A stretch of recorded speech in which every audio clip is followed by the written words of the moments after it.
Hi, welcome back, guys. This is your friend, the DN WhatIf, with another fanfiction. This is the movie of What If Uraraka Was Born with an Amplified Quirk. The recommended playback speed for this video is 1.25x. All credits for this video go to their respective authors, so please support the real author. Check out the link in the description for more details, and go to the story link to say hi to the author. Please give this video a like and subscribe to the channel if you want more videos like this. Now, let's get into the fanfic. Your daughter is a very special case, Mrs. Uraraka. She's one of the very few who was born with an amplified quirk. What's that supposed to mean, Dr. Tsubasa? It means, Mrs. Uraraka, that your little girl over here could grow to become one of the strongest people in this generation. That conversation kept rewinding inside Uraraka's head as she walked back home, making sure to only focus on the road ahead. At first, she was happy at the fact that one day, she would be one of the strongest heroes she could be, for being a hero is what she wanted to be. Then her first temper tantrum happened. Nothing was the same after that. Sure, her parents still loved her. She still went to school, but very few people would interact with her by fear of upsetting her. Few people want to be her friends after the demonstration of her monstrous powers. And what's worse is how she hated who cliché all of this was. After all, a person with overwhelming power among other, normal-powered people. That was such an ice guy or light novel plot. At least she didn't have to die and reincarnate into another world. Maybe that boy about to jump off that school's rooftop would do it instead. Wait, what? Upon getting closer to the row of people surrounding the building, her fears were confirmed. A young boy, probably not much older than herself, was about to jump off the rooftop, even while some pro-heroes were encouraging him not to jump. Evidently, their encouragement fell on deaf ears as the boy jumped. That moment, everybody gasped. That moment, everybody stood in place, watching in horror, yet not even lifting a finger to help the boy. That moment, she ran. Uraraka ran past the people, ignored the pro-hero's warnings, and as she was surrounded in a pink aura, she leaped and tackled the boy into some bushes, breaking off their fall softly until they hit the ground. Phew, that, she said as she stood up and dusted herself. That was close. Why? Uraraka looked down at the surprised boy, whom she helped stand up soon after. Why did you save me? Why wouldn't I? You were going to jump to your death, even when the pro-heroes were telling you not to, Uraraka replied, frowning. If I hadn't jumped when I did, the world would have had one less waste, the boy somberly interjected. Nothing of value would have been lost. Uraraka's eyes widened at the boy's nihilistic statement. But before she could ask what he meant, he continued. I'm quirkless. In a world where everybody has some kind of special ability, I don't. And how's that a reason to kill yourself? Uraraka snapped, startling the boy. Let me be blunt with you. Having a quirk, especially a potent one, isn't all that it's cracked out to be. The boy raised an eyebrow. Do you have a quirk? Uraraka winced. I do, but... she sighed. But again, having a quirk isn't what it's all that's cracked up to be. Nearly everybody who sees what my quirk does begins to fear me and... Deku, you piece of shit. Uraraka and the boy flinched, then turned around to see a boy with sandy blonde hair appear, along with some kids and the pro-heroes. Kaken. The boy, apparently called Deku, nervously said. One thing. You only had to do one fucking thing, and you still fucked it up. The boy yelled. I see. Uraraka narrowed her eyes. So you're the one who gave this boy the idea to kill himself, Kaken? Don't call me that, the sandy blonde yelled. It angers me that a worthless kid like Deku calls me that. I don't need a round face like yours to call me that too. Uraraka's eyes narrowed further as Deku was quickly taken out of the scene by the pro-heroes, leaving Uraraka, the blonde boy and his cronies alone. You better listen carefully, you little brat. I'm Katsuki Bakugo, and my name will eventually become well known as the name of a hero. Uraraka almost let a chuckle escape. This guy convinced another boy to jump to his death, and he wanted to be a hero. With guys like him on the hero industry, maybe she had a better chance than she thought. And what you just did was a disservice to the world. If you hadn't chosen to play hero, the world would have gotten rid of another useless, quirkless waste of space. A vein nearly popped in Uraraka's head, and small bits of rocks began levitating around her as she spat, in a tone implying a challenge. How about you say that again? I don't think I got you the first time. At this point, Uraraka would have tried to calm down. This was the first step before she let loose. First, rocks and other small bits would levitate around her.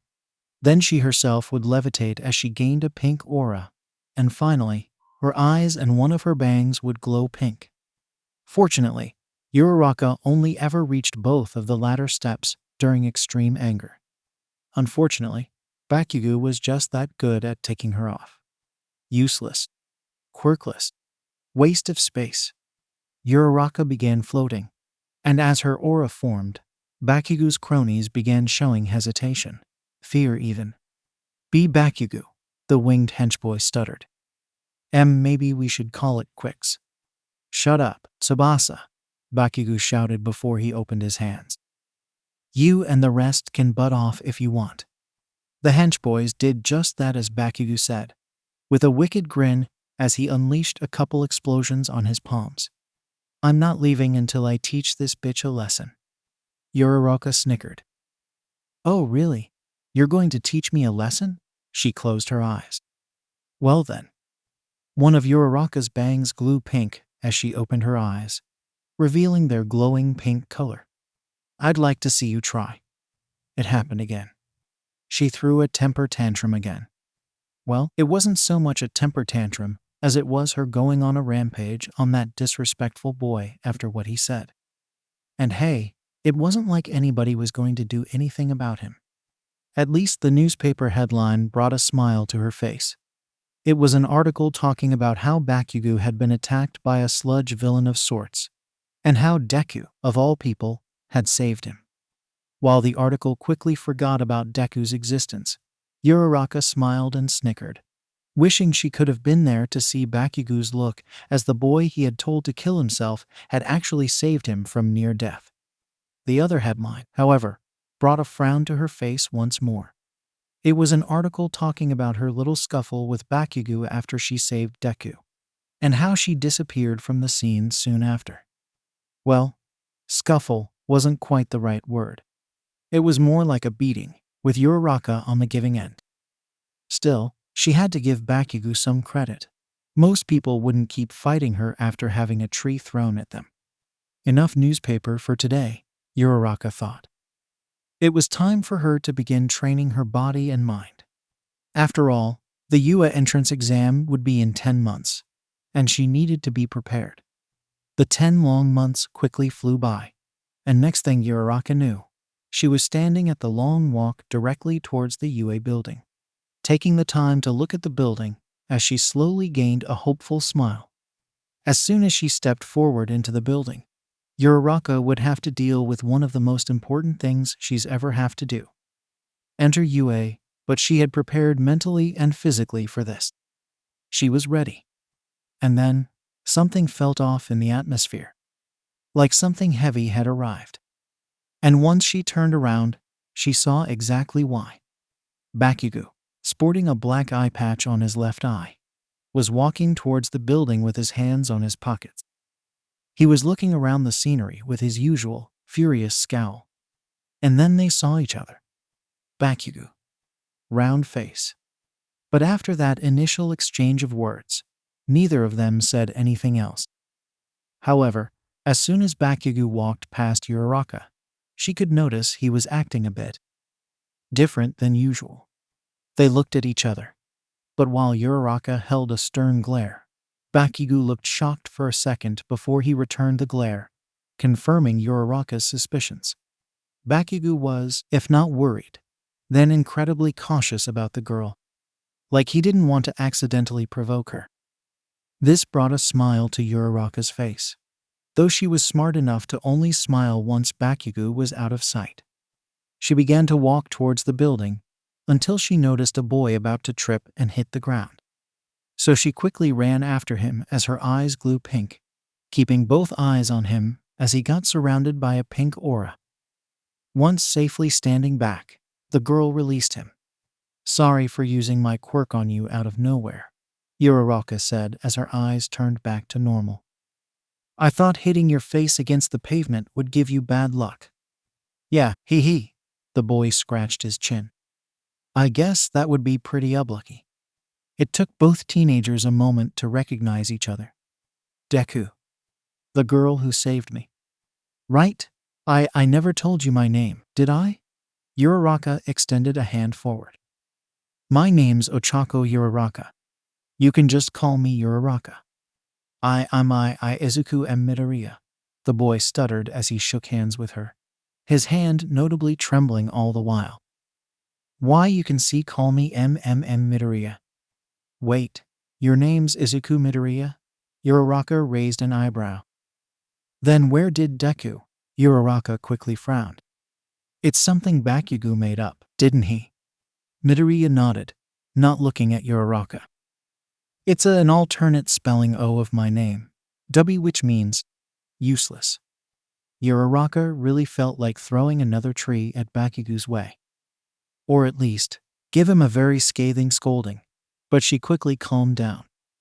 She couldn't afford to let her emotions get the best of her, especially when there was stuff she needed to do. "All right, I thought you were called Deku. Thanks for letting me know the truth." Uraraka glanced at the shivering boy. "Will you be able to get to the building from here?" "Why, yes." Uraraka smiled, and waving her hand, she said, "Good luck, Midoriya," before she ran towards the building, the boy standing still to process what happened. As she ran, Uraraka's smile wouldn't leave her face. Not only seeing Midoriya again made her happy, but he was going to try become a hero, just like her. Maybe, with this newfound enthusiasm, she had a better shot at the practical side of the exam. The written portion, not so much. Uraraka wasn't exactly dumb, but she wasn't exactly smart either. So she spent the majority of the written portion of the exam mumbling to herself and hoping it would be over quickly. And it was. But Uraraka still feared it wouldn't be enough. At least she was at the practical portion now. This was something she could. Beat up robots and help those she found in danger. Piece of cake. She just needed to take a couple deep breaths. Run now, applicants. There ain't no countdowns in real life. Go, go, go. Uraraka ran with the rest of the mob out of instinct. And it was only after she was already in front of a scorpion-like robot that she returned to reality. She hastily aimed her palm forward, and her hand was surrounded by a pink light as the robot, surrounded by the same light, crashed on the ground and blew up. Considering what the loud man said, there's gotta be more robots around the area. Uraraka clenched her fists as she began floating. I need to take to the sky.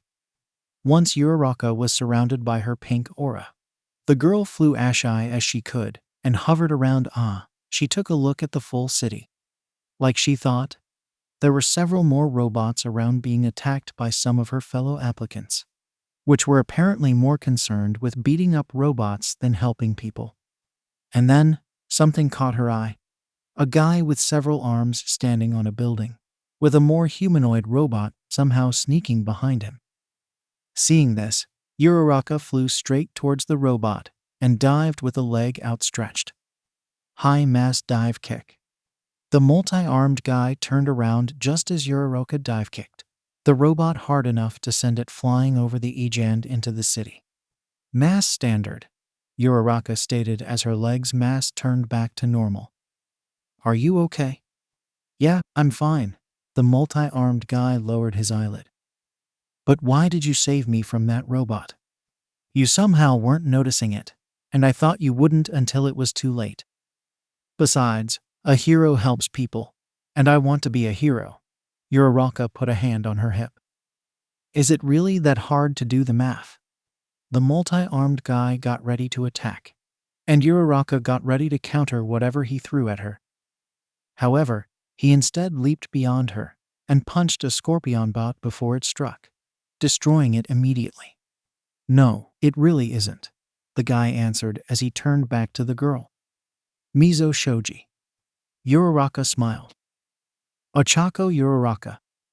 If there are robots even on the rooftops, then staying in one place won't be good. Agreed, Shoji nodded. I'll head down and see if I can get some robots. Oh, and good luck. Same. Today's applicants seem promising, don't they? I guess they are better than last year's applicants.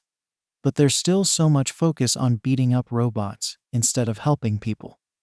Well, it's not like there are many opportunities to help people. And even if they were, what are the chances they would accept it? A red button came into view, and a skeletal figure looked at it. We'll see soon enough. More time had passed and Uraraka kept looking around for robots to beat up. She had destroyed a couple of them, but she had the feeling her number wasn't big enough. And the fact the robots were dropping like flies didn't help matters. And then, the ground shook, and a titanic figure rose up, revealing itself to be a giant robot. Panic ensued among the crowd of applicants. But as they ran, a thought quickly registered in Uraraka's mind. Midoriya. The girl ran around looking for the boy, who she quickly found flat on his butt, looking at the giant robot with fear. She couldn't blame him. She probably would have been like that if the roles were switched. Midoriya, we can't stand still, Uraraka exclaimed as she ran to the boy's side. We have to run. We can't, Midoriya replied. Why not? Midoriya pointed at some rubble and saw a guy with bluish hair and glasses with his legs trapped in it. Though that didn't stop him from trying to break free.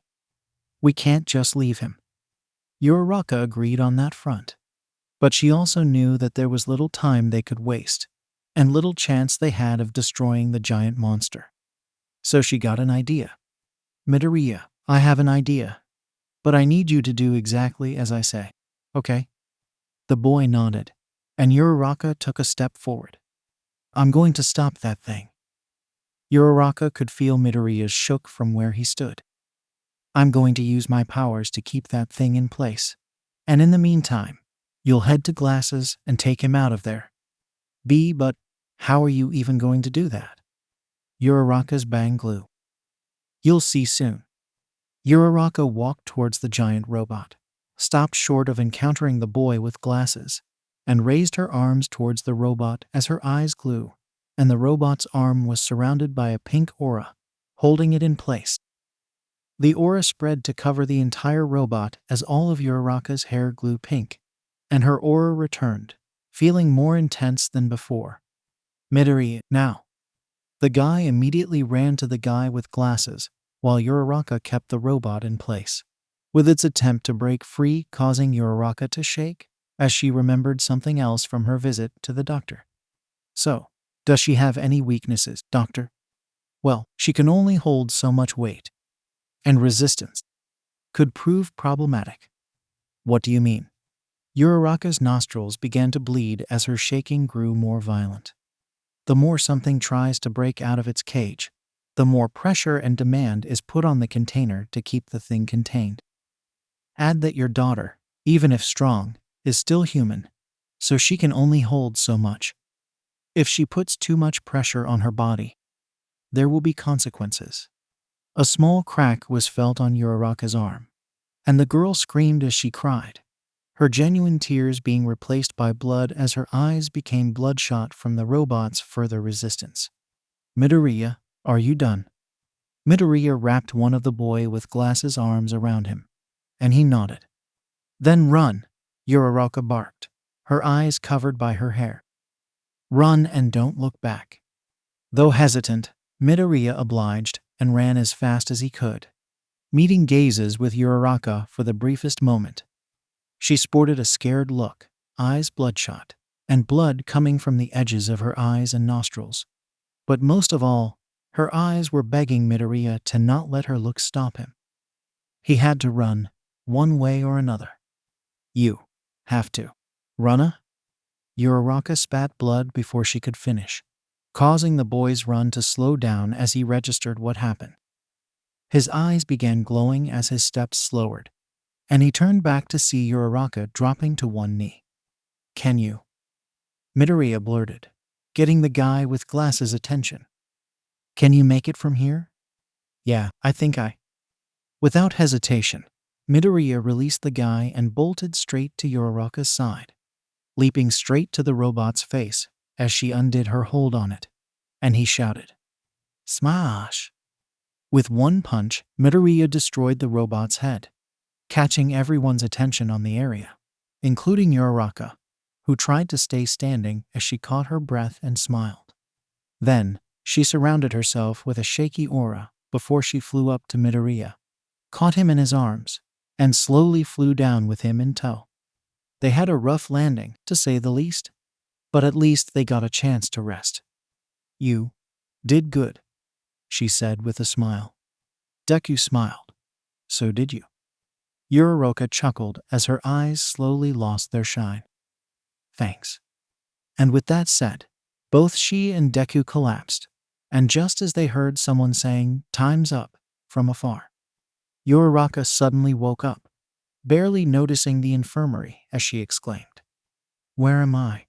What's going on?" Uraraka clutched her stomach and was slowly sent back to the bed by a miniature nurse. "Calm down, sweetheart," the woman said with a reassuring tone. "The entrance exam is over. You should take the time to rest." Uraraka turned around and got a closer look at the nurse. This was Recovery Girl, right? She remembered seeing her before, but she couldn't tell where. "What happened?" Uraraka asked. "From what I can gather, you used your powers to hold the zero-pointer in place, allowing the boy to rescue the guy with glasses, then destroy it with a punch."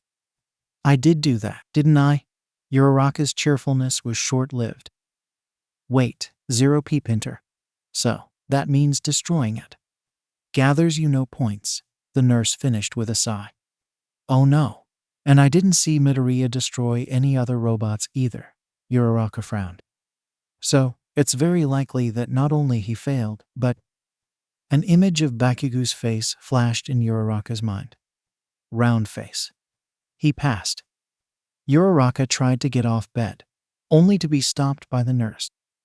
"Sweetheart, whatever's the problem, you need to rest first and foremost. You only have to rest for like 5 minutes, and then I can let you go. But I need to talk to the faculty, the ones in charge of the exam. They'll stay here for a while. The place won't result deserted if you take a nap." Seeing the nurse was quite serious about this, Uraraka gave up and leaned back to her bed. Before she closed her eyes and fell asleep, she made a mental note. She needed to transfer her points to Midoriya somehow. Uraraka, now fully healed, stood in front of the door to the teacher's lounge, with the nurse Recovery Girl standing by her side. The nurse opened the door, and after taking a deep breath, she walked inside. The teacher's lounge wasn't anything special. There were a group of teachers, and Uraraka could have sworn seeing a living skeleton too sitting down and discussing something, though obviously their attention was taken when she stepped inside. Good noon. After. Hello, Uraraka mumbled. I'm here to talk with the one in charge of the entrance exam. Looks like you got another kid, Mike, a pale man remarked. Well, what's the problem? Present Mike asked as he stood up and walked to the girl with swaggy movements. Want to cry about how the exam was clearly biased? Mike, she just woke up from a nap and is not in the best mental state, Recovery Girl huffed sternly. Please don't act so condescending towards her, or at the very least watch what you're saying. Present Mike flinched. Why, yes, ma'am. I have no problem with the exam. I just want to know something about the points. Uraraka twiddled her fingers. I want to know if I could transfer them. Transfer them? Present Mike parroted. I wanted to give some of my points to the boy named Deizuku Midoriya. Uraraka lowered her head. I don't know how well he did, but he saved me. You saved him too, kid, Present Mike said with a wide smile. Both him and quite a lot of people. Which is definitely a good thing. Uraraka raised an eyebrow. Mike, the faculty's not supposed to tell anybody about how the entrance exam works, the pale man remarked. Well, it's not like she's leaving anytime soon. She busted herself up good holding the 0-pointer in place. That'd gotta bring up a couple questions. Present Mike replied before he turned back to Uraraka. Besides, seeing how sad she is, I'm sure some good news would be very appreciated. A couple questions, Uraraka frowned. Are they what I think they are? Inquiries about what exactly you are, yes. But that can wait until later, Recovery Girl explained. For now, Present Mike will tell you some good news, since he blurted that out in excitement. This girl here stopped a giant robot on her own. How could I not get excited? Present Mike exclaimed before laughing out loud. But let's get to the points. More specifically, rescue points. Uraraka raised an eyebrow, and the one to explain was another teacher. A woman that looked like a dominatrix. Wait, what? The main idea of the entrance exam is to see if the students are able to handle themselves in a fight. However, that's not all they do. Her voice was pleasant and easy on the eyes, so Uraraka nodded as another teacher, a living block of cement apparently, stood up to continue. Heroes don't just beat people up. They also make sure civilians are safe from danger. Even if a hero primarily focuses on beating up people, if they're not willing to save people, then what's the point? Uraraka agreed, but she couldn't help but wonder if the teachers and faculty was only going to get weirder from there. Luckily, she turned back to present Mike to see her ranking on the final results. And so, there are rescue points along with villain points. Put them together and Uraraka's eyes widened as she realized she was among the top 10. And though she couldn't clearly see any name above her besides Bakugo's, that didn't matter.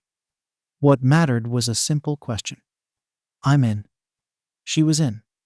Uraraka had succeeded in the first step of her goal. She managed to enroll in UA. Now all she had to do was survive the ensuing 3 years of hardware training, and she would be nearly ready to become a hero. She had changed to her school uniform and was taking the train. Since Recovery Girl suggested not to use her quirk to fly until a few days after the exam, just in case she hadn't fully healed from her feet. The girl honestly felt fine, but better safe than sorry. She looked down at her wrists and saw the metallic bracelets she was wearing, allowing her to recall what exactly happened after discovering she had passed the exam. So, you're a member of the 1%? Present Mike asked as he leaned back against his chair. I guess that explains how you managed to stop that giant robot in place for so long. However, UA has some rules regarding the 1%. The dominatrix, which Uraraka discovered was named Midnight, spoke. We don't typically get these kind of people into the school, but we're still aware of the incredible power you hold. If we were to let you attend UA at your full power, however, it could be catastrophic. The living block of cement, called Cementos apparently, rocked. Especially considering how the rest of your classmates don't have the same abilities you do.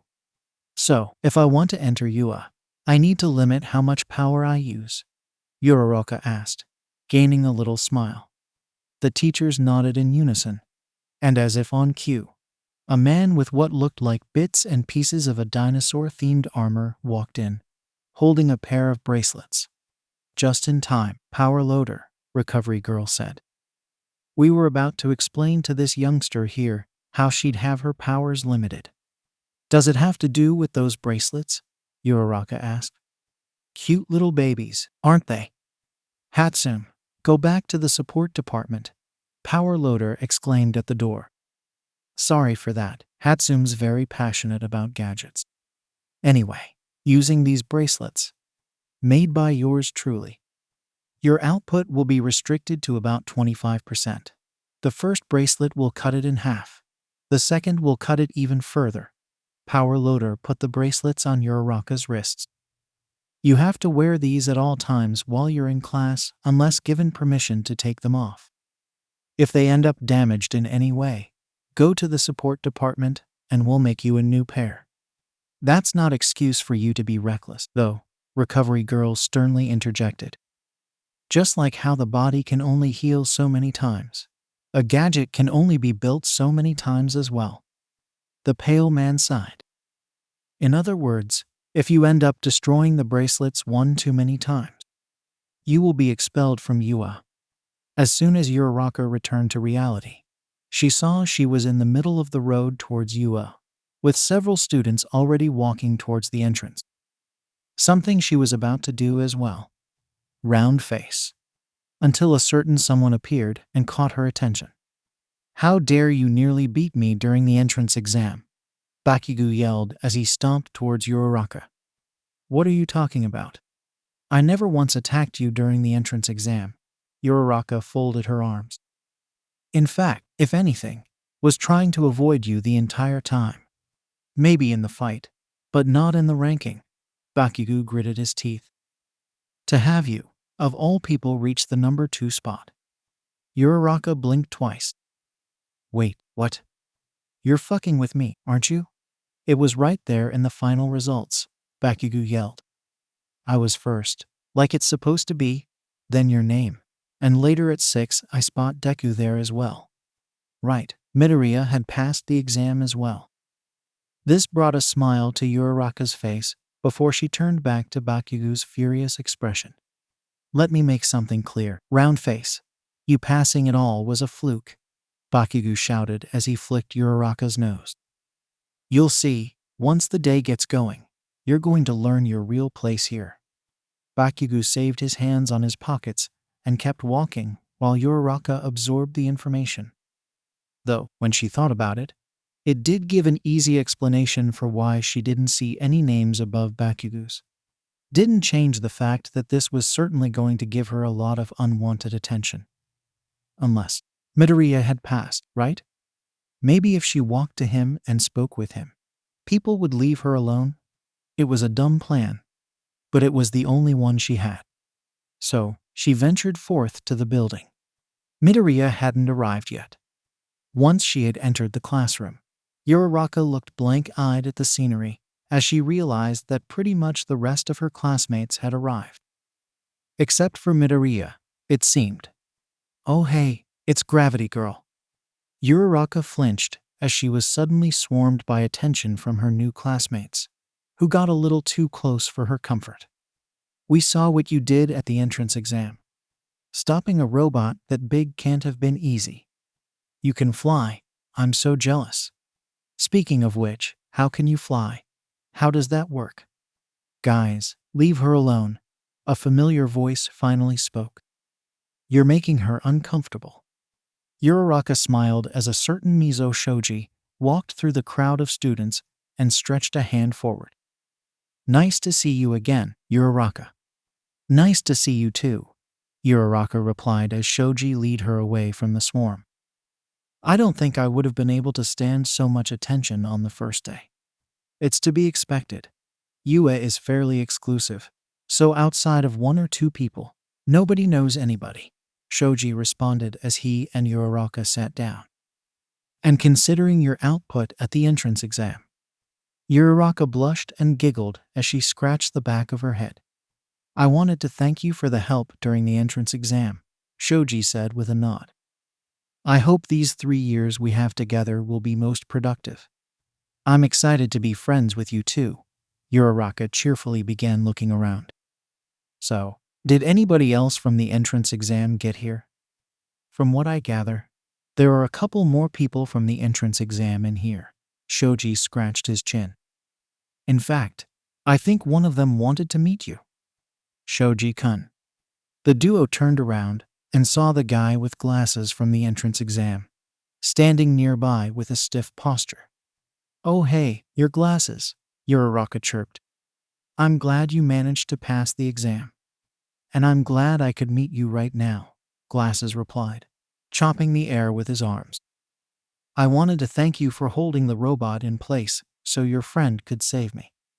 Glasses bowed down. I'll forever be grateful for your help in not only saving me, but also opening my eyes. Then he raised his head. By the way, my name is Tenya Ida, not Glasses. Oh, yeah, thanks. I'll be sure to remember it. Uraraka clasped her hands. By the way, one question. Have you seen Midoriya? Midoriya-kun is probably running late for a reason, Ida answered as he scratched his chin. Some trains today are running slower than usual for some reason. Perhaps he picked one of the slower trains by mistake? Really? That would explain it, I guess. Uraraka looked at the ceiling. Not that I would know how fast a train normally goes. Today's the first time I've taken one in years. Ida raised an eyebrow. Really? Then how did you get around? I flew.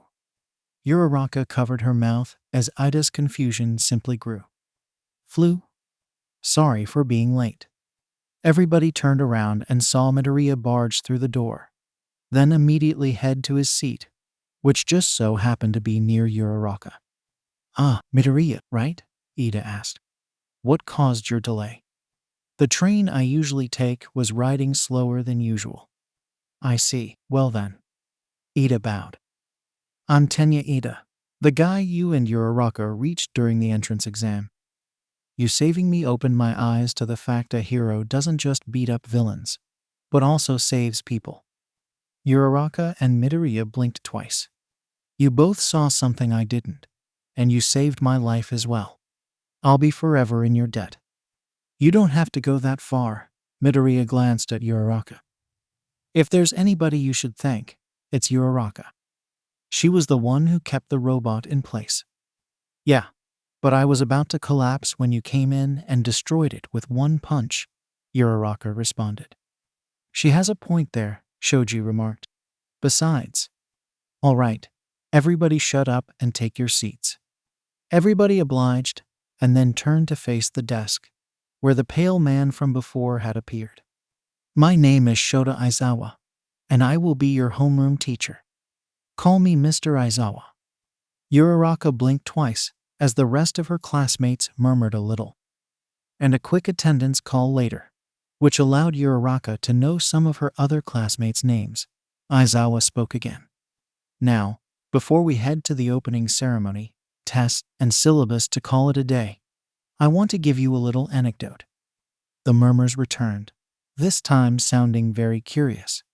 As you all know, 80% of the population has a quirk. However, if we further split this number, we see the percentage of what types of quirks. For example, 40% inherit quirks from their parents and are called heirs. Kyoka Jiro and Suyu Asui are an example of this type. The girl with odd earlobes rolled her eyes, while a girl with a deadpan tone tilted her head, uttering ribbit in confusion. Going forward, the 30% have quirks that are a mix between both parents' quirks and are known as hybrids. Examples of this type are Katsuki Bakugo and Shoto Todoroki. Both boys exchanged looks, then looked away. Uraraka also took notice of the duo, particularly Bakugo, whose presence sent a chill down her spine. 9% possess a quirk unrelated from their parents and are known as enigmas. To my knowledge, Izuku Midoriya is one such kid. The boy shrank, even while Uraraka patted his back for support. And finally, the 1%. Uraraka flinched, and shrank too as Aizawa explained. Generally, this statistic is used to denominate a person of any of the three other estimates, who are born with a greater power boost than their peers, either as a stronger version of a normal quirk, or a far more versatile version of one. These are known as titans, for both rarity and power. This immediately caught everyone's attention, including Bakugo, who looked positively ticked off. So, wait, they're born with extra power, then? Kirishima asked, scratching his chin. Man, that sounds crazy. I'm actually kinda jealous. Why would you be? Zero asked. Because they have even more strength in their quirks than normal people. Just imagine if I had been part of the 1%. I could have gotten greater hardening powers. Maybe I could have stuck to walls or have a long, spiky tail. Mina chirped with a wide smile. Mr. Aizawa, sorry for not asking this sooner. But what's the point of bringing up these percentages? Ida asked as he stood up. I'm certain most, if not all of us already know about this information. Ida has a point, sir, Yaoyorozu added, standing up as well. Why would you bring up this particular topic? Particularly the bit about the 1%. Because this class has at least one student of every percentage, including the 1%. Everybody gasped. In fact, she's at the back, trying to outshrink Midoriya. Everybody gasped once more as they turned to Uraraka, who held a nervous smile and waved, bringing attention to her bracelets. Hey, aren't those the special bracelets the support department builds to greatly suppress quirks? Ida asked, scratching his chin. I can't believe I didn't notice them earlier, as well as the fact there's two. Is it weird that I have two? Uraraka innocently inquired. Generally, the support department builds those bracelets so that only one cuts a quirk's power by 50%, which tends to be enough for a normal titan, Yaoyorozu explained, scratching her chin. If you're wearing two, then it would further be cut to only 25%. So in theory, you could be a stronger titan than average. Uraraka began shrinking down again. Anyway, that's all I wanted to say about the percentages. Try to remember this, all right? Aizawa sighed. Now go to the changing rooms and put on your gym outfits. We're having a quirk apprehension test as soon as the opening ceremony's over. The students got up and left to change. Most of them anyway. Uraraka was too scared to stand up. And why wouldn't she? After Aizawa and Yaoyorozu's helpful statements, she probably would only need to take a single step to be swarmed by attention she didn't want. Do you need help? Uraraka looked around and saw both Shoji and Midoriya standing nearby, looking at her with worry. My secret's out, Uraraka answered, slowly standing up. I was hoping I could try to live a normal high school life without my status as a titan being a problem. But now everybody knows. And you're worried that they'll have a lot of questions, Midoriya finished, earning a nod from Uraraka. Well, in that case, how about we cover you until the changing rooms? Shoji suggested. We'll try to deflect the attention as best as we can. Uraraka glanced at both boys, who gave her reassuring nods. With her growing slightly more comfortable, she smiled, clenched her fists and chirped. Thanks, guys. The opening ceremony wasn't bad. It could have done with less of the dog, cat, bear, mouse, weasel, raccoon that was the principal going on a tangent. But Uraraka wasn't concerned about that. The quirk apprehension test was the real problem. It was a collection of physical events that could be done with the use of quirks. However, given both the strength of her quirk and the limitant bracelets, Uraraka did everything without using her quirk. She didn't get astounding results, but they were better than Midoriya's, who was getting rather miserable scores. Especially Truveling because, as Mr. Aizawa pointed out, whoever got last place would be expelled. Uraraka sensed the statement was bullshit, but better safe than sorry. In the blink of an eye, the final event came, throwing the ball. A simple event. That Bakugo promptly started by blowing up his pitch, getting over 700 meters. Would that guy die if he didn't show off as often as he could? Next. Uraraka got everyone's looks on her, prompting her to sprint to Aizawa's side. What's your previous record? My school never did something like this. Uraraka sheepishly blushed. Every other event we did, but not the ball throw. Aizawa raised an eyebrow. Okay, they did it, but they never allowed me to participate. Interesting.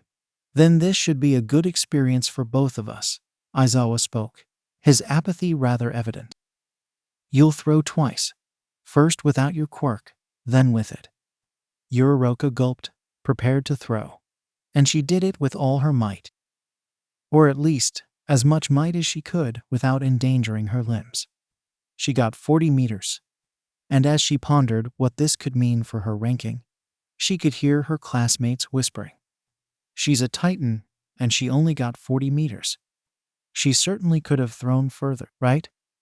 She should have more strength if she kept the 0-pointer in place. Maybe the limiters she has are the reason. Quirk strength and body strength are two different things. One glare from Aizawa silenced the whispers, right before turning back to Uraraka. Okay, now do it with your quirk. Uraraka looked at the ball and touched it with her fingertips, surrounding it with a pink aura before she threw it. Uraraka watched the ball fly away for a while before she released it, causing it to plummet onto a tree. Her final score was of 2305 meters. 2305 meters, her classmates shouted in unison. What the fuck? Round face! Bakugo yelled, no doubt ready to blow up. Are you trying to make us look lame? Quit showing off, says the guy who pitched with an explosion, Suyu remarked. Shut up, Kermit, I'll kill you. All right, that's done, Aizawa spoke. Head back to your classmates so the final one can come. Uraraka obliged, and as she walked back, Midoriya walked past her towards Aizawa, sending a chill down her spine. However, she could only glance at him for a second before Aizawa glared at her to go, sending another chill down her spine. Thank goodness Mr. Aizawa was full of crap. The last place getting expelled bit was just a motivational lie. A rather cruel lie at that. But Uraraka would take that over genuine expulsion any day. It's better than being left alone with someone like Bakugo. Round face. Speak of the devil. You little bitch. Bakugo reached Uraraka, grabbed her by the neck of her shirt, and pulled her forward. Uraraka, for her part, glared defiantly at him. How dare you and Deku make me look like an idiot like that? First Ur and his ugly mug enter Ua. Then you have the gall to surpass me at the test. What do you and that little twerp have planned next, huh? Uraraka kept her mouth shut and made her eyes glow, causing Bakugo to flinch before he prepared to unleash an explosion.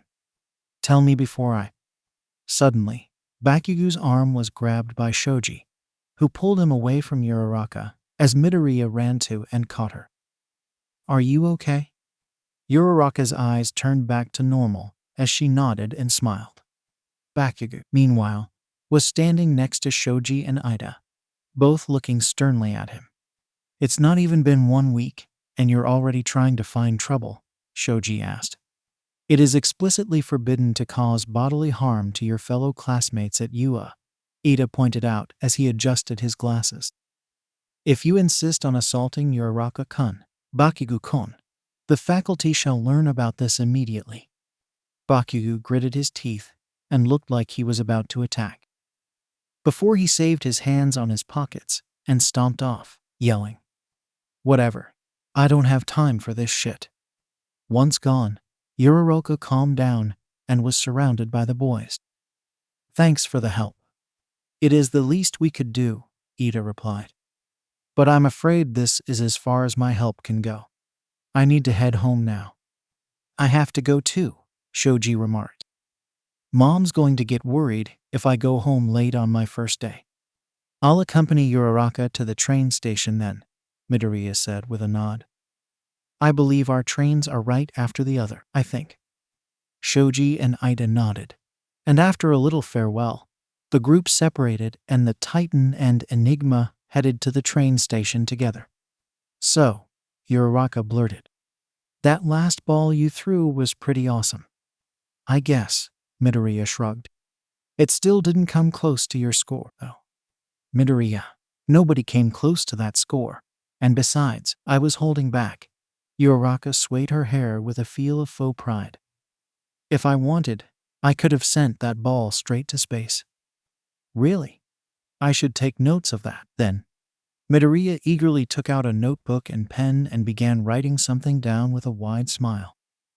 I was actually wondering if you could let me ask you some questions about your quirk. You may not.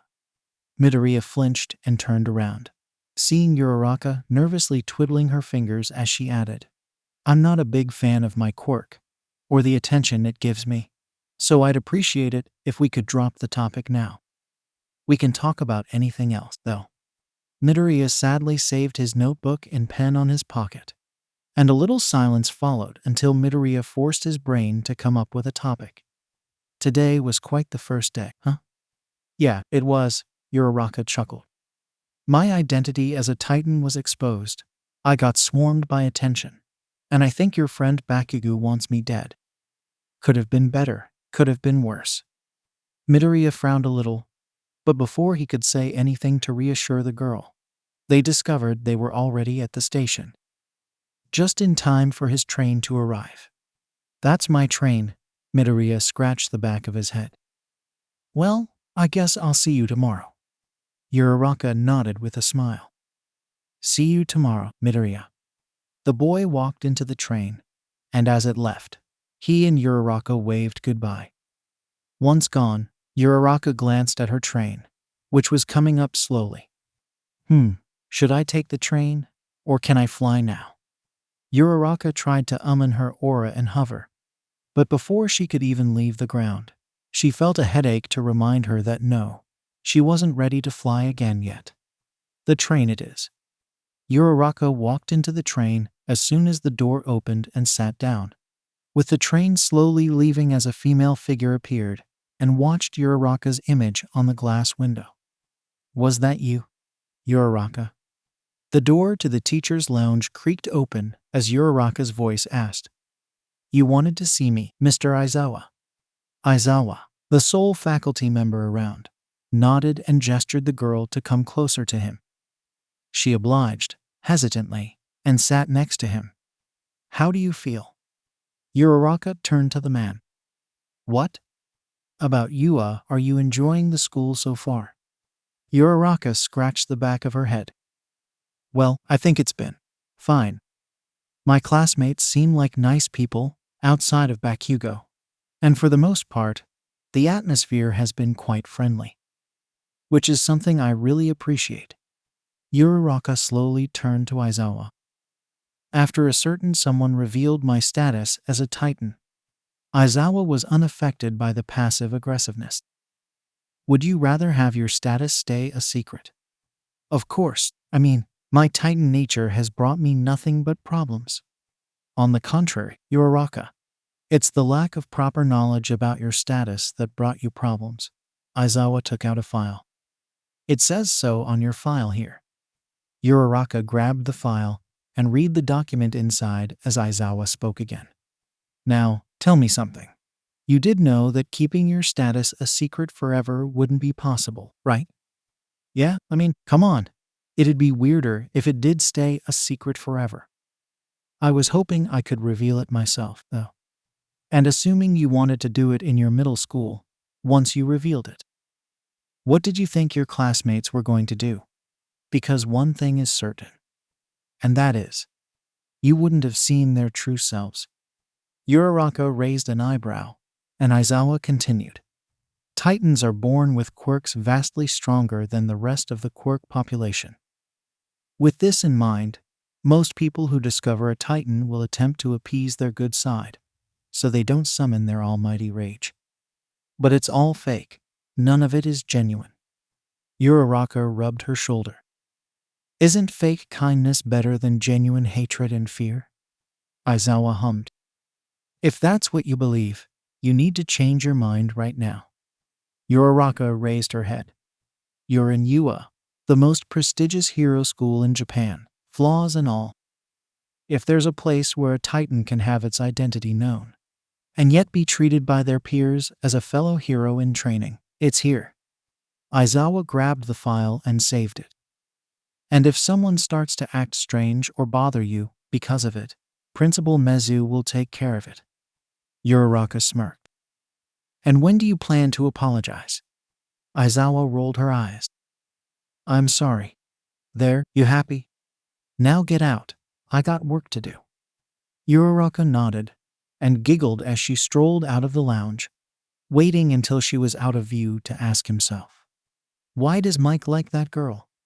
The next day, the figure from before calmly looked around the campus as she slowly walked towards the school's door, before she stopped altogether to focus more on the search. Yui, hold on.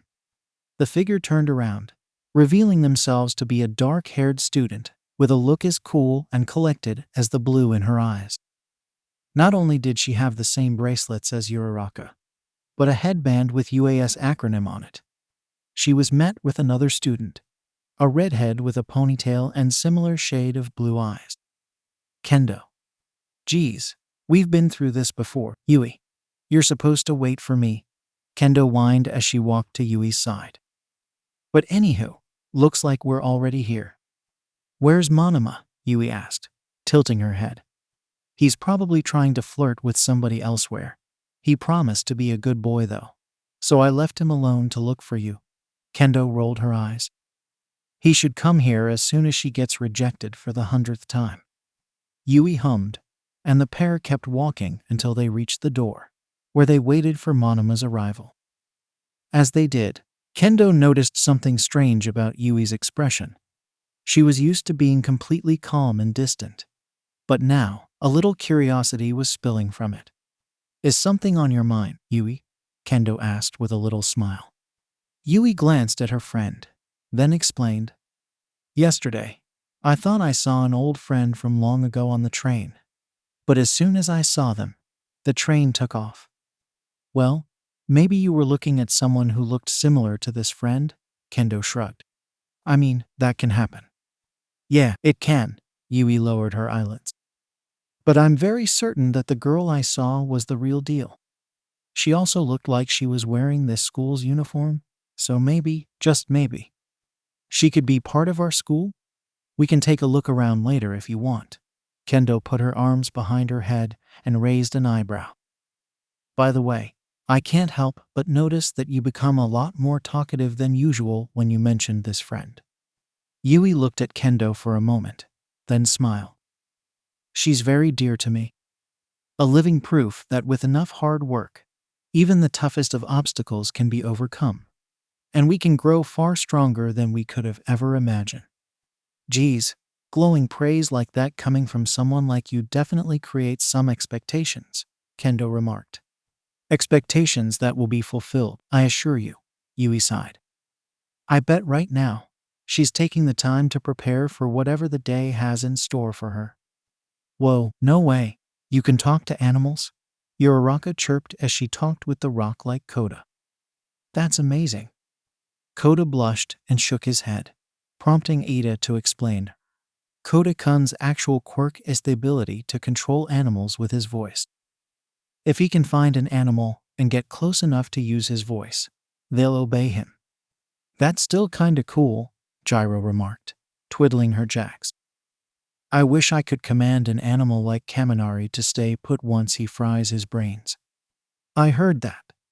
Not to mention the possibilities, Midoriya said as he wrote something on his notebook. There are so many kinds of animals in the world. Aquatic, amphibian, mammalian, and so much more. If you could raise your voice, would they listen from afar, or is there a specific range?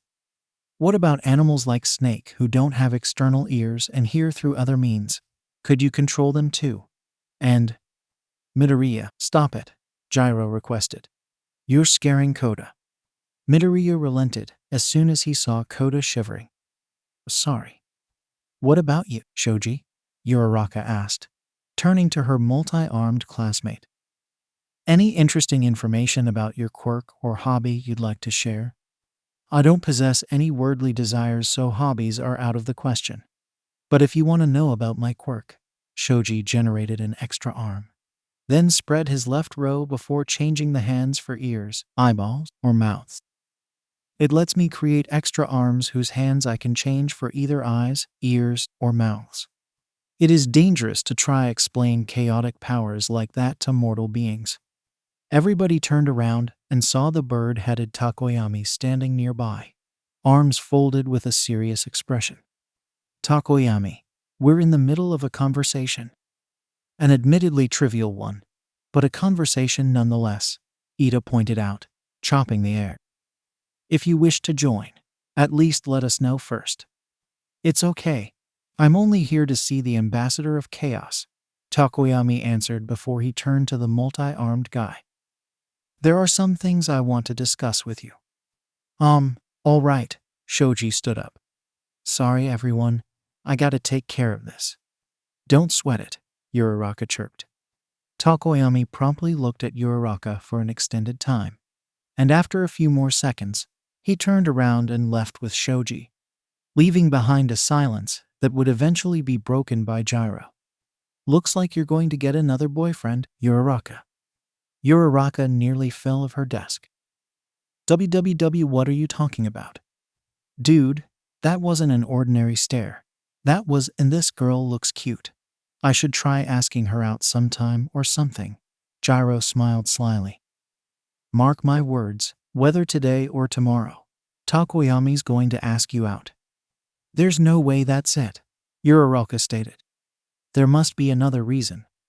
Yeah, nobody has taste that bad, Bakugo yelled from afar. While I will agree that we shouldn't chalk down Takoyami's staring to a potential romantic development, we can't deny that he stared at you longer than he should. Ida adjusted his glasses and folded his arms. There has to be a reason. Uraraka hummed and lowered her head, though she didn't have much time to think about the possibilities. I am here. Midoriya and Uraraka turned to the door, where All Might barged in, making a heroic entrance. And so, the murmurs began. No way, that's All Might. He really is here. Best teacher ever, no doubt. Uraraka, however, kept smiling silently at the man as he walked to the desk, only to stop and scan the room, his gaze meeting with Uraraka's. He promptly bolted to Uraraka's seat so fast, it looked like he teleported. You must be young Uraraka, the Titan I've been told about. All eyes fell on Uraraka, who began blushing and mumbling her words as she tried to avoid eye contact. Am I in trouble? Don't worry, young lass. You're perfectly okay, All Might answered with a big laugh. I just wanted to get a closer look at the Titan one I got this year. This year? Uraraka tilted her head. I thought UA rarely got Titans in their students. You say that, but you're looking at another Titan, Uraraka, Midoriya remarked hastily, almost as if he was trying to distract the girl. All Might himself is part of the 1% of people. Oh really? Uraraka hummed. I guess that would be a good explanation, then. It's the only explanation, Uraraka, Yaoyorozu interjected, as she turned her gaze to the muscular man. All Might's power is far above any and everybody who has been to the hero course before and after him. As much as I like hearing people talking about me, I'm afraid we have a class to attend, All Might exclaimed, bolting back to the desk. So, everybody go change into your hero costumes and meet me at City X. With that said, All Might bolted out of the classroom, and everyone got ready to change costumes. All right, we're gonna wear our hero costumes for the first time. This is so exciting, Minta chirped. I can't wait to see what Uraraka's costume looks like. Huh? Why point a finger at me specifically? Uraraka exclaimed, blushing a little. Probably thinking something perverted like always, Chuyu remarked as she got off her seat. Anyway, we're not going to get anything done just sitting here, Ribbit. Let's go change. Tsuyu grabbed and dragged Minta out as Uraraka joined the rest of her class, slowly growing more and more concerned about changing to her costume. Fears that were proven right once she put the outfit on. Her original idea for a hero costume came up when she was a kid. So in her excitement, she had reached for her old picture and sent it as reference. A decision she regretted even more with the outfit on her skin. Her hero costume consisted of a black bodysuit resembling a starry sky, purple boots, and white opera gloves. On her wrists, alongside her bracelets, she had a pair of rings surrounding them and seemingly floating on their own. A third ring, slightly tilted, levitated around her torso, with 2 final rings levitating around her boots. Finally, she had a purple scarf tied around her neck. What was I thinking? Uraraka got on her knees and grabbed her head as she cried internally. Uraraka? The girl stood up and turned around, meeting gazes with Deku. Oh, it's you, Demeteria. Uraraka quickly scanned the boy's costume. That looks good on you. And your costume looks pretty good, Uraraka, Deku chirped. Uraraka, though flattered, was also baffled by the statement. Really? Yeah, Deku clenched his fists. I think it looks really cool. Uraraka blushed with a sheepish smile. Aw, thanks, Midoriya. Although, I think we can both agree. Could I have an audience? Midoriya and Uraraka turned around to see Takoyami standing nearby, looking at Uraraka with the same look as before. Seeing this, Midoriya nodded and silently wished Uraraka good luck as he left, leaving her alone with the bird-headed boy. Takoyami. We meet once more, Queen of Space, the bird-headed guy dramatically remarked.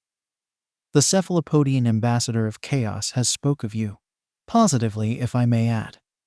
Uraraka blinked twice. Are you talking about Shoji? Shoji is but a simple auxiliary name to be uttered by those not aware of the darkness of his true name, Takoyami replied, just dramatically. Regardless, I'm not here to talk about him, but to talk about you, the supposed manipulator of space itself. Okay, so, he's clearly trying to make a dramatic narrative out of this. But the point is that he wants to know more about me. I should probably play along for now. Uraraka hummed and rested her chin on her palm. Interesting. So the ambassador has spoken about me. How about you tell me what he said, so I can correct any wrong information? He said you hold control over the gravity of reality itself, capable of subduing the guardian of this realm of existence. So, Shoji told him I can control gravity and kept the 0-pointer at bay. Got it. Indeed, though it was not I who put out the guardian, but a humble boy with a humble name whom I rescued from certain death years ago. Uraraka responded with a little, serene smile. He's the guy who just left, if you're curious. I see. Takoyami raised an eyebrow. One more question. How did you gain so much power? While I control a force of darkness, and my teammates have varied powers, you seem to manipulate reality itself. But how? Uraraka folded her arms and took a deep breath. Time runs short, so I'll give you a little info to let you figure it out on your own. From chaos came darkness, from darkness, reality, from reality, space, and from space, gravity. Think about this, if you ever wish to find the answer yourself. Uraraka turned around and swayed her hair, walking away as Takoyami hummed and thought about it. Wow, that was so much fun. I should probably do this with Takoyami more often. But that's enough for now. There's a class we must get to. I am here, glad you all could make it. All Might's laugh boomed in the observer room as Class 1 could barely hold their excitement for whatever the man had planned. Nobody had said anything about Uraraka's outfit, so that also put the girl at ease. Now, let me tell you what's your assignment.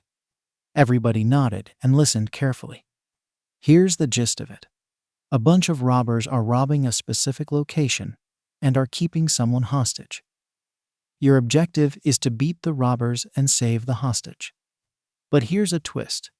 The hostage may or may not be part of the robbers. If they are, you must capture them as well as the burglars. If they're not, you'll need to take them to safety.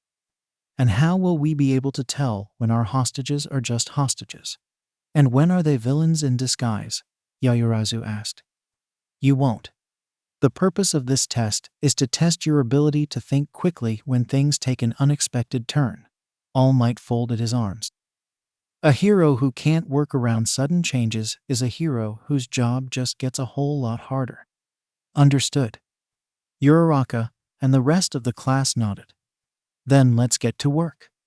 Uraraka stood outside her designsted robbery spot, a flower shop. keeping as much quiet as possible as she thought of a plan. Okay, the shop isn't that big, so manipulating part of the ground so it becomes heavier could work.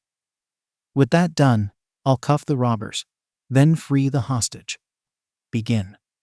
Uraraka left her hiding spot and barged into the store, putting her hands on the ground and quickly covering the robbers' area before shouting, "Heavy world."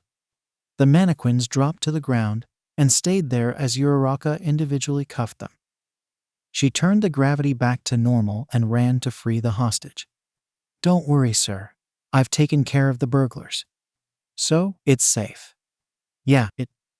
Uraraka's eyes became completely blank as she froze in place. The hostage standing up as he chuckled, and a couple of general ed students came out of hiding. "Piece of cake, huh, Shinsu?"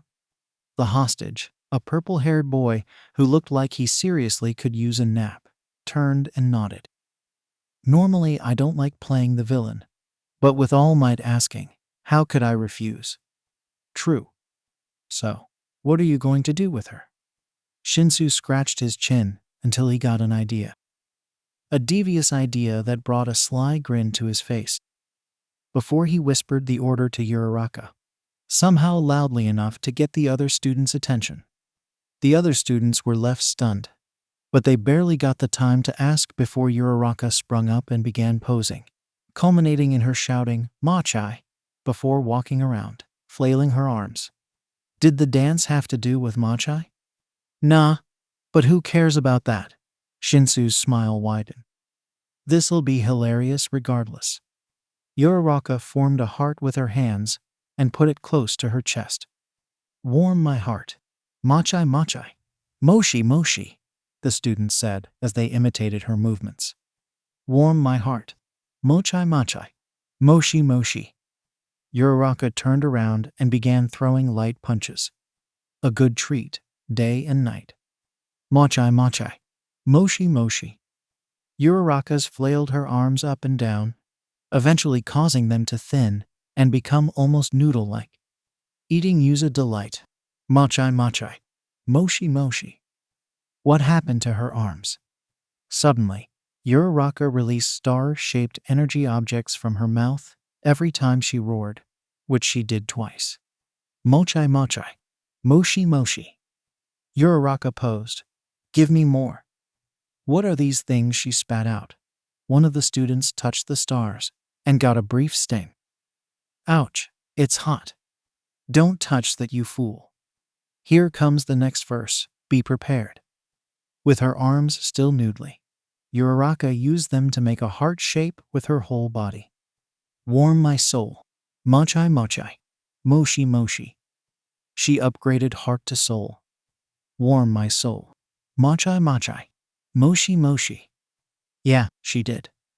Uraraka began spinning in place like a ballerina. A sweet texture outside. "Machai machai. Moshi mo." The students tumbled and fell on the floor. Uraraka began levitating and flailed her arms up and down, while still staying in one place. A sweeter flavor inside. "Machai machai. How is she not dizzy yet?" Shinsu exclaimed as everybody went, "Moshi moshi." Uraraka roared twice again, summoning more star-shaped objects as he pinning load down. "Mochai mochai. I have a bad feeling about this," Shinsu winced. Uraraka stopped spinning and posed twice before ending the song with a snap of her fingers as she shouted, "Give me more." The star-shaped objects flew all over the place, striking the general ed students and knocking them all out, including Shinsu, breaking the mind control. Huh, what just happened? Uraraka quickly noticed her noodle arms. "Oh man, I spaghettified again." Uraraka bit her thumbs, blew on them, and the arms regained their structured forms, as All Might said through the loudspeaker. "Young Uraraka, you have successfully passed the assignment. Please return to the watcher room to get your results." After quickly cuffing Shinsu and Co., Uraraka bolted back, just in time for Shinsu to wake up and utter, "What the hell's up with that girl?" As soon as Uraraka returned, she was met with surprised looks from her classmates. and Bakugo rolling on the ground laughing. Was I the last one to finish? Uraraka inquired. You took forever, round face, Bakugo exclaimed as his laughter died down. But what the hostage made you do made it all worth it. Uraraka raised an eyebrow, prompting Gyro to quickly walk up to her and reveal her recording of Uraraka's trance dance. Needless to say, Uraraka burst out laughing. To think I'd reveal some of my powers in such a ridiculous fashion. Uraraka's laughter slowly winded down as she realized everybody was looking at her with incredulous looks. All except for All Might, who kept his smile. Did I say something wrong? No, but those things that you did in the dance, Midoriya tilted his head. Were those things you could do? Uraraka blushed and looked down before she silently nodded. Whoa, really? Gyro looked back at the video. I thought those were a side effect of the brainwashing or something. Young Shinsu's brainwashing can't make someone do something that they can't do, All Might explain. If young Uraraka wasn't able to do any of the things she did during that dance, it would have been a lot more simple. So, not only can you levitate and fly, but also vomit stars and turn your arms into noodles, Bakugo asked as he stood up and walked up to Uraraka. ID, there anything else you're hiding from us, round face? Quite a lot, to be honest. Everybody turned around to see 3 people had entered. These being Kendo, a large man with notable canines and a red uniform, and Yui, who smiled as she added, You should keep your guard up. Even with all she's shown you, she's barely scratching the surface. Uraraka's eyes met with Yui, but while the latter's smile widened with a notably hopeful gleam, the former's face slowly frowned, almost like she was scared of seeing the girl in the same room as her. Yui? I'm happy we get to see each other again, Uraraka. Uraraka walked down the streets at night, her mind clouded by the memories of what had happened back at school. Sure, Yui of all people had appeared, but the problems didn't stop there. The remaining students of class 1 surrounded Kendo and Yui, while the man with the red costume, who revealed himself as Vlad King, was talking with All Might about something. Uraraka, on her part, remained frozen in place. I'm Itsuka Kendo, and this here's my friend Yui Kodai, Kendo explained, placing a hand on Yui's shoulder. We came here in order to see how Yui's friend was doing. Her friend? Bakugo repeated before cackling at Uraraka. So you do have friends, round face? I figured you were so strong nobody wanted to get anywhere near Y. Bakugo flinched as his head slightly turned with a handprint in it, causing everyone to gasp. However, as soon as he turned around, he saw the one who slapped him was Yui, who was several feet away from him, glaring. Don't you dare talk to my friend like that while I'm around. What? How? Bakugo hissed, gritting his teeth as he turned back to Yui. First off, how did you even hit me? And second, how dare you? My quirk allows me to manipulate the size of any non-living object. Yui narrowed her eyes. And secondly, I did it because you chose to run your mouth against Uraraka. And why the hell would you care about that? Bakugo yelled, unleashing a couple firecrackers from his palms. What even is round face to you? Whoa, hold your horses, Kendo said, holding Yui back just in case. We just came here to see Yui's friend. We're not here to fight. I agree. We shouldn't allow this to devolve into a brawl, Ida said before turning to Bakugo. Now please, Bakugo, apologize for your remarks and put this under the bridge. Shut up, Four Eyes. I don't have to listen to you. Bakugo jerked towards Uraraka. And besides, she was the one who started it all, denying Deku of another chance at being normal. Not only that, Bakugo looked back at his classmates and pointed at his eye patch. She took away one of my eyes and ran away like a coward afterwards. Bakugo grabbed Uraraka by the neck of her uniform and lifted her, getting the attention of the teachers. If you want to get an apology out of me, then apologize as well. So go on, say you're sorry. Uraraka tried to break free as she exclaimed, I'm sorry. Bakugo tightened his grip. For what? Bakugo, stop, Midoriya pleaded. She already apologized. Let her go. Bakugo shot a glare at Midoriya. And when the boy refused to back down, Bakugo growled and released Uraraka, sending her plummeting to the ground. Or so she would have, if Vlad King hadn't held her in place with his blood control, then gently put her on the ground, while All Might walked up to Bakugo and put a hand on his shoulder. We need to talk, young Bakugo. Without being given a chance to say anything, Bakugo was dragged out of the classroom by All Might, while everybody else ran to Uraraka's side as she caught her breath. And that wasn't the only memory that was running through her head. The other, much shorter memory was at the entrance exam, where Uraraka stopped flying to see Yui shrinking a group of robots before breaking them under her boots, while dancing. Back then, Uraraka thought that was a hallucination caused by her past. Now, she wished that had been the case. Guess I can never really escape from Yui, Uraraka growled, narrowing her eyes. I thought she would finally leave me alone after graduating from nursery facility, but it looks like I was. Suddenly, the ground shook, and Tokoyami burst out the bushes and tackled Uraraka before a larger, more ferocious dark shadow appeared. Tokoyami? Uraraka exclaimed as she was laid on the ground. What's going on? I was taking the chance of the darkness to try tame Dark Shadow. Tokoyami glared back at the Giant Shadow Quirk bird. But it seems I underestimated how DSRK it was tonight. So, wait. You can't just order him to stand down, Uraraka exclaimed. Dark Shadow grows harder to control the more he's surrounded in darkness, Tokoyami sighed. I've been trying to tame him for several weeks now, but he still won't bow down. I don't have to bow down to anybody in this form, Dark Shadow proudly proclaimed, getting ready to swipe his claws. In fact, I think it's time for a reversal. Become my quirk, Tokoyami.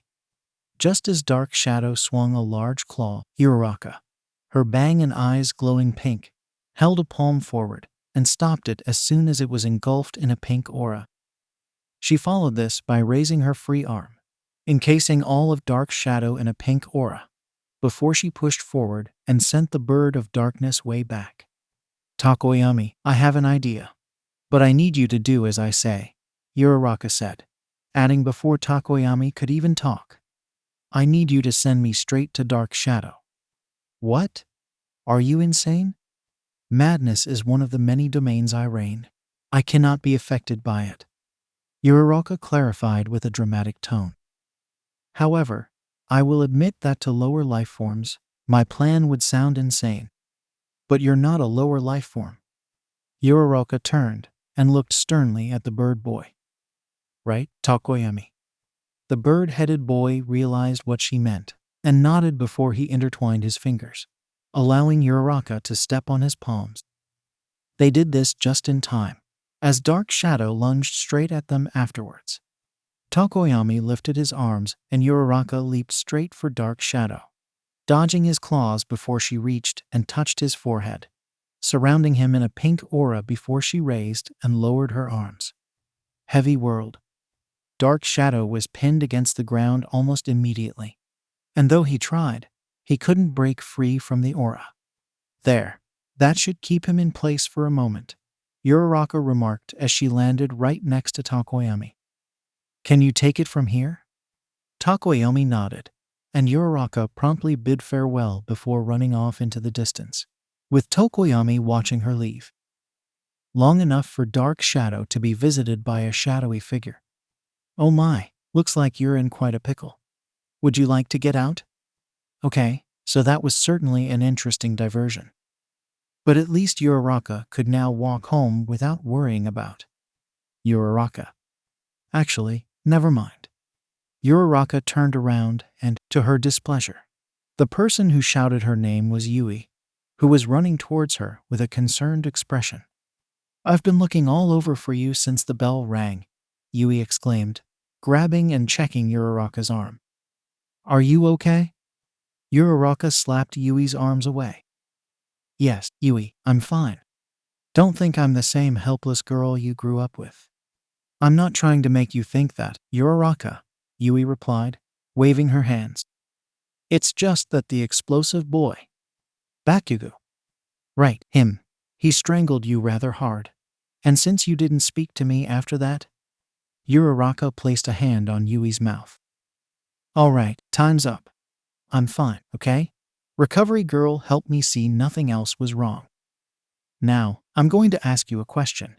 And I want you to be honest with me, got it? Yui nodded. And as soon as Uraraka pulled her hand back, she asked, why are you just a first year in UA? Yui blinked twice. I don't think I get the question. You came out of the nursery facility just fine, while I was held back a year. So you had a whole year-long head start to get in UA. Uraraka clenched her fists and narrowed her eyes. So why did you just take the entrance exam this year, when you could have done it last year? Yui took a deep breath, folded her arms behind her back, and looked at the sky. To be honest, I did try out the entrance exam last year, but something happened and I wound up failing it. That's impossible, Uraraka stated, putting her hands on her hips. You're one of the better students to come out of the nerdery facility. You're smart, cute, have a strong quirk. You should have passed the entrance exam first time you did it. But I didn't, Yui bluntly retorted. I failed, so I trained hard enough to give it another go this year, and I succeeded. Uraraka frowned and lowered her head. You have to be lying or hiding something. I can't see you failing at anything. Yui, you're better than me.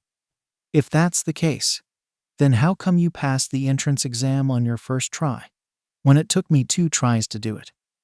Uraraka's head snapped back up as she realized what Yui had said, with the ground shaking as an explosion was heard in the distance. Was that an explosion? No, that was just my world falling apart. Asterisk boom. Asterisk. Okay, now that legitimately was an explosion. Uraraka turned around. And it sounds like it came from the streets.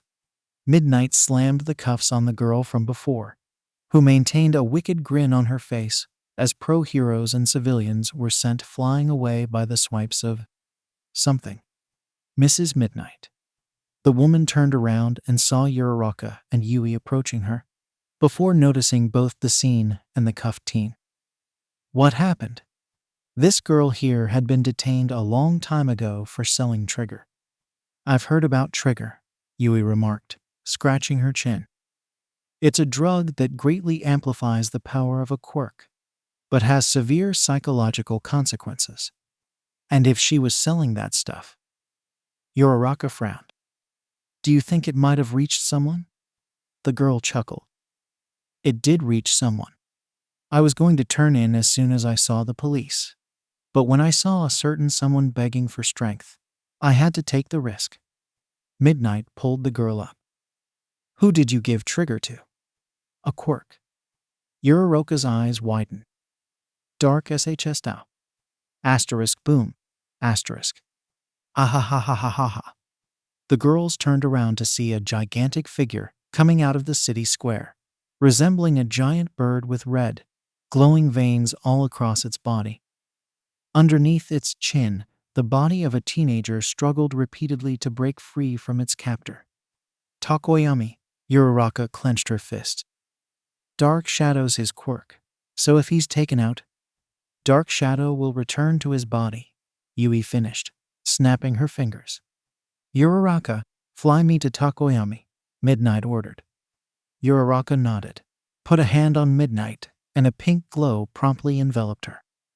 This allowed Uraraka to fly Midnight straight to the boy, thus allowing Midnight to release her gas to knock out both Takoyami and the restrained girl. She promptly grabbed the unconscious with her free arm, and Uraraka pulled them back to the ground. Despite the unconscious status of its owner, Dark Shadow wasn't budging. Takoyami's been knocked out, so why isn't Dark Shadow calming down? Fools. I'm no longer Dark Shadow. I'm no longer bound by that bird-brained boy. I'm stronger. I'm better. Dark Shadow swung his claws, forcing the girls to back away. I'm Chaos Shadow. And as the gigantic shadow bird laughed maniacally, Uraraka gritted her teeth and tried to think of a plan. But this was brought to a stop as soon as she saw her bracelets. The bracelets that were supposed to limit her power so she wouldn't far outclass the other students. You could debatably say they've failed so far, but that wasn't important. What was important was that they needed to go. Midnight, give me permission to remove the bracelets, please. What? There's nothing I can do in this form. I need to access more power, Uraraka exclaimed, clenching her fists. Either I take these things off and go all out, or we face a helpless battle until another hero arrives. Mrs. Midnight, please, let her take them off, Yui begged, clinging to Midnight's arm. If we wait and nobody comes, we're doomed. Midnight frowned and turned back at Chaos Shadow, who kept laughing maniacally as he swung his claws at the streets, attacking civilians and heroes alike. And it was then that she knew what needed to be done. Permission granted. Uraraka, take off those bracelets. A hopeful smile appeared on Uraraka and Yui's faces, the former's quickly turning into a grin of confidence as she took them off and began walking towards Chaos Shadow, who stopped his rampage to witness the audacious action. What's this? One of you fools still decide to face me. Takoyami couldn't rein me in. Midnight can do nothing. And every other hero hasn't been able to scratch me. Indeed, the only one capable of defeating me. Oh, give it a rest, will you? Chaos Shadow looked down and saw a small rubble floating around Uraraka as she folded her arms. Chaos Shadow, you've taken the road of a coward by using a substance to increase your strength and split from Takoyami. You chose to overpower him not through genuine power, but through trickery. Easy for you to say, Chaos Shadow snapped, ready to swing his claws once more. You were born absurdly powerful. Uraraka held a palm and pushed it while it was surrounded in a pink aura, somehow causing Chaos SHS Dao's attack to be interrupted. And you're about to get the full force of that power. Uraraka jumped high, and once she met Chaos Shadow eye to eye, she clenched her fists and screamed as her hair and eyes turned pink, followed by her gaining a pink aura that shined so brightly, Chaos Shadow covered his eyes and backed away until the light dissipated.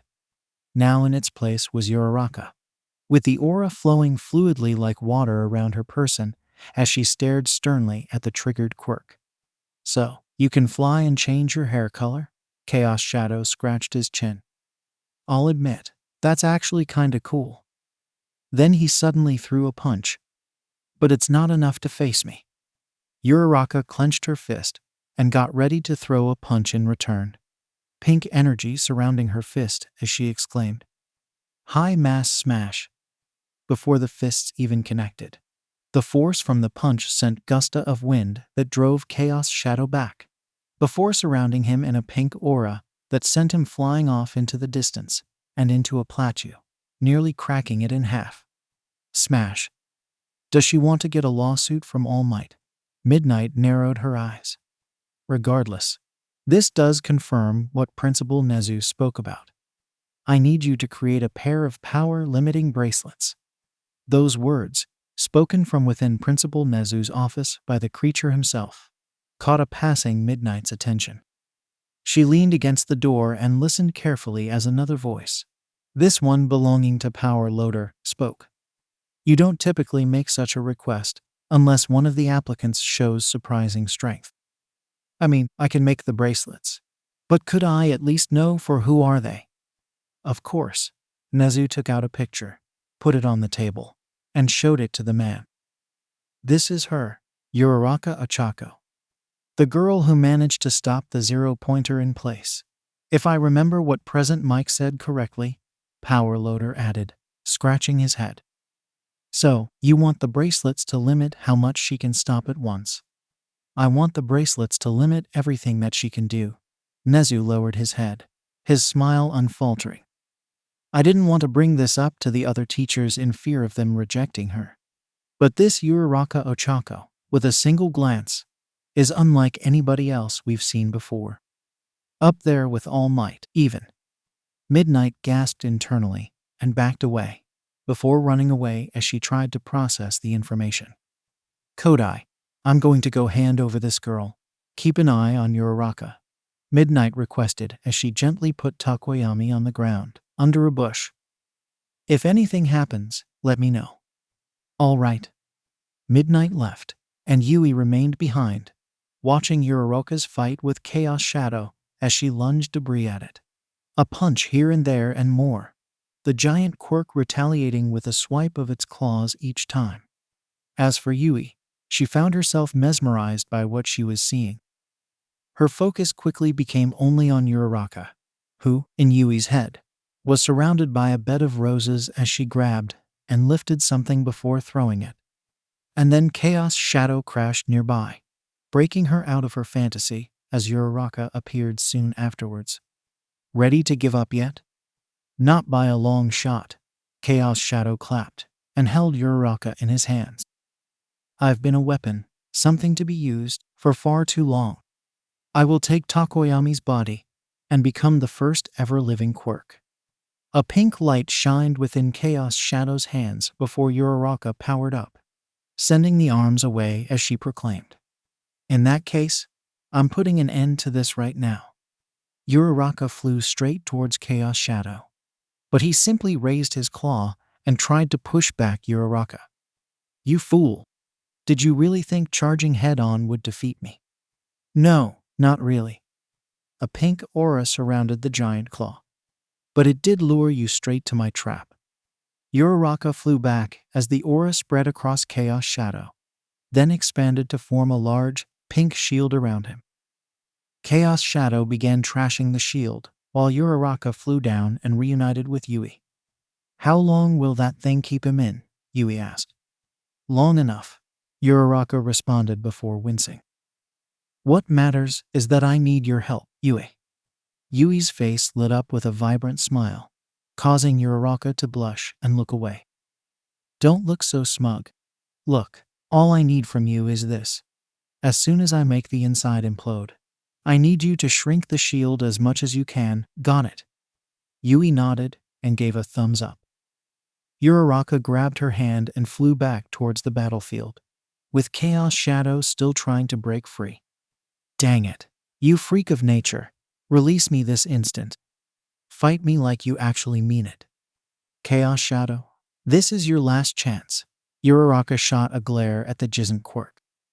Surrender now, and things don't have to get ugly. I will never surrender. Not to Takoyami. Not to the pro heroes. And definitely not to the likes of you. Chaos Shadow roared. Uraraka threw Yui towards the shield. That's your final mistake. Uraraka pushed her hand forward and clenched it. Implosion. Chaos Shadow screamed as the interior of the shield was enveloped in intense, burning light, initially showing the silhouette before engulfing even that. Yui, shrink it. Yui nodded, put her hands on the shield, and slowly but surely shrank it down from its gargantuan size to at least as big as a house, upon which Uraraka caught it and levitated it to the ground as Yui kept shrinking it. Eventually, the shield became small enough to fit into Uraraka's palm, and as soon as the light dissipated, a miniature, back to normal dark shadow whimpered. Please, D, don't hurt me. I'm not. But I want you to calm down and return to Takoyami peacefully, Uraraka told the miniature shadow bird. And next time somebody wants to give you something suspicious to grow stronger, don't take it. Dark Shadow nodded, just in time for Takoyami to regain consciousness and come out of the bushes. Ugh, what happened? He asked groggily as Yui ran up to him and helped him stand up. Dark Shadow. He's here. Takoyami's eyes widened as he saw Uraraka walking towards him, powering down to her base form as she held the sealed quirk in her hands. You beat him? It took a little more power than I'm used to. Uraraka scratched the back of her head. But yeah, I beat him. Incredible. The teenagers turned around and saw Midnight approaching them. holding Uraraka's bracelets, and with the detained girl nowhere in sight. You single-handedly subdued a trigger-empowered Quirk, Midnight stated as she put the bracelets back on Uraraka's wrists. Not only that, but you did it with the same power you used during the entrance exam. Well, it's different to hold in place something that tries to escape, against trying to do the same to something that's constantly trying to break free, Uraraka sighed, then flashed a little smile. But anyhow, what matters is that everything's fine, right? Midnight smiled back, but failed to give an answer, her smile slowly faltering as she promptly added, "You should probably go home now, before the police get here." Uraraka nodded, and the teenagers ran off back home, leaving Midnight to watch them go, regaining her smile as they left her view. Meanwhile, in the middle of a dark room, a bird landed on a desk before a pair of hands emerged from the shadows. "So, did you get something good this time?" The bird's eyes glowed and projected a holographic recreation of Uraraka's fight with Chaos Shadow. HMPH, this should be good enough. The hands grabbed the bird and walked to another room, this one resembling a girl's room that could use a little TLC. "Hey, hurry." A girl popped out of the bedsheets, sporting wild white hair and red eyes. "I got work to do. Entertain yourself with this bird in the meantime." The hands put the bird on the girl's bed and left as the bird replayed the holographic projection. As it went on, the girl looked at the fight with pure focus, her eyes widening until the end, where she smiled. Last night was a weird night, was what Uraraka thought as she got ready to go to school. And then she turned on the TV, right on cue for a news report. "Good morning, Japan," the booming newsman with cat ears exclaimed. "I'm Tiger of the Wild Pussycats, bringing you the first of many exciting news. Today's first topic is the triggered Quirk incident near the Mei Prefecture. Here's Ragdoll on the scene."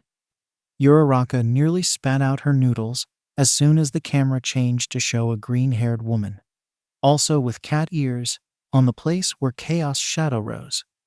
"That's right, Tiger. Last night was filled with quite a couple surprises, but no surprise was greater than that of the mysterious pink-haired girl who subdued the trigger-empowered Quirk," Ragdoll stated with pure excitement. "We got a couple of people who have to say something about the scene." And as the people began talking, Uraraka's eyes widened and her pupils diluted as her skin turned blue. That girl flew up and dominated the giant bird thing like it was nothing. When the pro heroes were being swiped left and right, she came out of nowhere and saved everyone. She came out of nowhere and beat the giant thing in a second.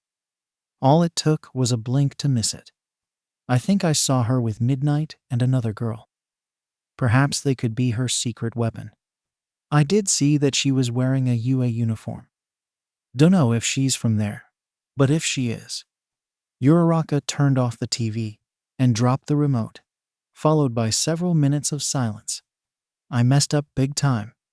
Uraraka was so lucky her train was empty that morning, 'cause if it wasn't, she might have needed to break the rules and take off her bracelets so she could fly straight to UA. Granted, she was told to wear them at the school, but better safe than sorry. Unfortunately, her train stopped for reasons unknown, forcing her to go out and begin power walking her way to school. Hopefully it wouldn't take too long to get there. Uraraka. The girl stopped and turned around to see Midoriya approaching her. "Oh hey, Midoriya, weren't you supposed to be at the train?" "I did, but my train had to stop early due to reasons," Midoriya explained as he scratched the back of his head. "Anyway, would you like to walk to school together?" Uraraka smiled. "Sure, I'd love to." And so, the two began walking side by side, while sharing a little conversation started by Uraraka. "So, how's UA been to you so far?" "It's definitely been amazing. There's so many new faces, so many cool quirks, and one of my teachers is All Might. It's like a dream come true." "I'm glad to hear that. And what about you?" "It's been fine too. though I can't help but always feel a little worried whenever I go. Why? Uraraka raised her wrists, revealing her bracelets. Oh, right. You're a titan, I forgot.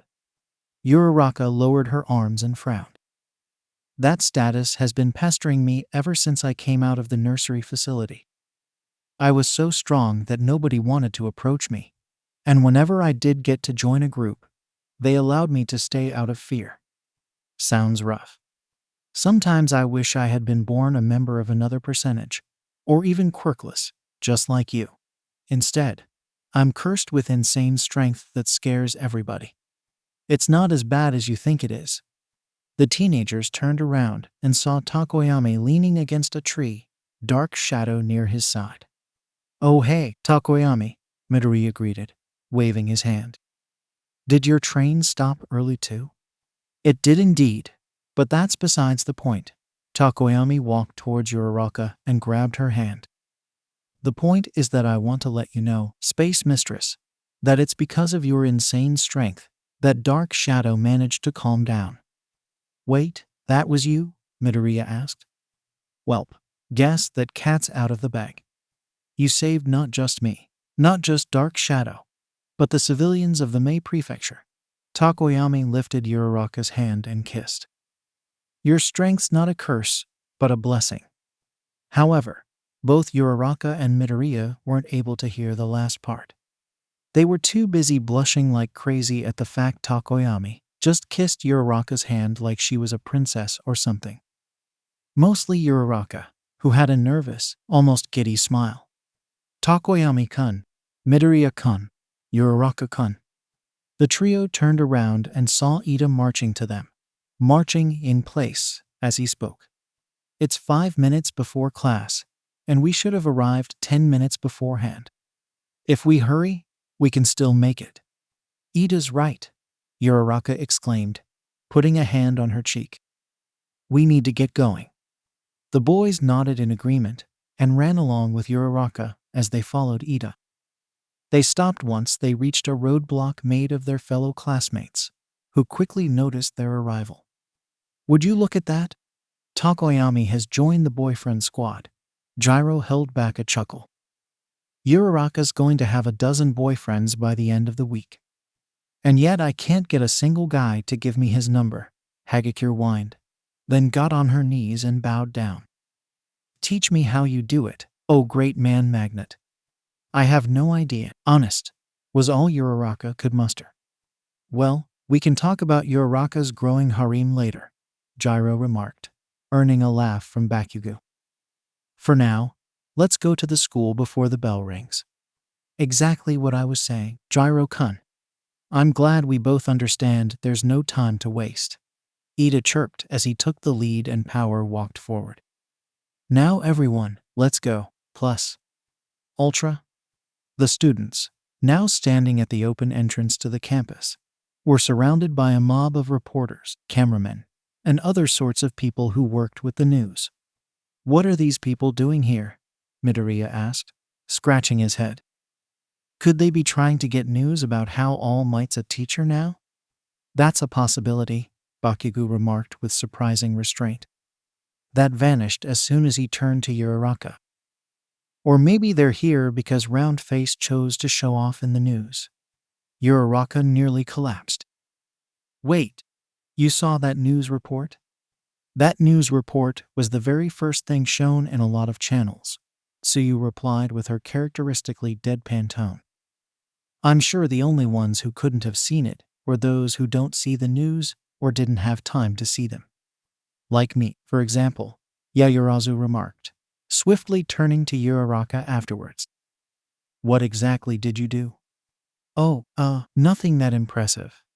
She got permission from Mrs. Midnight to take off her bracelets to use her full power against a trigger-empowered dark shadow, Takoyami interjected, folding his arms.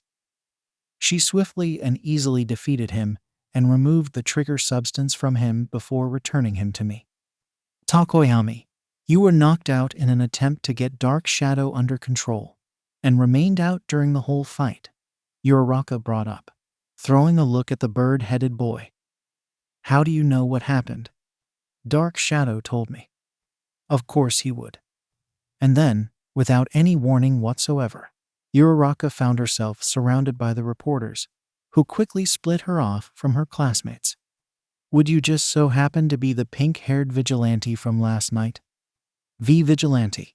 Uraraka flailed her arms wildly. Why, you got it all wrong. I had permission from Mrs. Midnight. So Midnight was in the area, and rather than call a fellow pro-hero, she asked you to take down the giant triggered Quirk. Uraraka shut her mouth, silently cursing herself for making things worse. Why couldn't she have shrank out of view so All Might could still be the main topic? Actually, wait. Didn't you come here for All Might? In the briefest of moments that the reporters murmured to themselves, as if to ask themselves that same question, a bunch of cloths spread from within the campus, wrapped themselves around the students' bodies, and pulled them forward. Not a second passed before the entrance was promptly blocked off by a metallic barrier, finally giving the students, especially Uraraka, some breathing room. Thanks a lot, Mr. Aizawa. Uraraka's comfort vanished in an instant as she slowly turned to see her savior, Mr. Aizawa, looking at her with his usual deadpan look. She couldn't tell if he was angry, disappointed, or something else, which only made her worry even more as classes continued as if nothing had happened. At least, she and her classmates walked to the classroom and got on their seats like normal. Now, before we begin homeroom, I wanted to review your performances on the action trial. The atmosphere became heavy as the students listened carefully to their homeroom teacher's critiques. For Uraraka, it took until Midoriya and Bakugo's critiques before she really paid attention. Bakugo, surprising nobody, was pretty violent in attacking not only the robbers but the hostage, before knowing if they were a villain or not. They weren't, by the way, so that definitely hurt his score. Midoriya, meanwhile, had a plan for both scenarios, but clearly went thinking with one over the other. As soon as he freed his hostage, he checked her out for a moment before realizing she wasn't a villain, prompting him to awkwardly guide her to safety. A better ability to think on the fly would be appreciated, basically. Uraraka. The girl stood up and shouted, "Present," while having one arm lifted. Sit down, please. We already took attendance. I just want to review your performance on the action trial. Uraraka sat down. Yes, sir. While you took down the robbers and free the hostage, it was clear you didn't come up with a plan B in case the hostage was a villain. And so, in doing that, you fell right into the hostage's trap, not only failing the requirement to discern whether they were a villain or not, but also giving you one of the worst time scores in the exam. Well, at least Mr. Aizawa wasn't bringing up the machi bit. You did create an overnight meme, though, so you can see that as a plus. Never mind. Now that that's done. Actually, Mr. Aizawa, Bakugo loudly blurted, no doubt getting everyone's attention. Isn't there something else related to Round Face over there that should be brought up? Something that, I don't know, might have been on the news. Of course, Bakugo wanted to remind Aizawa to tear Uraraka a new one over her little vigilante action last night. He probably would have remained silent if there was nothing to do to ruin her reputation. Now that you mention it, I did ask Midnight about it, and she gave me the full story. Aizawa folded his arm as his gaze fell once more on Uraraka. So, about the vigilante action last night.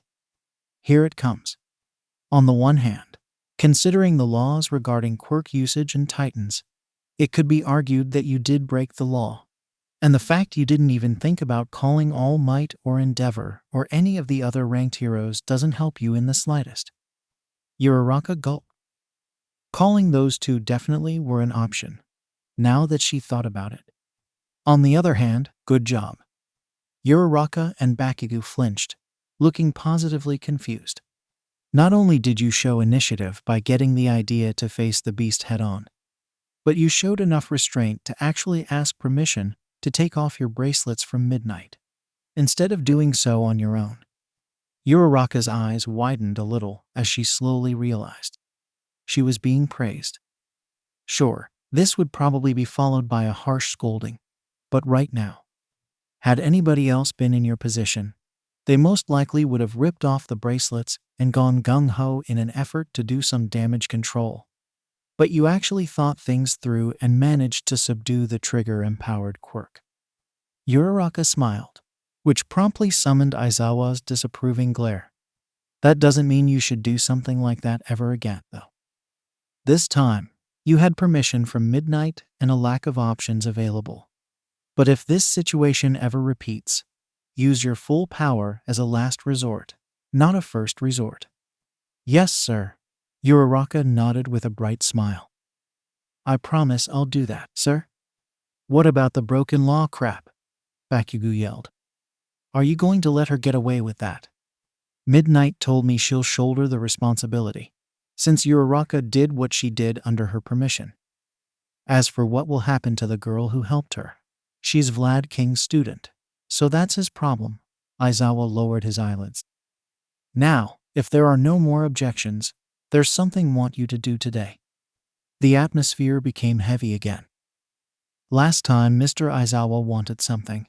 The students got a Quirk apprehension test with the motivational lie of expulsion. What the heck did the man have under his sleeve this time? You're going to pick a class president. The students rejoiced before they began clamoring for the position. Left and right, everybody raised their arms to ask to become class president. Except for Uraraka, who remained impartial to the whole thing. The news media had given her too much attention as it was. She didn't want any more than that. Thank you very much. The rows of sound finished once Ida stood up and suggested the class do a vote to decide the class president. He did this while raising his arm as high as he could. You know, it was a good thing he wanted to be a hero, because politician was probably not the best alternative. Once everyone voted and the votes were counted, Yaoyorozu had 5 votes, followed by Uraraka with 4, Midoriya 3, and a random assortment of other votes under them. How did I get that many votes? Uraraka exclaimed in disbelief. Yeah, what the fuck? Bakugo yelled as he stood up. Well, it's not like anybody was going to vote for you, Zero blurted. Shut up before I blow you to bits, soy face. Though Bakugo had gotten an answer he didn't like, at least he got some sort of answer. Uraraka? She was left hanging as she stood at Aizawa's desk, with Yaoyorozu standing by her side, looking completely cool and collected as Aizawa said. Going by the votes, class president will be Yaoyorozu, and the vice president will be Uraraka. Uraraka kept shivering as she tried to say something, only to mumble some incoherent nonsense instead.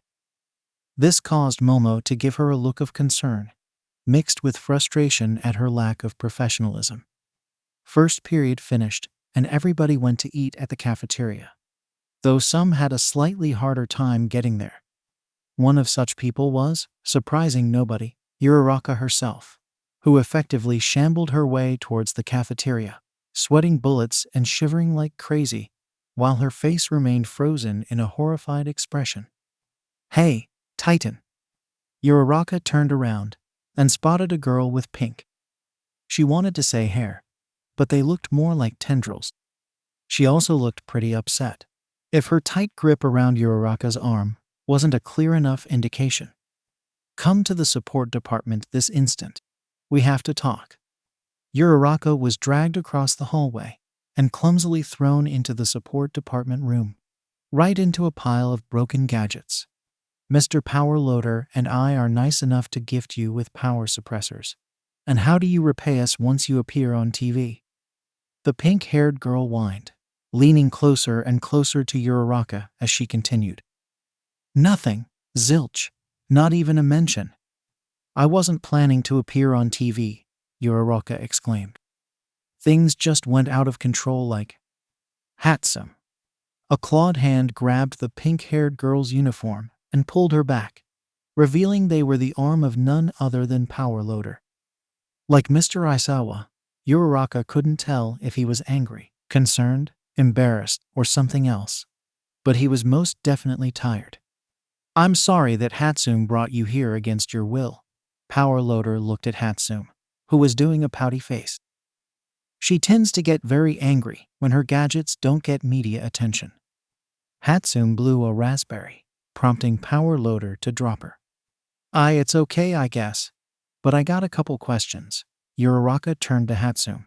First and foremost, who are you? I'm Mei Hatsume. A first year in the support department and the best, most honest, most hardworking member of my class. She also helped me co-design your power-limiting bracelets, Power Loader added. As soon as she saw you on TV without those things, for a good reason admittedly, she dragged me here to try fix the problem. As someone who hopes to become a provider of support items for future heroes, I need my babies to be shown to their best capacity whenever the cameras are out. Hatsume slammed her fist down. So you not using any of them while you were in the spotlight was an awful wasted opportunity. But the only support items I had were the bracelets. And they're supposed to contain my power, not make me stronger, Uraraka replied, leaning back a little. If I used them, I might not have been able to defeat Chaos Shadow. And that's what we're going to fix today. Hatsume clenched her fist. We'll get enough information about you until we have enough to create gadgets you can use to control your power. That doesn't sound bad, actually, Uraraka said, scratching her chin in thought. What's the catch, though? As soon as you're in the media's line of sight, where are the items?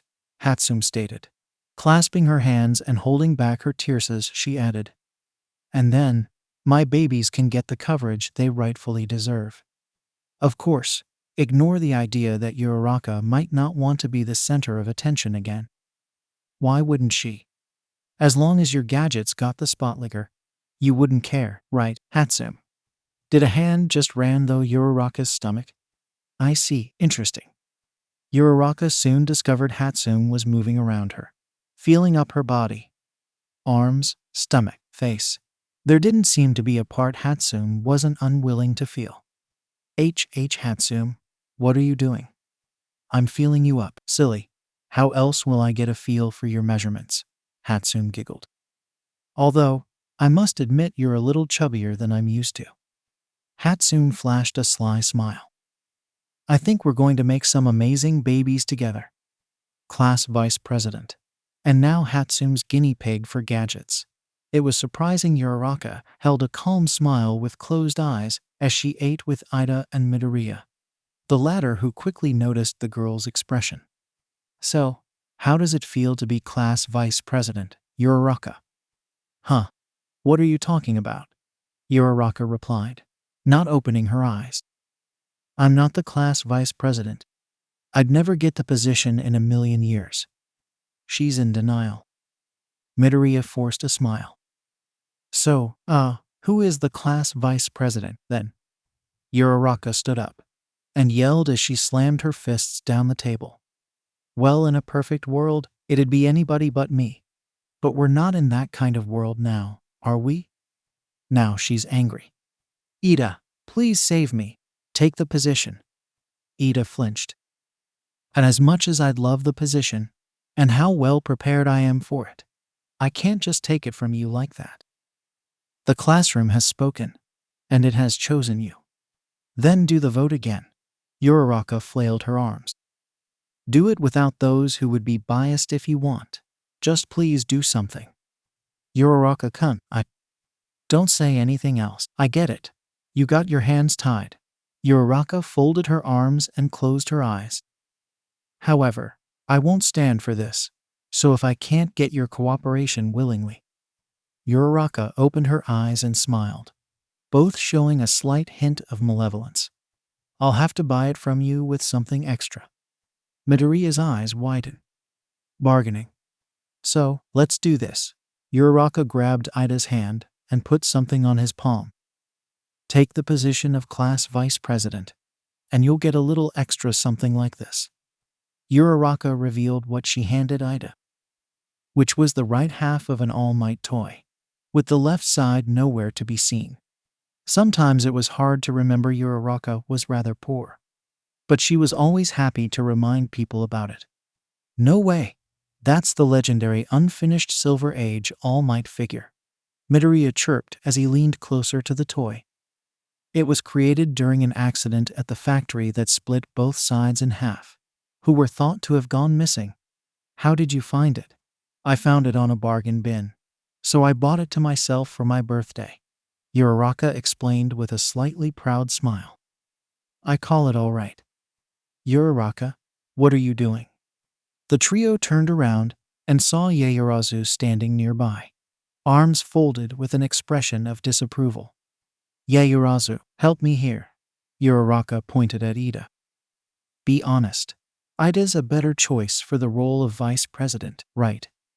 Yaoyorozu hummed and folded her arms.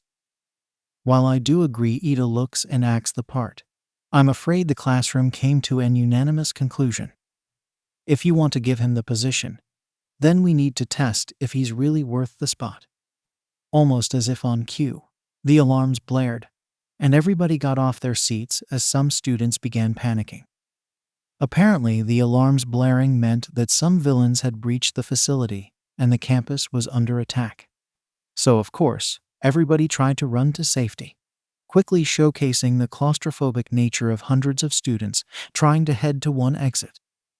The quartet found themselves squished among them, Ida trying to get everybody to calm down, while Uraraka was sandwiched between Midoriya and Yaoyorozu's bosom. Uraraka, can you lift everybody but us? The rich girl exclaimed. I can try. Uraraka put her hands on the ground and selectively surrounded everybody but her group in a pink aura, before lifting and holding them in the air. The pressure caused blood to come out of her nostrils, but she seemed fine otherwise. Uraraka, your nose is bleeding, Midoriya said. It's because of the bracelets. They limit how much weight I can lift, and several students just so happened to go past that. Uraraka's arms began shaking. I won't be able to hold them for so long, so please, come up with something quickly. Everybody looked around for something to help them, and luckily managed to find the evacuation exit. Unfortunately, it was too far away for them to reach it before Uraraka's limit expired. That was when Ida got an idea. Or any idea, if you will. Uraraka-kun, release everyone. Then use your powers on me as I dash. Uraraka nodded. Whatever Ida had planned, it was better than bursting her blood vessels. So Uraraka released everyone, and in the short time everybody was stunned. Ida sped up and Uraraka removed his gravity, sending him flying straight into the emergency exit. Everybody, calm down and head to the exit in orderly fashion. Everybody obliged at the floating guy, and promptly walked through the exit. Uraraka releasing Ida once the group was close enough for Yaoyorozu to catch him mid-fall. Once recess was over, everybody returned to their classroom, now knowing the real reason behind the alarms blaring. So, the security breach was actually the result of the news mob trying to enter UA, Kaminari asked, scratching his head. Geez, as soon as the news hounds get a potential new story, they really pull all stops to get it. At least they were news reporters and not villains, Mina spoke, putting her arms behind her head. Can you imagine if villains had actually breached the security? And as her classmates kept talking, Uraraka barely paid attention, mostly focusing on Ida as he sat on his desk, not joining any conversation or, really, doing much. Uraraka. She turned around and saw the person in front of her was Yaoyorozu, who looked slightly concerned. Are you sure about this? Uraraka smiled and nodded, just in time for Mr. Aizawa to enter. All right, everybody, take your seats. Let's get to work. Mr. Aizawa, if I may, Uraraka said, raising her arm. There's something I want to say. Aizawa rolled his eyes. Make it quick. Uraraka and Yaoyorozu walked to Aizawa's desk, and the former promptly blurted, I want to nominate Tenya Ida as the class vice president once more. All eyes fell on Ida, who looked just as shocked as everyone else. Now, before anybody asks why, let me explain. When everybody was panicking, I was at a loss on what to do. Uraraka turned to the class president. When Yaoyorozu asked me to lift everyone, I didn't hesitate. But I overestimated how much I could do with the bracelets on. And I couldn't break off my concentration either. Otherwise, everybody who got lifted would plummet and continue to panic. Yaoyorozu frowned. Uraraka. But while everyone else was panicking, Ida remained calm and quickly thought of a plan to evacuate safely. Uraraka continued with a wide smile directed at Ida. He did what I, a Titan and your designated vice class president, couldn't do. Uraraka walked to Ida's desk and folded her arms behind her back and looked around the classroom. Don't you think he'd be a better vice president? What followed was a series of agreements as Uraraka grabbed Ida's arm and pulled him to the desk to take Uraraka's place, being received with both people saying his name in approval and Yaoyorozu's warm smile.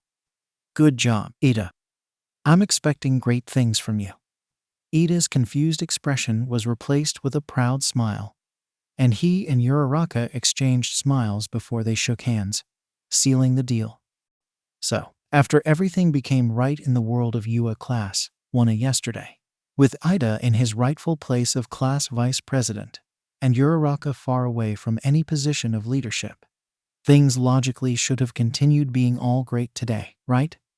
Well, mostly yes, but with one notable bump along the way. Uraraka had just left the train and stopped close to UA High School, quickly taking a run for it so she wouldn't be late. Along the way, however, somebody exclaimed, "Help!" Uraraka immediately turned around and, gaining a pink aura for a split second, she dashed towards the source for the cry for help. This took her to a path near UA and D to the source, who turned out to be a girl with vines for hair. A fellow UA student, judging by her identical uniform. Don't worry, I'm here, and I'm going to help you, Uraraka said as she crouched down and put a hand on the girl's hair. Now, tell me what's wrong. I twisted my ankle, the vine-haired girl stuttered as she was slowly surrounded in a pink aura. I was walking to school, when a pair of kids ran past me and made me trip. A third kid then came and... The girl winced, giving Uraraka a good enough idea on what happened. At least, she hoped her idea was correct. All right, stay calm. With the girl fully engulfed in the aura, Uraraka stood up and lifted her index finger, lifting the girl from the ground and hovering her carefully. I'll take you to Recovery Girl. Oh, okay. Uraraka carefully walked towards UA, making sure she didn't trip and accidentally drop the girl on the ground. However, that would soon become the least of her worries once she saw the entrance blocked off by a familiar group, forcing her to hide in the bushes. Oh, for crying out loud, the news reporters are back again. Uraraka gritted her teeth. I mean, I could lift you over the gate and drop you, but I can't take you straight to Recovery Girl's office if I don't go in. Need help? Uraraka flinched, but luckily kept the vine-haired girl in the air as she turned around to see the one who asked that was Shoji, who was laying low in a nearby bush. Don't scare me like that, Shoji, Uraraka chided. Although, now that I think about it, I could use your help. Shoji nodded. What do you need me to do? Uraraka lowered the girl and dropped her on Shoji's arms. She needs to go see Recovery Girl, so I'll get the reporters' attention. And while I distract them, you'll run and take this girl there. Are you sure you'll be okay? Shoji asked, sounding slightly concerned. Those reporters could end up prodding you with some uncomfortable questions. Uraraka smiled and chuckled. This isn't my first rodeo with that kind of crowd. With that said, Uraraka walked into plain view. And just as she predicted, the news reporters surrounded her completely, giving Shoji the chance to enter the school. Hey, we meet again, Uraraka blurted, trying to force a tough look. Are you here for All Might? Oh, we'll try to get some juicy information out of him too, the news lady answered, narrowing her eyes with a sly smile. But today, you're the one who gets the spotlight. Uraraka flinched and tried to take a step back, but this simply caused her to bump into one of the reporters. Oh, really? Why's that? Because you're the girl from 10 months ago, the woman answered. The one who injured the boy that was also attacked by the sludge villain. Uraraka was trying very hard whether to smile or growl. On the one hand, the woman brought up the sore fact of how she had her little tantrum months ago with Bakugo, which she had tried very desperately not to repeat. On the other hand, she brought on the sludge villain incident, something that still brought a smile to Uraraka's face, even months after the fact. Now, would you answer a few questions? No. Excellent. First question.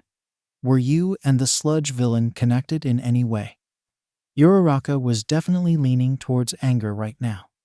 No, him getting beaten up by me, and then that sludge thing so close to each other was a coincidence. Well, how about Yua? Has he managed to enter? Yes, he did, whether I like it or not. Have you interacted with him since then? Uraraka simply groaned, remembering her last few interactions with Bakugo. The news reporters seemed to take this as an answer, since they quickly skipped to the next question. Are you two dating? Uraraka's anger began reaching the boiling point, and though she began floating, she managed to keep her cool. And no, we're just classmates. Well, what about the boy you rescued? Is he studying here? Uraraka calmed a little. Yeah, he is. Has he interacted with the other boy since then? How's their relationship like? Uraraka finally lost it, and as both her bangs grew pink, she grabbed the reporter's collar and lifted her. Mind if I ask a question for once? Uraraka flashed a malicious, glowing glare and smirk. Have you ever wanted to fly? Meanwhile, inside the school, Shoji and the vine-haired girl stopped and turned around to see the news reporters, surrounded by pink auras, being lifted in the air and then thrown away from the school. Oh man, Shoji frowned. That's totally going to get her in trouble. And as Shoji predicted, Uraraka got in trouble. She sat down while the bear mouse rabbit got off his chair and walked towards her. His smile made it difficult to see at first glance, but Uraraka could tell he was, if not angry, then at least a little disappointed. Okay, Uraraka, so, be honest with me, he started. What happened? Uraraka twiddled her fingers. I saw a girl in trouble, so I went to take her to Recovery Girl's office. But the gates were blocked by news reporters. Shoji suggested his help, and he took the girl inside while I distracted the reporters. They made me angry. And next thing they knew, they were flying away from the campus, Nezu finished. Now, Uraraka, with this information freshly reviewed, what did you do wrong? Uraraka rolled her eyes. I didn't drag out their suffering for your amusement. Ahahahahaha. No, but thanks for thinking about me, Nezu replied, his smile unfaltering. No, the real thing you did wrong was to neither stall them long enough for someone to interfere, or leave the scene once Shoji had already entered. Uraraka flinched, realizing the creature was right. Listen, Uraraka, the news media is a peculiar beast. Some want the real news, some want provocative stuff, but all of them are utterly determined to get the news they seek. So, any of the answers you provided them could be distorted in the future to suit their own needs. She lowered her head and nodded. She could only wonder what would happen with all the answers she handed on a silver platter. Now, I will let you leave with a warning. Next time you're faced with the media, try to tell them as little as possible, and watch your wording. Even the most innocent of statements can be twisted. She nodded once more, this time with determination, and with the principal's permission she stood up and left the office, immediately heading to the nurse's office afterwards. There, sweetie, your ankle's all fixed up now, Recovery Girl said with a smile, right before she grabbed a Kamui Woods Pez dispenser. Now, have some candy and take a rest before you go to your classroom. The vine-haired girl nodded and grabbed the candy as she turned her gaze to Uraraka. Thanks again for helping me. Uraraka flinched and waved her hands. It's okay. I didn't do anything that special.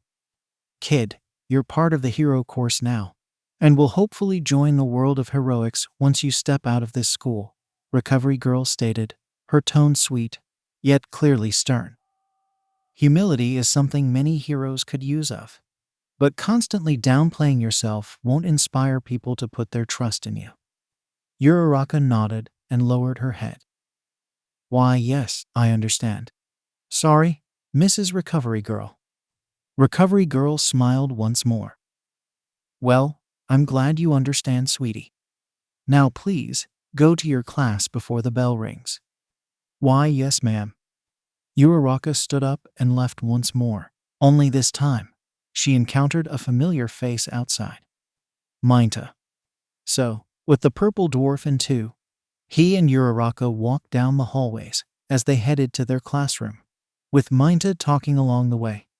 So, I just have to ask, was you lifting and throwing the reporters away from the school the only thing you could think of? Guess it was only a matter of time before somebody found out about what she did. And if anybody other than Minta had found out first, Uraraka probably would have been mortified.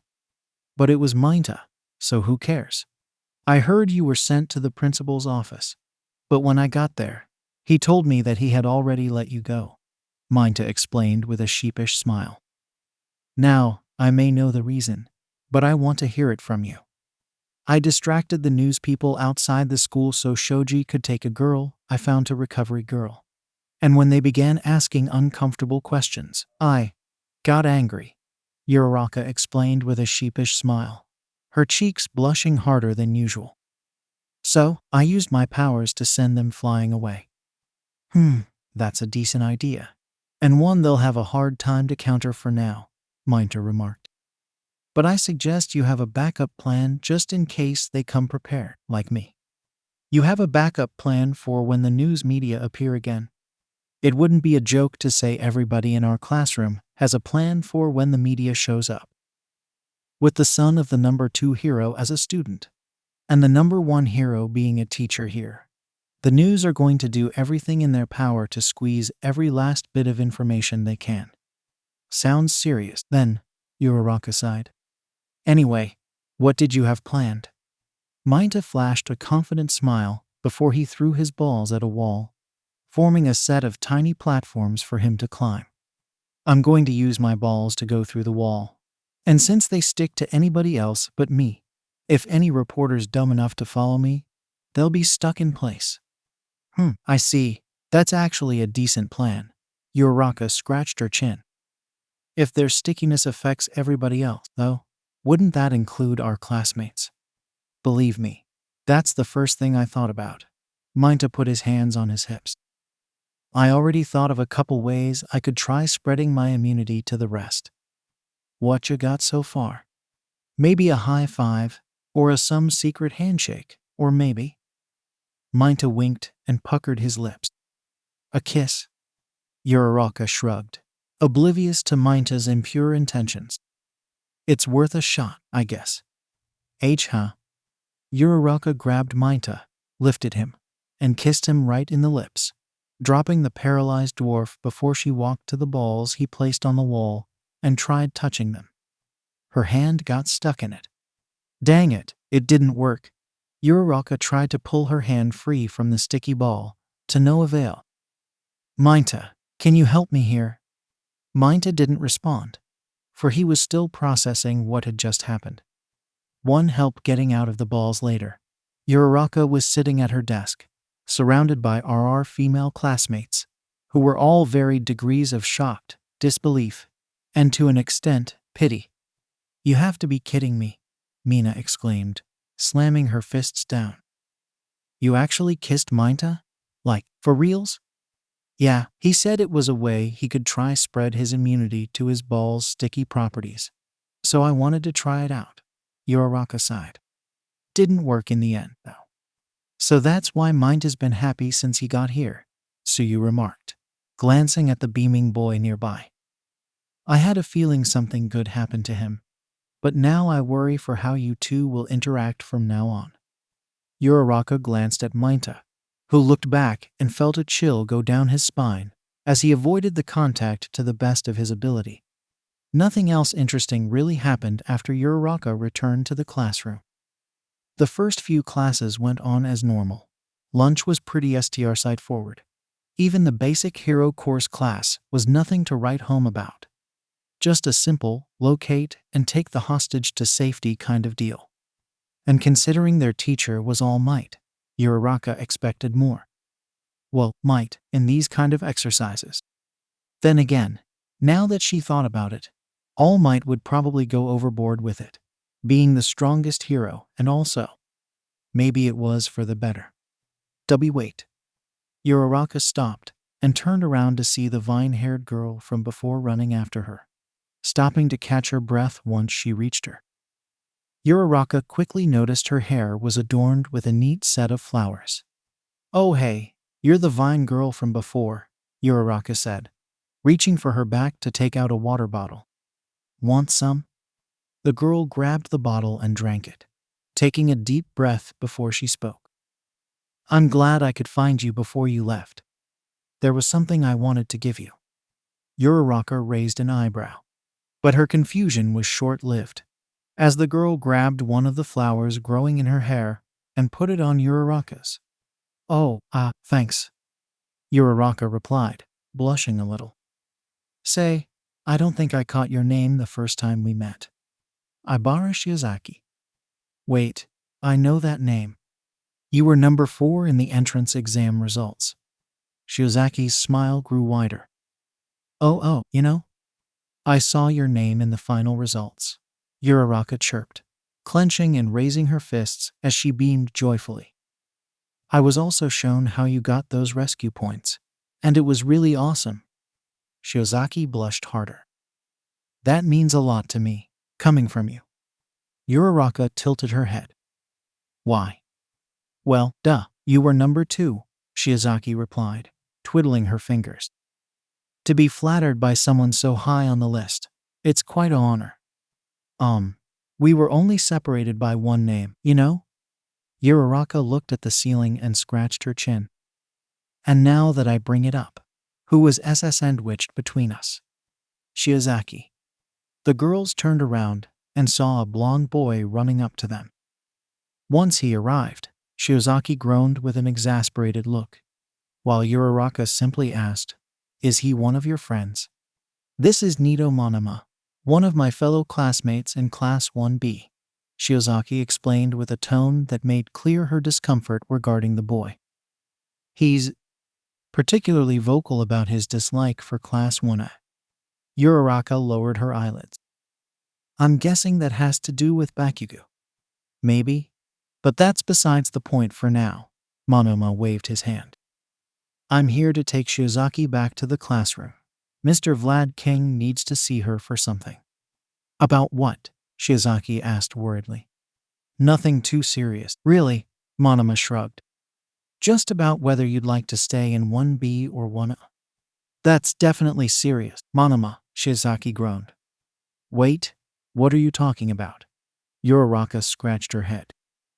"I thought if you were put in one of the classes, you couldn't really switch. You can't under normal circumstances, but errors pop up every once in a while." Monoma put a hand on Shiozaki's shoulder, her reaction being of discomfort. For example, Shiozaki was apparently supposed to go to 1A, but she wound up in 1B by mistake. In that instant, an idea popped up on Uraraka's head, bringing her a hopeful smile. So, theoretically, if that's the case, she could go to 1A and have a student from 1A take her spot in 1B, right? Monoma nodded. "That's how it works, I think." Uraraka clasped her hands. "I have to go do something, be right back." Uraraka ran away, leaving the duo alone to wait for her. At least, that's the impression given by the fact they weren't moving an inch. "Monoma, could you please take your hand off my shoulder?" "Fine. Just give me a second to wipe off this dust." "I can wipe it off myself." Uraraka opened the unlocked door to All Might's office and barged inside. "Mr. All Might, could you hear my?" She stopped upon seeing Midoriya in the office, along with a man wearing a suit suspiciously similar to All Might's, but no All Might in sight. "I'm so very sorry. I must have reached the wrong room by mistake. I'm gonna leave now." Midoriya and the skeletal man gave her a thumbs up and sighed in relief as she got ready to leave. Before she turned back and chirped, "By the way, Mr. All Might, you mind if I come back later?" "Not at all, young Uraraka," the skeletal man answered with a smile. "My door's always open to one of my students." The skeletal man froze as he realized what just happened, which wasn't helped by Midoriya's shocked look and Uraraka's little smug smile. I mean, you answered me, Mr. All Might. You can't deny that." Uraraka closed the door and leaned against it, arms folded behind her back. "Now, there had to be a reason you look like that, and I want to know it." Are you sure about that?" Midoriya asked, scratching the back of his head. It's kind of a long, complicated story." "Midoriya, with all due respect, stay out of this conversation," Uraraka responded, her tone stern, but fair. "You being here makes it all but clear you also knew about Mr. All Might's condition and kept it a secret." Midoriya lowered his head and frowned, making Uraraka regret her words almost immediately. I mean, I know some things have to stay secret, but right now, there's no point. I'm here, and I'm not going away until I get the truth." All Might took a deep breath and lowered his eyelids before locking gazes with Uraraka. "Fair enough, young Uraraka, but I have one condition. Don't tell anybody else about what I'm going to tell you, okay? This has to stay between us three." Uraraka narrowed her eyes with determination and nodded. "All right then, so, here's the gist of it." Sometime later, at the Class 1B classroom, Yui tapped her fingers against her desk as she glanced between the door and the clock, something that Kendo quickly noticed. "I know you're feeling a little jumpy, Yui, but be patient," Kendo said, getting the dark-haired girl's attention. "This is something that Shiozaki needs to think about very carefully. We shouldn't rush her." "Yeah, she's already angry enough as it is," Monoma remarked, now sporting vines across his ruffled hair. "Dude, you knew that Shiozaki doesn't like it when people touch her," a skeletal-faced guy remarked. "You were asking for it when you didn't leave her alone when she asked.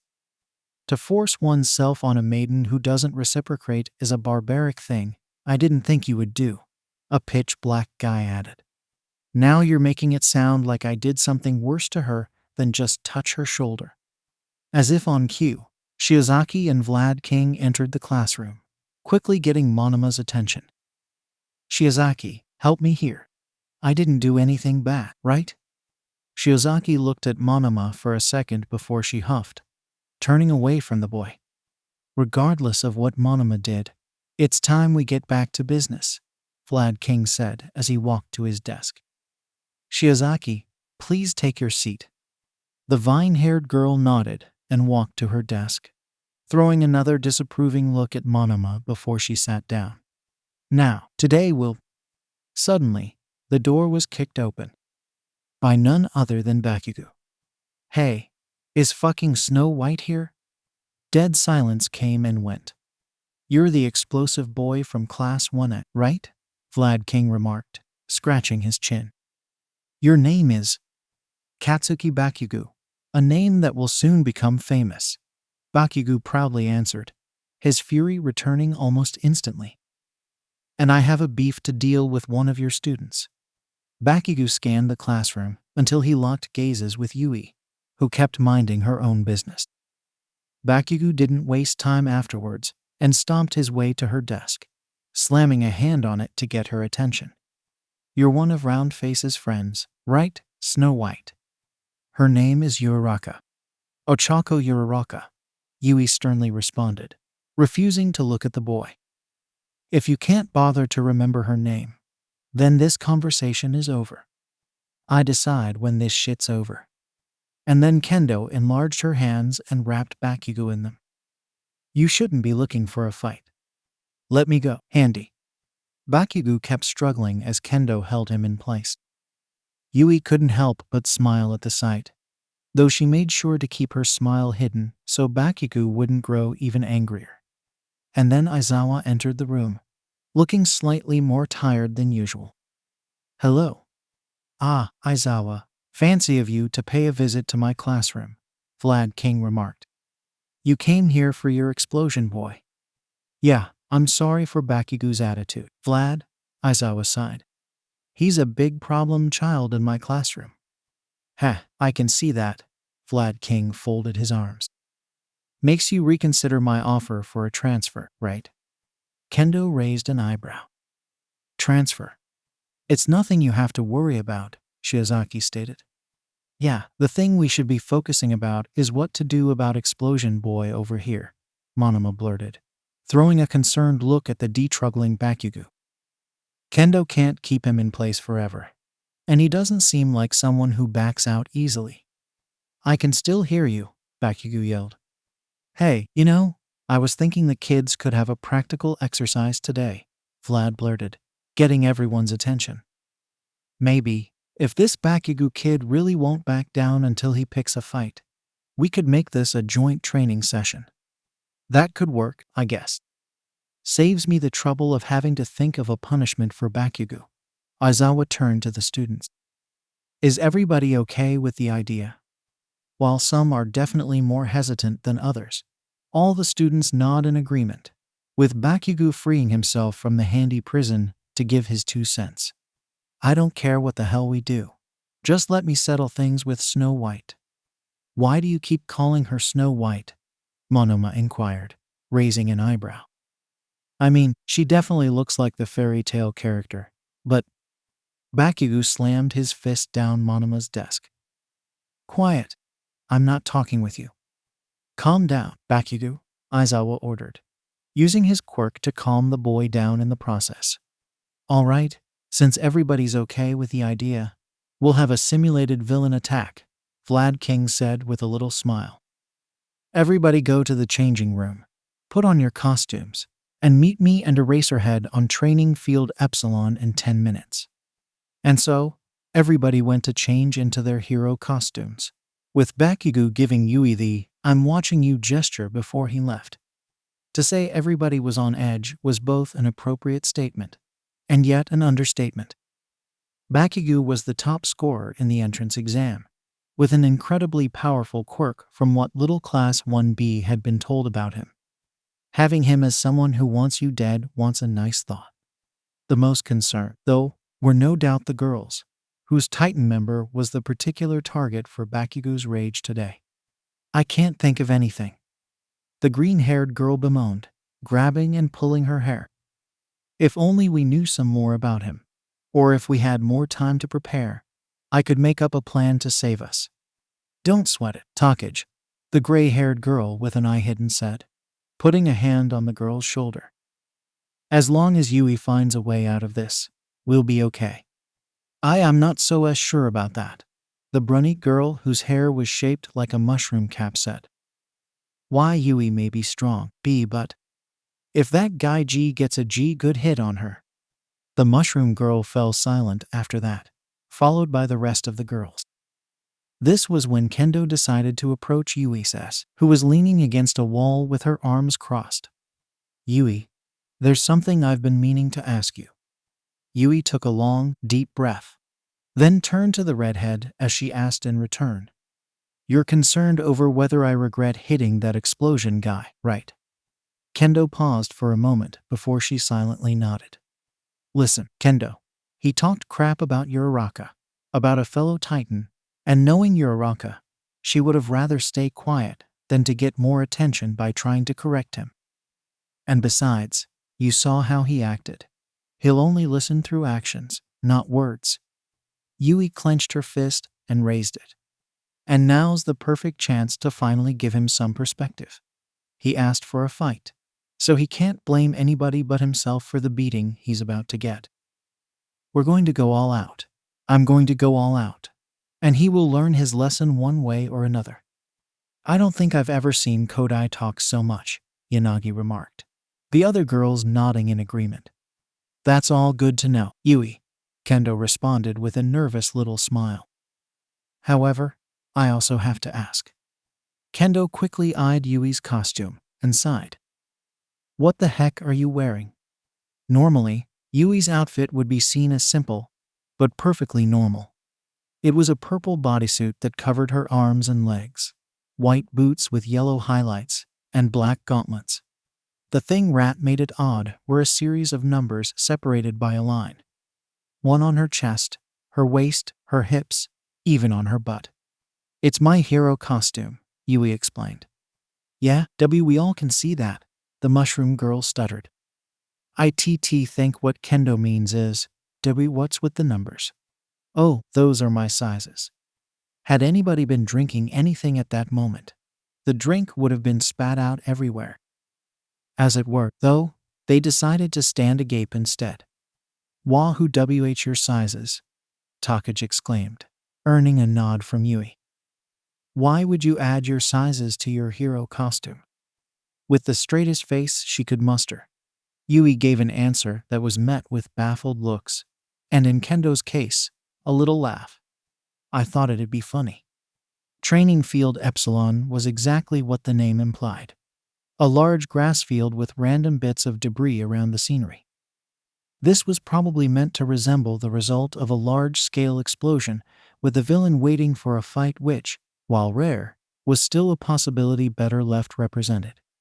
And since this was Bakugo we're talking about, the field looked rather fitting for him. Alright, Bakugo, remember, this is just a training exercise. That means you shouldn't go all out against Class 1B.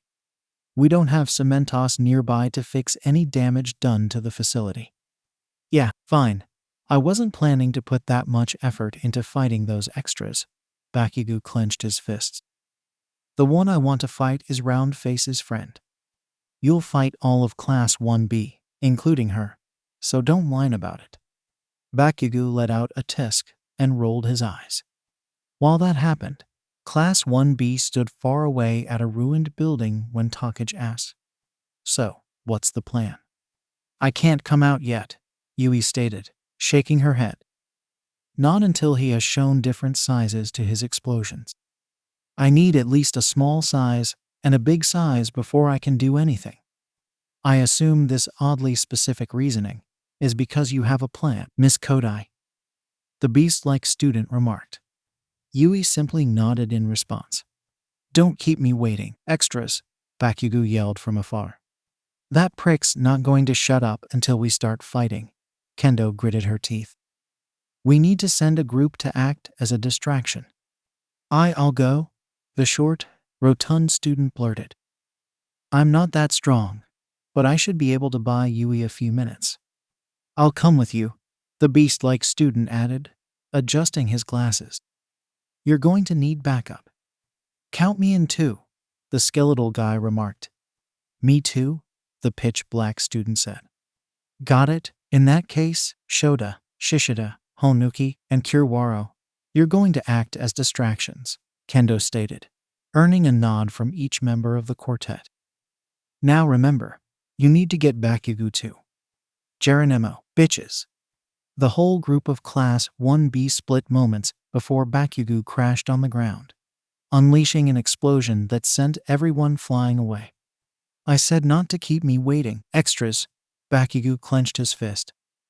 Now come at me before I blow every single one of you to Recovery Girl's office. With a fight now high in demand, Shishida was the first to strike.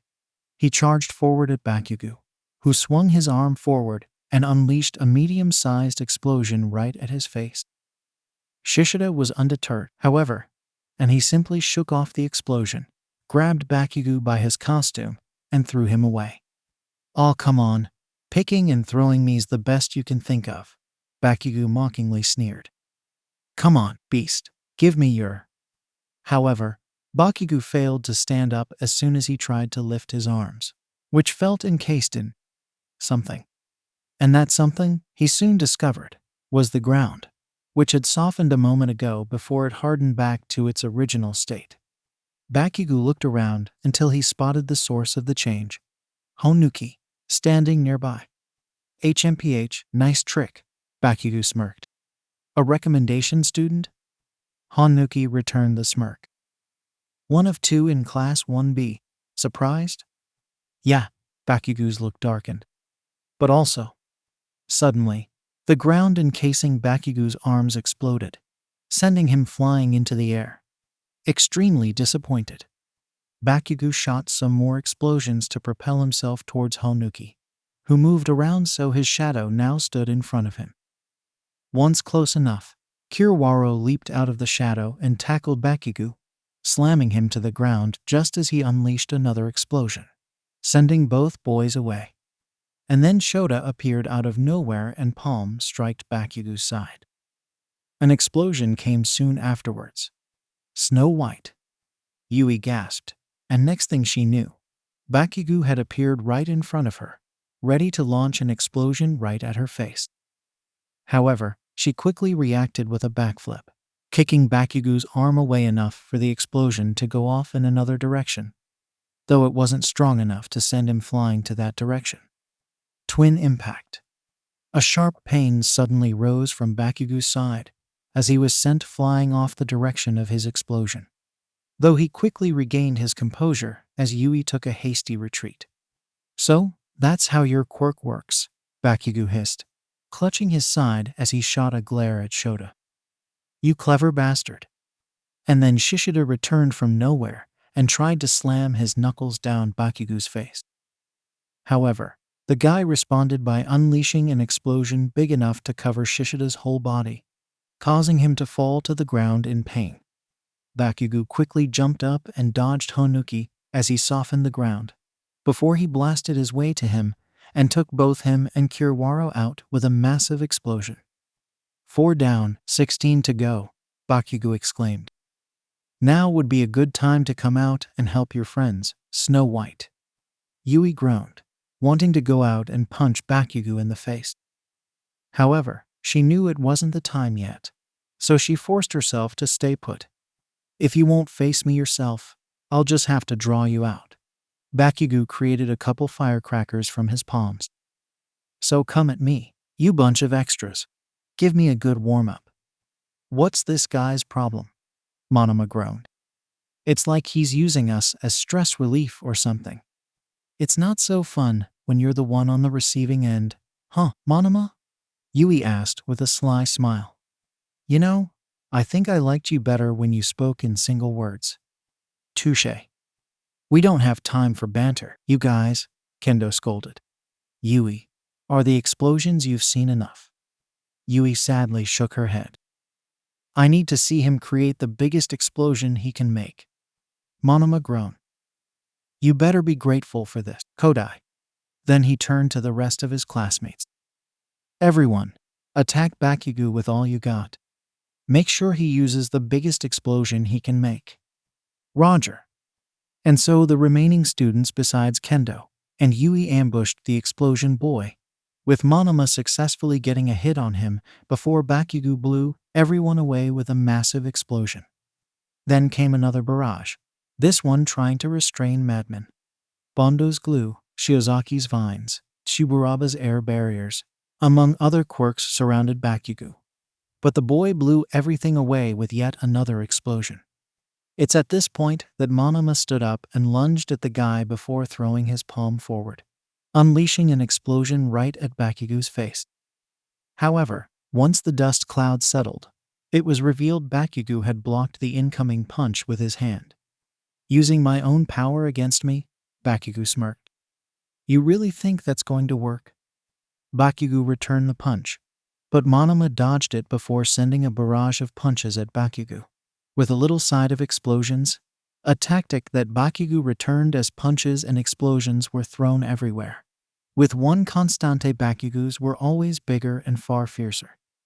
Once a little break came, Monoma caught his breath as he looked at his palms in frustration. I don't get it. I'm trying to increase the size of my explosions, but they stay the same size. What am I doing wrong? HMPH, my quirk lets me create explosions. But that's not it. I figured you'd at least humor that idea. Bakugo narrowed his eyes. Although, I guess you'd need a little more detail than that. Bakugo clenched his fist and smirked. My quirk lets me sweat nitroglycerin, and by consciously desiring it, I can cause that sweat to blow up once it reaches my palms, unleashing the explosions you're trying to summon. Monoma grimaced. But then, that means... Bakugo leaped. Exactly what you think it means. And then Kendo came out of nowhere and trapped Bakugo inside her enlarged hands. Something that was unfortunately NT enough to stop Bakugo from unleashing his biggest explosion yet, sending everybody but himself flying and burning Kendo's palms. Itsuka. Yui came out of hiding and ran up to the heroine, helping her stand up as she took several deep breaths. Well, we did all we could, Yui, Kendo remarked, forcing a smile as she turned to her friend. Were those explosions big enough? Yui, holding back tears, nodded silently. Don't cry now, Kodai, Monoma called as he tried to stand up. You have everything you need now. You're the only one left standing, so go and give him hell. Language, Monoma, Shiozaki exclaimed from afar. Now's not the time, Shiozaki. Yui wiped the tears off her cheeks and took a deep breath. She put Kendo back on the ground, stood up, and looked at Bakugo with the angriest expression she could muster. In other words, her usual face with more furrowed eyebrows. A look that remained in place as she took off her power limiters. So, you've finally decided to come out and face me, huh? Bakugo gritted his teeth. It only took your entire class being taken out of commission. Yui did the bring it on gesture while keeping her silent glare. She wasn't in the mood for banter. She wanted to end this now. And Bakugo clearly agreed with the idea as he lunged forward to Yui and held his palm forward, ready to unleash an explosion. In that moment, Yui's eyes grew golden, and what should have been a normal, if small explosion turned into firecrackers she easily dodged, before she grabbed Bakugo's arm, kneed him in the gut, then hit him with a butterfly kick, eyes glowing once more as the guy was sent flying towards some trees. And once he got back up, he glanced between his palms and Yuio, who kept GL-ing at him. What? Impossible. Bakugo began creating firecrackers. I should. Yui's eyes grew golden once more, and the firecrackers turned into big explosions, sending Bakugo back a bit. What the hell did you do? Bakugo yelled. Don't fuck with me, Snow White. Did you already forget what I told you at the action trial? My quirk lets me manipulate the size of non-living things. Yui narrowed her eyes. Although, I guess you'd need a little more detail than that. Bakugo raised an eyebrow. As long as I have knowledge of two different sizes of the same object, or an object with a similar appearance, I can grow and shrink them at will, as long as they're not sentient or living in any capacity.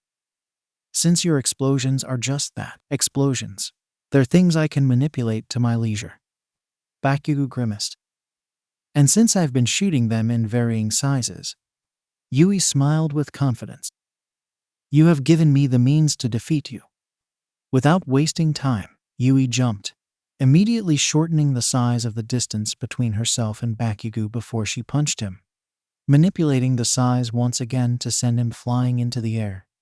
Bakugo tried to fly to Yui, but she once again manipulated the size of his explosions, first turning them into firecrackers before turning them massive, sending the guy face first into the floor. Then, to add insult to injury, Yui increased the size of his exhaustion and pain, making him able to stand up, but unable to continue fighting. You damn titans are out of this fucking world. Bakugo muttered with heavy breaths. Giving me compliments won't convince me to let you go so easily. Yui narrowed her eyes. This battle is over, Bakugo. I agree. The pair turned around and saw Aizawa and Vlad King approaching them, the former activating his quirk to turn Bakugo back to normal. You've seen what Kodai's capable of, Bakugo, Aizawa said sternly. Now, just out of curiosity, how would you compare what she did to what Uraraka did? Why the fuck would you ask me that? Bakugo snapped. Fighting a titan is one thing. Fighting two is another, Vlad King explained. I think what Eraserhead is trying to ask is if you finally see the kind of people you're messing with constantly. Bakugo turned to face Yui, who kept GL's ring at him, and the boy gritted his teeth and walked away, with Aizawa doing nothing to stop him. Okay, is anybody hurt? Vlad King asked as he walked to his remaining students. Aizawa then glanced at Yui, who hastily tried to put her limiters back on before somebody noticed. Needless to say, she failed, and Aizawa promptly went to her side. So, you went all out? Yui flinched. Had to. Why? Itsuka. G got hurt. Because you chose to stay behind and wait instead of taking action as soon as you could. Now tell me, if you could manipulate the size of exhaustion and pain, why not do that at the start? I can't. With the limiters. Did you need to take all of them off to do it? Yui fell silent and lowered her head. Well, good job regardless. Aizawa shook his head. I'm sure even Bakugo's Rick Skull will learn the lesson he got today. And don't worry. I'm not going to tell the principal about you going all out. That's something Vlad King has to do. What do I have to do?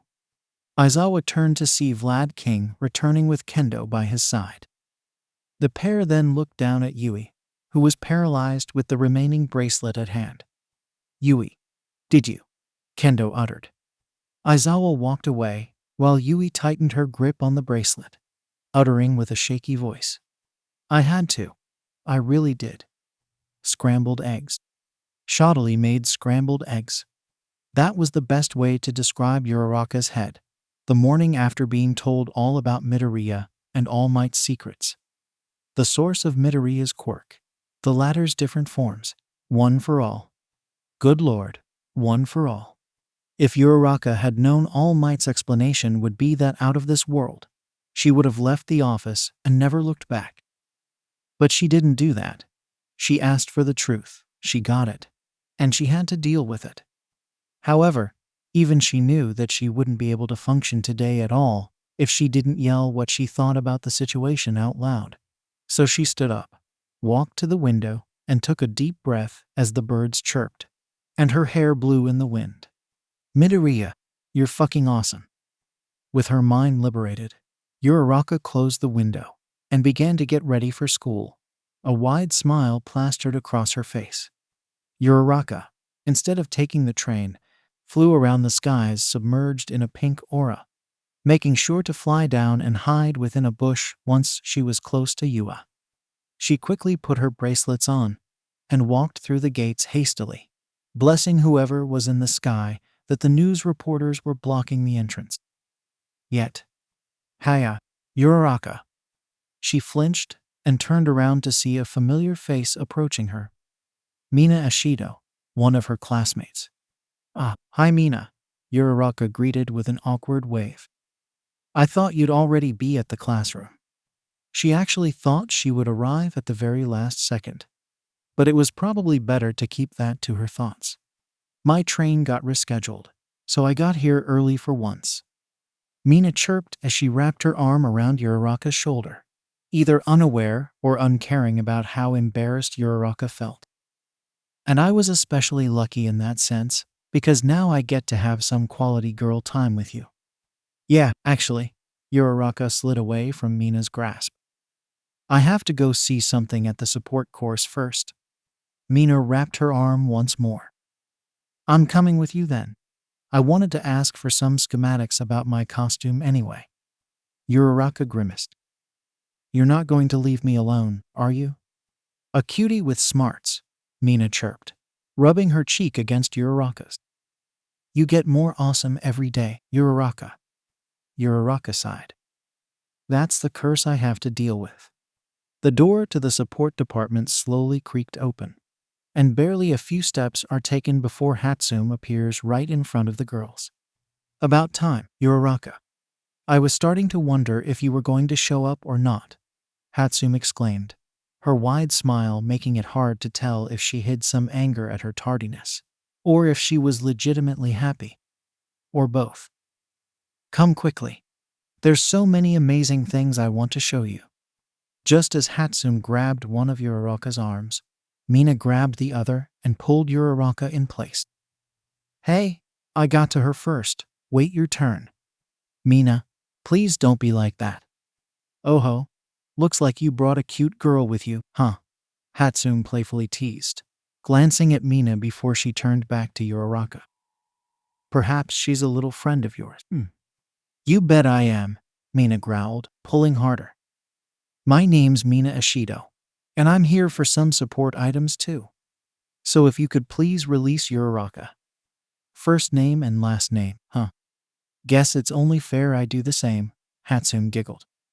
I'm Mei Hatsume, first-year student in the support course, and as much as I'd love to make babies for you, I got my priorities straight.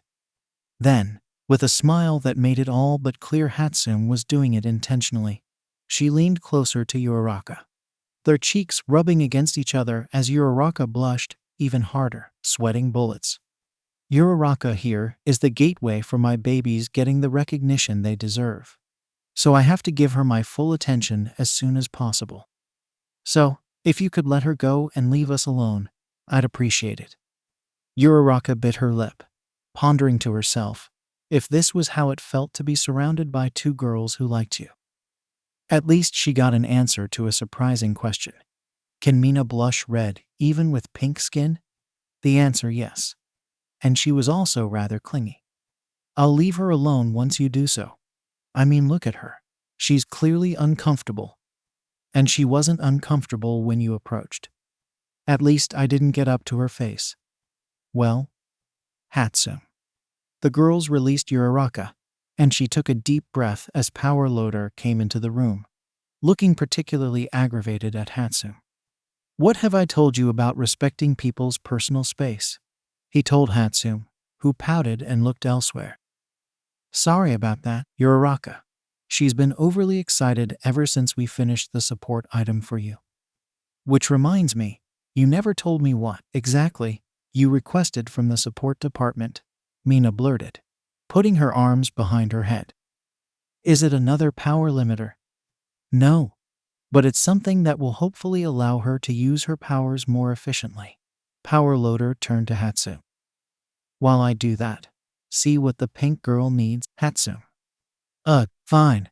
Hatsume threw a look at Mina. You better be worth the trouble. And as an argument ensued between the girls, Uraraka followed Power Loader to a nearby bench filled with gadgets. We took what you told us about your star making power into consideration. It's useful as is, but it's problematic that the only place you can create those things is through your mouth. Power Loader smiled. Hopefully, this'll help fix the problem. Power Loader showed Uraraka a pink glove with star-shaped pads on the fingertips. Cute, Uraraka chirped. This glove was built with a special fabric that'll allow you to charge the energy you use to create the stars into it, and release the energy from the pads. Power Loader handed the glove to Uraraka. Give the glove a test today, then come back to us to tell us what you think, Power Loader sighed. That's assuming you don't destroy it by the end of the day, of course. Don't worry, Mr. Power Loader. I'll take good care of it, Uraraka replied with a thumbs up.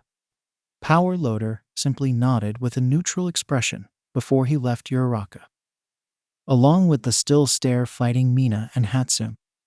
However, this time, I got an idea. Hatsume, are you free later today? Hatsume broke off the fight and turned to Uraraka. I'm usually pretty busy, but if it's for you, I'll make an exception. What about you, Ashido? Call me Mina, the pink girl pouted. And yeah, I'm free. Great, 'cause I'm not, Uraraka chirped as she strolled to the door. Have fun on your date. Mina and Hatsume both flinch and blink twice as Uraraka left the department, and hastily began power walking to her classroom. It's a very dirty trick to set up one of my classmates with a random stranger, but I couldn't think of anything else for a distraction. I just hope Mina doesn't get angry with me. Mina wasn't angry. At least, that's what Uraraka could gather from Mina, as she cheerfully put her hero costume on. They had just come from the Hero Basics class, which All Might said would take place in a special facility, one bus ride away from the main building. Right now, they were changing to their hero costumes. It was a Hero Basics class after. Are you excited for rescue training, Uraraka? Tsuyu inquired, returning the girl to reality. I may not look like it, but I'm actually really happy to give it a shot. Oh, why yeah, Uraraka stuttered. I'm excited for it too. Mina scratched her chin and hummed. You're not acting like it, Uraraka. In fact, you seem oddly calm, almost as if. Mina gave Uraraka a pair of pointing fingers. This isn't your first time doing rescue training. Uraraka winced and felt a chill go down her spine as all eyes fell on her. Intrigued at the possibility Uraraka may have had some prior experience with the topic at hand. What would you say if IT told you it wasn't? I knew it. With a power as crazy as yours, there's no way you wouldn't have used it to rescue someone. Mina chirped, flailing her arms as she slowly leaned closer to Uraraka. Now spill it, girl. How did you rescue that person? What exactly did you do? Did you get paid for it? Ashido. Yayurazu grabbed Mina by her costume's jacket and pulled her back. You're being way too upfront with someone who's clearly uncomfortable with the topic. But I want to know more. We all do, but prodding Uraraka against her won't get us anywhere. Now apologize. Fine, Mina pouted. Sorry for prodding you, Uraraka. It's okay. At least you knew where to stop. Uraraka scratched her chin. I've encountered many people who didn't stop until they found out the reason. Uraraka's mood faltered a little. And then they never spoke to me again. Yayurazu's eyes widened at the statement, followed by the rest of the girls. They never spoke to you again? Uraraka, realizing what she said, flinched and tried to change the topic. By that I mean. But it was pointless, wasn't it? She already kinda spilled the beans on it. And everybody was going to find out eventually. Either by being told, or by living through the event themselves. And if Uraraka could help it, she'd rather not have them go through that. As Mina just said, my quirk is kinda crazy. Very versatile, stupidly powerful. And let's just say it's brought me a lot of attention. Both wanted and unwanted. Mostly unwanted. Mina frowned, the rest of the girls following afterwards. Once I left the nursing facility, and I was allowed to go to school, my quirk made me the center of attention of my class. At first, my classmates would ask me what I could do with it, and I would answer gladly. But then, as more powers appeared and the questions kept coming, what was once admiration turned into envy. Uraraka lowered her head. The friends I used to hang out with eventually stopped doing so. Some of the girls who used to admire me began talking smack about me behind my back. But what about the boys? Mina stuttered, trying to maintain a smile. Surely they wouldn't stop hanging around you because you were so strong. Uraraka shook her head. Quite the contrary, actually. Boys avoided me as much as the girls, and even on Valentine's Day. Nobody would ask me out or give me chocolate since they thought that, with such a strong quirk, I saw myself above anything they could give me. But that's the key word. They thought you were like that, Yayurazu pointed out. Didn't you try to explain yourself to them? Try convince them you weren't like that? Uraraka's only response was to lower her head further, until her hair covered her eyes. Then, just as the girls grew a little more worried for her, Uraraka chirped up and said, But that's in the past now. Let's focus on what's happening now. Uraraka, now with her hero costume on, strolled to the door and opened it. And, please, keep what I told you here a secret, all right? The girl left and closed the door, just in time for the rest of the girls to exchange concerned looks. Uraraka needed something to cheer herself up. Whether it was just seeing a dog walking down the street, children playing happily, or Bakugo's misfortune, she needed something to lift her spirits after what she told her classmates. And luckily, something close enough came by. Midoriya, now sporting a hybrid between his gym uniform and hero costume. And some odd gadgets. "Hi, Uraraka," Midoriya chirped as the girl approached him. "Hi, Midoriya," Uraraka replied, before her gaze fell on the boy's wrists. "I couldn't help but notice that you have some peculiar additions to your costume. Besides you wearing the school's gym uniform as well." "Oh, that?" Midoriya scratched the back of his head. "Kaken came up to me after he had a brawl with Class 1B, which he lost. So he took out his anger on me during Hero Basics. Right? Yesterday's Hero Basics class was about one-on-one encounters. Another possibility that couldn't go unattended. Uraraka excused herself from that class because, again, the revelations she got left her too emotionally conflicted to give it her a game. Still, she did know one thing. If Bakugo fought Class 1B, he must have fought Yui at some point and received the beating of his life.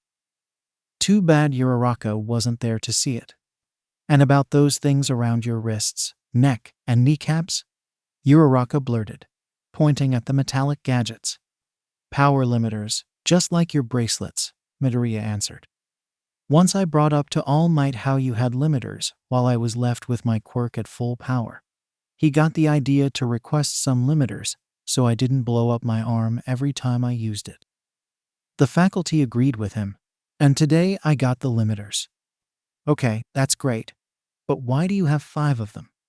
"The support department has only been able to cut a maximum of half of a quirk's power with the gadgets. So I needed multiple until I reached a manageable output. Right now, I should be at 3 or 5%. "Cool," was all Uraraka could muster. Especially once she actually did the math. Both she and Yui had bracelets. So unless Yui had some extra limiting equipment, they would both be at around 25% of their full power. Midoriya, in contrast, had such a ridiculously strong quirk in one for all that he needed to cut it to 3 to 5%. A minuscule fraction of its power, to not destroy himself every time he used it. And considering what All Might told her, the quirk might still be stupidly strong considering its successive nature. Just what kind of horrific power did Midoriya accept? "Are you two done?" The duo turned around and saw Gyro standing nearby, with Ida chopping the air with his arms. "Everybody else has got on the bus while you were talking, and if you don't head immediately, I think Ida's going to short-circuit." The teenagers nodded and headed into the bus, this starting the trip to whatever facility they were heading to. The bus ride itself was mostly normal. Tsuyu sat next to Midoriya to bring up both his bracelets and what she thought about his quirk. It was weird, basically. She also said how Bakugo would never become popular, which got him so angry he snapped, causing a chain reaction of people to mock and tease him over it. That brought a smile to Uraraka's face. "Hi, Uraraka." And Tsuyu, suddenly sitting next to her, turned that smile into a nervous one. "Ts Tsuyu. Call me Tsu." "Alright, sorry." Uraraka scratched her head. "Debbie, weren't you sitting with Midoriya a moment ago?" "I was. But then I saw you smile, and that made me want to sit next to you," the frog girl explained. "Besides, there's something I was hoping we could talk about." Don't be what she said on the changing rooms. Don't be what she said on the changing rooms. Your quirk is pretty weird." Uraraka flinched as she worried where the conversation was going. Definitely weirder than Midoriya's to some extent. Both relief and panic swam through the girl's head, trying to overrun the other. On the one hand, Midoriya was being moved away from the spotlight, meaning his and All Might's secret would be safe. On the other hand, Uraraka was being shoved towards the spotlight instead. And, at least in her eyes, that wasn't a much better alternative. I mean, most quirks can be defined by one thing. Kirishima hardens his body, Ashido controls acid, Even more versatile quirks like mine can be simply defined as letting me do everything a frog can do. Tsuyu's neutral expression gained a hint of curiosity. Meanwhile, I can't think of an easy way to describe what your quirk lets you do. It lets me control gravity to a ridiculous extent, Uraraka blurted. Why, yeah, that's the easiest way to describe it. How do you explain being able to lift people from a distance, then? I manipulate their mass in order to control their gravity. Your ability to fly. The same thing, but applied to myself. Being able to create stars from your mouth. That's harder to explain, but turn your limbs boneless and thin like noodles. A silence came with that question, accompanied by Uraraka's face, slowly contorting into a frown as Tsuyu smiled and chirped. You're amazing, Uraraka. Uraraka blushed and scratched her cheek. Thanks, but what I do's not a big deal. Tsuyu stared blankly. You realize that if you say what you do isn't special, we have to wonder if you find us unremarkable, right? Oh, space fiddlesticks, Tsuyu was right. Uraraka never really thought about it. She simply tried to downplay her supposed amazingness to try seem humble. But now that she thought about it, she did seem like she was implying she had huge standards. Did she accidentally demean her classmates this entire time? I'm sorry, Uraraka stated, bowing down to the best of her ability while still sitting down. I was just trying to be humble. I didn't mean to make anybody think they're unremarkable compared to me. Nobody really thinks that, Uraraka, Kirishima spoke, quickly getting the girl's attention. If anything, most of us think you're really cool. And in my opinion, rather manly. Huh? Uraraka leaned back, flushing hard. What do you mean manly? It means I think you're cool. And if there's anybody here whose quirk is unremarkable, it's me. Kirishima raised his arm and hardened it.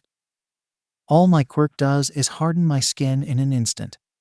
Not even in a flash, just a blink and boom, hardened. Fairly boring. It's fairly useful too, though, Midoriya remarked, getting everyone's attention. Like, you can harden a fist for extra damage, or harden your body to block an incoming blow to protect someone. You think so? I never thought of it that way. Uraraka and Tsuyu remained silent the rest of the ride as Midoriya spoke with everybody else about other applications for their quirks. And then everybody reached the place where everybody would have their rescue training, confirming Uraraka's fears as she stepped out of the bus last. Uraraka. She flinched, recognizing the voice, and turned to see the person who said her name was none other than the Space Hero 13. Boss. The classroom parroted the last statement as all eyes fell on Uraraka, who corrected herself. I mean, 13. No, you definitely called him boss, Mina chirped with a teasing tone. Care to explain? Uraraka saw all eyes falling on her, and this time, Yaoyorozu didn't step in to stop the prodding. In fact, she joined it. So, seeing no other choice, Uraraka walked to 13's side as she explained. I work as an intern at 13's agency ever since they picked me as their trainee during nursing facility. Picked you? Kaminari repeated. During nursing facility, Titans are encouraged to try find potential mentors to help them better train their quirks. 13 explained as they put a hand on Uraraka's shoulder, who didn't respond. I saw how Uraraka needed help, and since both our quirks are space-themed, I thought it was fitting to pick her as a student. That makes sense. With an ability that can suck up anything and reduce it to dust, 13 would know better than anybody else what it feels like to have destructive power, Midoriya said, scratching his chin. And with Titans, destructive powers are almost a given. So if there's anybody that could teach Uraraka how to hold back and control her output, it would be 13. Can we stop talking about me for a second? Uraraka yelled, only to calm down when all eyes fell on her again. I mean, we're not here to talk about me and 13. We're here to do some rescue training, aren't we? You're right, Uraraka. especially since there are a couple of things I need to tell all of you before we begin, 13 said, turning their attention back to the students. It's two very important things. Okay, 3, 4, maybe 5. Leave it at a dozen and cut to the chase, Bakugo yelled. For the first, and hopefully only time ever, Uraraka was glad Bakugo was around to be a little prick. So, with that said, 13 began explaining. They were at the unforeseen simulation joint, where they would have rescue training in zones representing a potential disaster scenario. A landslide zone, shipwreck zone, thunderstorm zone, and everything is on freaking fire zone. Okay, the last zone had an actual name. But Uraraka would put the pro in pro hero before she'd ever find a way to actually say it. Then, while looking around the building, Uraraka saw Aizawa looking at the center of the building, where a black portal was opening. Uraraka's eyes widened and, one blink later, gained a serious tone. Okay, which one of us is the fastest here? Uraraka asked her classmates. I believe that would be me, Ida said, raising his hand. Good, stay on standby. Uraraka turned to Kaminari. Try to see if you can contact the school, Kaminari. The boy obliged and turned on his transmitter. He then turned it on again, but only got the same result as his eyes widened. I'm only getting static. That must mean the signal's jammed, 13 remarked. All right, Ida was your name. Head back to Ua and tell Principal Nedzu to send all the pro heroes available. Yes, 13. And with that, Ida bolted out of the building. Hey, what the fuck's going on? Bakugo growled. If the signal's jammed. Midoriya grimaced. Everybody stay calm, please, 13 requested, then turned to Uraraka. Now, does any of your classmates have the ability to hear or see long distances? Uraraka nodded. Shoji and Gyro. They're the guy with multiple arms and the girl with elongated earlobes. Got it. Gyro, Shoji, if you please. The duo nodded. And as they worked together to see and hear from far, Uraraka walked to Aizawa's side and saw the portal expand and release some thugs from it. So, you saw it too? Aizawa asked, not bothering to look at the girl. Kinda hard not to when you're looking at the distance, Uraraka replied, clenching her fists. The real question is, how many of them are there? Dozens. Uraraka turned back to Gyro, who heard a little more before she took her jacks off the ground. Actually, more than a dozen, maybe even half 100. Half 100? Kirishima exclaimed. How half 100 what, exactly? Villains, Aizawa growled. Uraraka, keep your bracelets until explicitly told otherwise, Aizawa instructed as he put his visor on. Keep your classmates safe with 13. I'll take care of the villains. No need to tell me twice, Uraraka answered as she adjusted her glove. Still, at least let me try something first. Uraraka opened her gloved palm, and pink electricity surged through the glove's fingertips, which circled over until they generated a small sphere Uraraka, promptly encased in a pink barrier. She threw the sphere up, jumped, and smacked it straight at the group of villains, causing a huge pink explosion as soon as it clashed with the ground. And though it took out a couple of the thugs, not only were many still coming from the portal, but the smoke cloud disintegrated as two interesting figures came last. One was a pale man with hands all over his body, including one covering his face, with a hand extended forward before he lowered it. The other was effectively a giant muscular bird man with his brain exposed. And Uraraka couldn't believe such a weird concept could be so terrifying. Looks like sending some thugs as a trap was a good idea, Kurogiri, the pale man said. Now, about those kids. I'll take care of them, Master Shigaraki. The porta disappeared just as Aizawa ran ahead to deal with the thugs, and her classmates' gasps of shock made Uraraka turn back to witness the portal reappearing at the entrance. Greetings, children. I'm Kurogiri, messenger of the League of Villains, and we're here to kill All Might. This doesn't mean we're going to hurt you, though, So surrender Noe and… Suddenly, Choji held the portal man in a bear hug, prompting Uraraka to leap and touch the living portal's metallic thing. With that done, she jumped away and expanded the energy into a form-fitting shield that kept the living portal trapped. Shoji, thanks for the help, but you can let him go now, Uraraka stated as she aimed her gloved palm at the living portal, holding her elbow with her free hand for stability. 13 and I got it from here. Shoji nodded and let the portal go.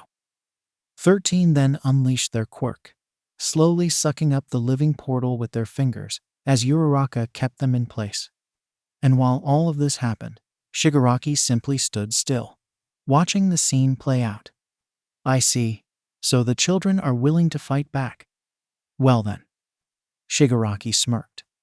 This just got a whole lot more interesting.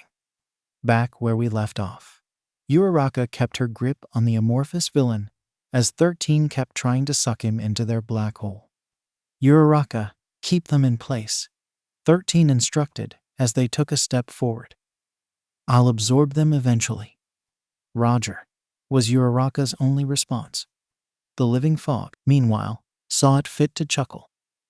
Do you really think it'll be as easy as that? 13 absorbs me, and that's the end of it. What will you do with Master Shigaraki and Nomu? The pros can take care of them, Uraraka spat. Right, 13. However, instead of positive confirmation, 13 responded with a scream of pain as Uraraka immediately snapped to face them, witnessing them having their back burned by a thug's fire quirk. 13. In that moment, Uraraka made a grave mistake. She let the villain go. And barely a moment later, before she could take more than one step, she and her classmates found themselves surrounded by the villain's fog. And then the next second, Uraraka tripped and hit the ground face first. And it only took her until she stood up to see had been teleported somewhere else. Dang it! Uraraka slammed her fist at the ground. I had him on the spot, and I just had to release him that time. At least we're okay. Yeah, Uraraka paused once she realized somebody else had actually spoke.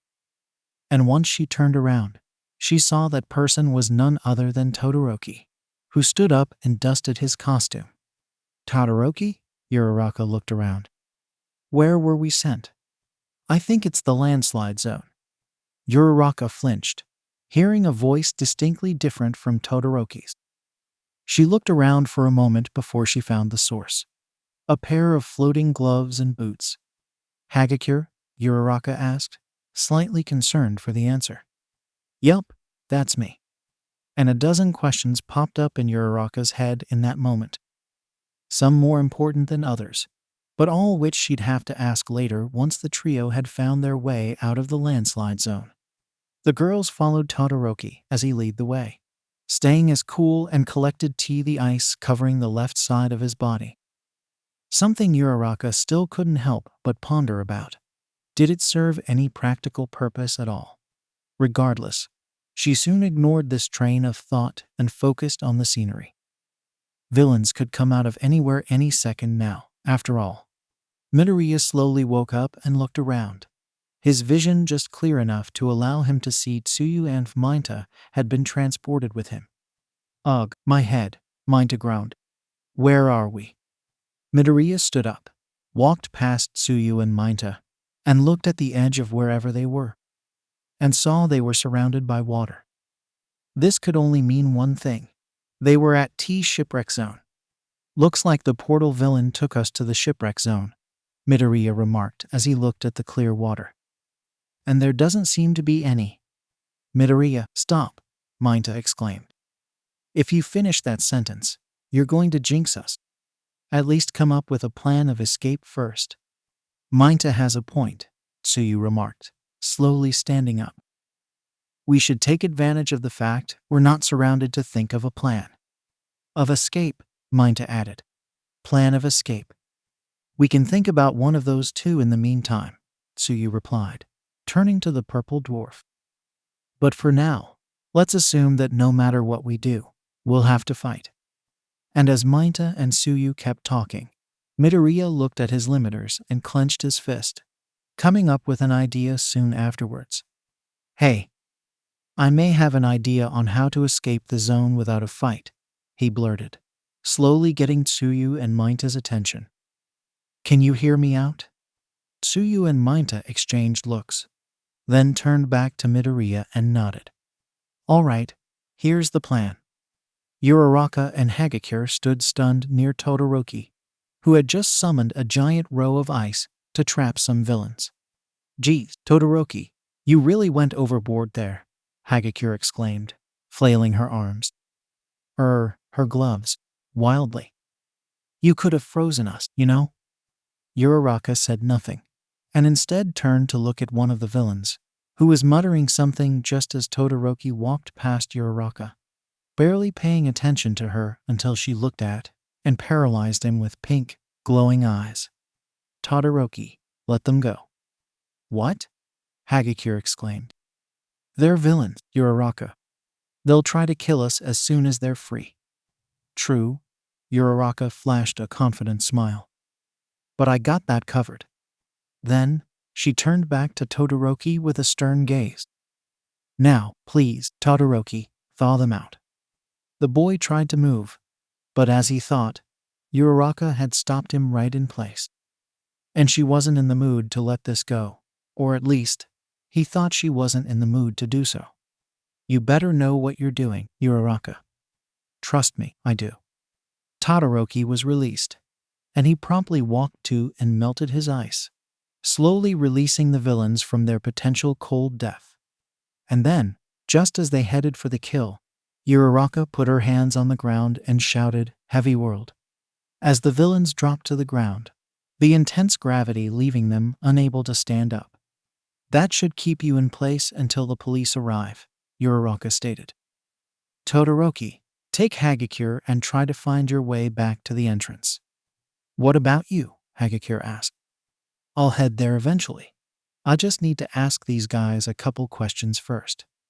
The invisible girl and Todoroki exchanged a look, or at least Uraraka thought they did, and they walked to the entrance while Uraraka walked to the muttering villain and asked, What were you muttering about just now? The villain gritted their teeth and growled, before they gave up and answered. I wanted to at least get the chance to fight Eraserhead. Maybe then I could get revenge for my nephew being expelled last year.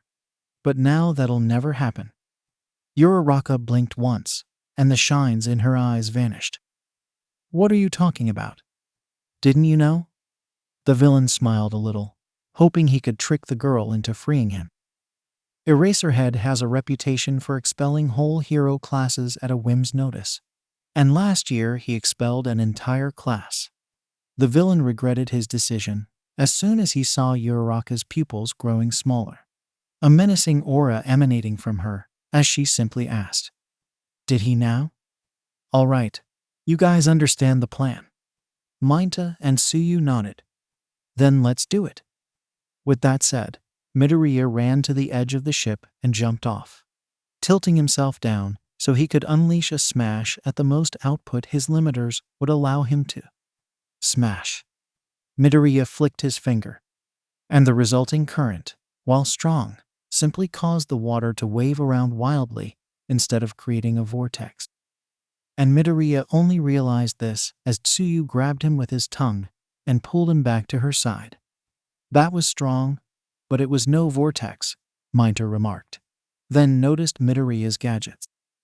Are those limiters, Midoriya? All Might requested these for me once we realized my power was too strong. I was hoping that even with them, my quirk's power would be strong enough, but it isn't. Not by a long shot. Midoriya reached for one of his bracelets. Maybe if I take one off. But as soon as he moved his arm, Midoriya realized to his shock that the finger he flicked for the smash was feeling numb. And what's worse is what Tsuyu brought up next. Your body can't handle your quirk, Midoriya. Even if you took all of your limiters off, which would also cause a lot of problems with the faculty, you'd be ruining your body to give us a chance to escape. Midoriya gritted his teeth and took a deep breath as Mainta put his hands on his head. Well, I guess that means the plan is definitely out of the question. What do we do now? Midoriya looked around for a different solution, but the only thing he saw were Tsuyu and Mainta looking worried at him. At least, Midoriya thought Tsuyu was worried. Her blank face made it hard to tell. Actually, wait. Tsuyu, how much distance can you cover in a single leap? I guess half the distance between us and the border of the zone. Tsuyu put a finger close to her cheek. Why do you ask? Midoriya smiled. I got a new plan. He whispered the plan to his classmates, and though they remained mostly neutral in reaction, they chose to give it a go regardless. First, Tsuyu wrapped Midoriya with her tongue, while Mainta stuck to her back using his balls. Then, she got on the edge of the boat and leaped, with Midoriya waiting until they started falling before he did the next step. Smash! He threw a punch, and the resulting wind sent the trio flying towards the edge of the zone. Now, Mainta. The purple dwarf turned around and shot his balls at the villains like there was no tomorrow, some successfully hitting them, while the rest simply landed in the water. And in little more than a second later, the three teenagers found themselves back on dry land, Tsuyu dropping the boys soon afterwards. All right, that should give us, Midoriya groaned as he saw that, like his finger, the arm he smashed with had gone numb, causing pain whenever he tried to move it. Enough time to head to the exit. Mainta, could you take these things off me? Tsuyu asked, pointing a thumb at the balls. Right, sure. The dwarf quickly took them off. You're lucky that I know how to lower their stickiness, 'cause otherwise you'd be suffering some clothing damage right now. Speaking from experience? Training, mostly, as well as mishaps when I tried putting clothes on. Anyway, let's get out of here. The duo nodded. But as soon as they tried to make a run for the entrance, the man covered in hands appeared on their way. Going somewhere, I assume? He asked, scratching his chin. I have to admit, Kurogiri was right when he said we should have prepared a little more. I simply figured taking a Nomu, a bunch of thugs, and teleport you all at random would suffice. But, well, you know. Midoriya took a step back, grabbing his numb arm as the numbness in his finger slowly faded away. It could still be felt, but not to the extent it would hinder his usage of it. His arm still felt numb, though. Say, would you just so happen to be a Titan? Shigaraki inquired. You see, we've been looking all over Japan for one in order to create the ultimate Nomu, capable of beating All Might himself. At this statement, Midoriya took another step back and gasped. A creature who could fight against All Might and was allied with the villains. That was anything but good. Why are you telling us about this? Mainta exclaimed, clenching his fists as he tried to make people think he wasn't scared. It didn't work, but at least he tried. Well, I don't think you're going to live long enough to use that information against me, Shigaraki responded with a bored tone. Nomu. Suddenly, the large bird monster leaped and landed right next to his master. See those children? Kill them. The monster roared and ran after the teenagers, only to crash head first into an ice wall, stunning it long enough for some more ice to cover his arm. The source of the ice was, to nobody's surprise, Todoroki, who held his right foot forward while Hagakure flailed her gloves. Go, Todoroki, Hagakure chirped. Hagakure, head to the entrance, Todoroki stated. I'll stay here to provide backup. Okay?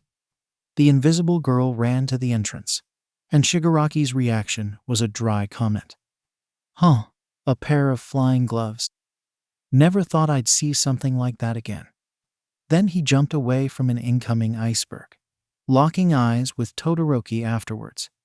Nomu, quit fooling around. The bird monster split off from the ice covering his arm, and his arm regenerated a few seconds later before he lunged at Todoroki. Aizawa swung his scarf around, canceling Quirk's left and right in addition to it. Over a dozen villains hit the ground unconscious before Aizawa stopped, and swung his scarf at the first sign of sound. He stopped short of hitting the target, though. Uraraka, whose hair was covering her eyes. Uraraka, watch where you're going, Aizawa scolded as he pulled his scarf back. You could've. Then, as soon as Uraraka looked at Aizawa, the man can immediately see she's not being her cheerful self. Heck, she's not even happy. Her face contorted in an expression of pure anger. Actually, anger might have been too tame a word for how Uraraka was feeling right now. So, she was furious. With a passion. You. Uraraka hissed, undeterred by Aizawa using his quirk on her. It's your fault. Aizawa raised an eyebrow, making sure not to blink so his quirk wouldn't lose its effect. The rational falsehood. The last place expulsion. Midoriya's expulsion. Uraraka breathed, her voice constantly cracking as she slowly walked towards Aizawa. You. Expelling. An entire class. Last year. Uraraka, calm down, Aizawa ordered, causing Uraraka's glare to harden. You're not going to get anything resolved if you let yourself get too angry. Surprisingly, Uraraka obliged, but not before she lowered her head to the point her face couldn't be seen. Some of the thugs that attacked me, Todoroki and Hagakure, they said they wanted revenge on you. They said how you expelled their kids, as well as their whole class. These are evildoers, Uraraka, Aizawa stated, his eyes starting to twitch as the strain from keeping them open began to take its toll. They'll say anything and everything to try convince you to take their side. I know. And I don't trust them either. Uraraka answered with an eerily calm tone. I just want to know one thing. Uraraka lifted her head, revealing a blank, almost lifeless look. Did you really expel an entire class last year? Was the rational falsehood of last place being expelled not a falsehood at all? The twitching grew stronger as Aizawa reached his limit. Yes, it's true. With that, he closed his eyes and rubbed them while groaning. I had to expel the entire class because all of them lacked the potential to become a full-fledged hero. Conviction, flexibility, humility. They all lacked those traits. Uraraka's eyes began glowing. And Midoriya. He impressed me, managing to hold back enough to not break his arm. So, I decided to let him stay, despite landing in the last spot. Uraraka's bangs glue. Not one, but both of them. What if somebody but Midoriya had landed in last place instead? I would have gone through with the expulsion, unless they managed to impress me like he did. Uraraka smiled. Well, there's only one thing left to do. Then, she raised her bracelets. Can I have permission to take the bracelets off? Aizawa raised an eyebrow. Why are you requesting that all of a sudden? Uraraka's smile faltered. Can I take the bracelets off, please? Can you answer my question? All right, short answer then. I'm angry right now. Like, really angry. We're also in a dire situation. Like, really dire. I want to go help my classmates however I can. But I can't do it if I'm as restrained as I am right now. So, please, let me take the bracelets off so I can help my classmates while you deal with the thugs. Do you need to take off both bracelets? Do you need to be a stubborn, unhelpful prick right now? Uraraka and Aizawa exchanged stern looks for a while, the former's look slowly turning into a regretful one before the latter sighed and said, Permission granted. Uraraka smiled and quickly took off the bracelets, her hair fully turning pink as she saved them. Somewhere, and leaped off to another zone, barely missing Nomu flying and crashing to the zone near Aizawa. Then he stood up and eyed the man, who prepared for combat.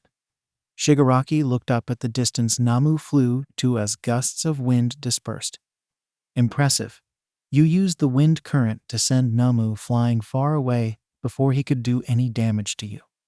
Shigaraki turned around and stared at Midoriya's left arm, which was not only slightly red, but pulsating. He also held one of HID limiters on his teeth. It seems your arm wasn't able to effectively contain that much power, which can only mean one thing. You're a particularly powerful, inexperienced Titan.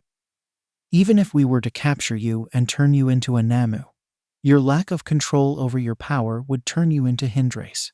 So, you have that going for you. Midoriya, are you all right?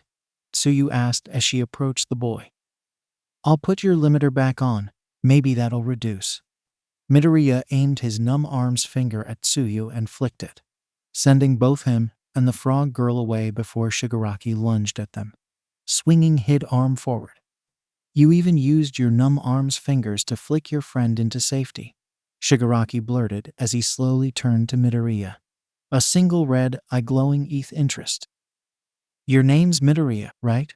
That's what your friend said. Midoriya clenched his teeth and shook as he looked at his numb arm, seeing that the feeling of numbness in his finger was greater than the rest of the arm. You're very interesting, I'll give you that. And then, Shigaraki felt something go up his leg, something rather cold. He turned around and saw Todoroki with his right foot extended, a row of ice emerging from it. As if that wasn't enough, Kirishima then came out of nowhere and threw a punch at Shigaraki right in the face, hardening his skin for extra damage. To top it all off, Bakugo came out as well, unleashing an explosion that surrounded Shigaraki as the boys went to Midoriya's side. Bakugo, Kirishima, he exclaimed. Sorry we couldn't come earlier. We had a little trouble dealing with some enemies in an empty building, Kirishima said, hardening both his arms. Are you okay? Minta and I are fine, Tsuyu answered, throwing a concerned look at Midoriya. But Midoriya's arm went numb after he threw a couple attacks. Beats breaking all his bones, at least, Bakugo stated, creating a couple firecrackers. You and the dwarf head to the entrance. We got it from here. Tsuyu nodded, rapped Minta with her tongue, the boy wincing in disgust, and jumped away as the dust cloud from the explosion dissipated, revealing Shigaraki with a hand extended forward. Interesting. You're all willing to attack me at once before heading to the entrance? Shigaraki said, dusting himself. You should have ran when you had the chance, just like your friends did. Shigaraki turned to the entrance and focused on Tsuyu and Minta. Now, I feel like I should try catch them so they don't escape. But I'm pretty sure Kirigiri has it covered. Then, Kirishima ran up to Shigaraki and threw another punch, sending him flying off into a wall. Geez, we're quite energetic, aren't we? Then, both Kirishima and Shigaraki were surrounded by a pink aura before levitating. The former was taken back to the group, while the latter was thrown off into the spot near the landslide zone. This was followed by Uraraka appearing, hovering in the air with a pink aura around her as she barked at the guys. I'll take care of the handyman. You guys head to the entrance. Ha, handyman, Bakugo chuckled. I'll give it to you, round face. That was a good one. The boys immediately headed for the entrance, except for Midoriya, who exchanged looks with Uraraka for a moment before he nodded and joined the rest of the guys. Uraraka went towards Shigaraki afterwards, and she found him standing, nor worse for wear. First you can grand Kirigiri despite being immaterial, and then you can grab and throw people from a distance, he remarked with a chuckle. You're a very interesting girl. Next thing Shigaraki knew, Uraraka extended her noodle arms at him, lifted him, and sent him crashing on the ground, pining him as she levitated a few objects. A bit too violent for my liking, though. Shigaraki grabbed both of Uraraka's arms, with all 5 fingers of both hands, and a sharp, burning pain was felt as she retracted her arms, and the objects dropped, shattering in the process. Uraraka then looked at her arms. On the spot where Shigaraki had touched them, hot fingerprints were present, slightly decaying the skin until it turned red, at which point it stopped hurting. So this is what his quirk does. Quirks nowadays are very unique. You won't ever see quirks with many similarities, unless they're part of the same family or something, Shigaraki said as he stood up and began walking towards Uraraka. So, I was thinking, even if it's just quirk deep, could we have a connection? Uraraka responded by illuminating her mouth and spitting a bunch of stars at Shigaraki, who dodged them easily and kept walking as they blew up in the background. Of course, I'm talking about what you can do at your weakest. Your quirk's core ability, not all the weird stuff you're doing right now. Uraraka held her palms forward and surrounded Shigaraki in a pink aura, seemingly stunning him in place. The fingerprints began burning again, but they weren't hurting hard enough to stop Uraraka's actions. To be more specific, Kurogiri told me that you touched him before he was paralyzed. So, I think your quirk, at its weakest, requires that you touch something or someone with all your fingers in order to paralyze them. Uraraka flinched, since even if it was partially wrong, it was also partially right. Come to think of it, now that he mentioned him, where did the portal guy go after everybody were teleported? And I think that's interesting, because my quirk. Shigaraki moved his fingers just enough to touch the aura surrounding him, melting it into nothing as the burning pain in Uraraka's arms returned, the fingerprints burning once more. It makes anything I touch with all 5 fingers of a hand rot into dust. Shigaraki became a blur for a second before he reappeared in front of Uraraka, locking hands with her as he smirked. Neat coincidence, right? Uraraka yelped as she felt her fingers start to rot, her attempt to trap Shigaraki in another aura being for naught, as the villain made the aura rot before it could go farther than his hands. You know, I've been looking for some companionship since creating the League of Villains. Someone who knows what it feels like to have great power you can't control would be very. Uraraka clenched her hands and spat. Even if our quirks have similarities, that means nothing. I don't care what you think or what you want, but I'm not going to listen to you. Not after you put my classmates' lives in danger. Shigaraki narrowed his eyes and clenched back hard enough to not only lift, but throw the girl up. Nomu. The bird monster leaped from where he was and reached Uraraka, who grimaced upon seeing him. Make sure she won't bother us anymore.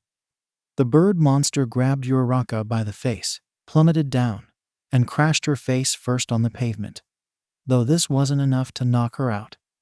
Instead, Uraraka's vision grew blurry as she felt the beast's grip on her vanish, a new entity holding her instead. Everything will be okay. Uraraka weakly looked up and saw a familiar toothy smile that brought a smile to her face as she heard, before losing consciousness. Because I am here. I'll just have to go beyond that and force you to surrender. Uraraka's eyes slowly sprung open at the statement, said by a very distinct voice, All Mights. As she opened her eyes to be met with a blurry vision, she looked around until she saw what looked like All Mights and the monster's figures, engaging in a fist fight that released shockwaves and gusts of wind with each clash. Uraraka? The girl blinked a couple of times before she looked up, seeing Kirishima and Midoriya's concerned frowns. Kirishima. Midoriya. She uttered, putting a hand on her head as the boys helped her stand up. What's happening? All Might arrived and is fighting the bird monster, Kirishima explained as Uraraka turned towards him. He's got things under control, so we're going to take you to the entrance.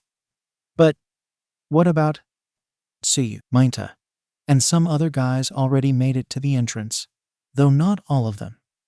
With that said, Uraraka put her feet on the ground and manipulated the gravity to keep them in place. Who's left? She asked in a whispery voice. Midoriya frowned. I'm sure they'll reach the entrance eventually, Uraraka. Who's left? She parroted, snapping a desperate look at Midoriya. The boy flinched at this sudden shout, but he quickly calmed down and explained. Yaoyorozu, Kaminari, Gyro, Takoyami, Koda, and Ojiro. And those are only the ones who we know where they are, Kirishima added. For all we know, the rest could either still be where they got sent, or reach the entrance already. Suddenly, Uraraka broke free from the boy's grasp and turned the gravity back to normal as she stepped back, wiping off the blood on her face as she proclaimed. We can't leave. Not yet. Not when. Everybody's still spread across the Usti. The bird monster utterly fucked you up. Round face, Bakugo yelled, throwing an angry look at her. You need medical attention. Don't start playing hero now. Uraraka simply returned Bakugo's glare at him, causing the boy to take a step back. You Uraraka, you're in no condition to fight, Midoriya said, getting the girl's attention. That monster slammed you pretty hard against the pavement. If there's any serious damage, you have to see Recovery Girl right now. I know, but I'm not planning to fight, Uraraka stated, narrowing her eyes with determination. I'm going to go look for anybody left behind on the rest of the SG, grab them, and take them back where we started, at the entrance. That's a long distance to travel with untreated injuries, Uraraka, Todoroki pointed out, with the smallest hints of worry in his tone. How are you planning to get everybody to safety before you collapse? Uraraka looked at Shigaraki and Kurogiri, who were trying not to be blown away by All Might's fight. Seeing them struggle to stay in place, Uraraka flashed a toothy, bleeding smile. Watch me. In a blink, Uraraka sped past the boys, leaving behind a pink line of light that disappeared soon after. But not before breaking the floor. Uraraka ran on. This damage continued to spread as Uraraka circled Shigaraki and Kurogiri together, and then made them clash heads. She followed this with a large jump, taking her directly to the zone where Jito, Kaminari, and Yaoyorozu were at. There were a couple of villains left, but definitely less than when Uraraka first popped in. High mass dive kick. With the mass of her leg increased, Uraraka dive kicked into the ground, the resulting destruction causing everyone to be sent flying up. However, while the villains hit the ground, the trio of students were surrounded by a pink aura as Uraraka held them in place. Miss me? Uraraka scoffed with a little smile. Way, Kaminari blurted, giving the girl a double thumbs up.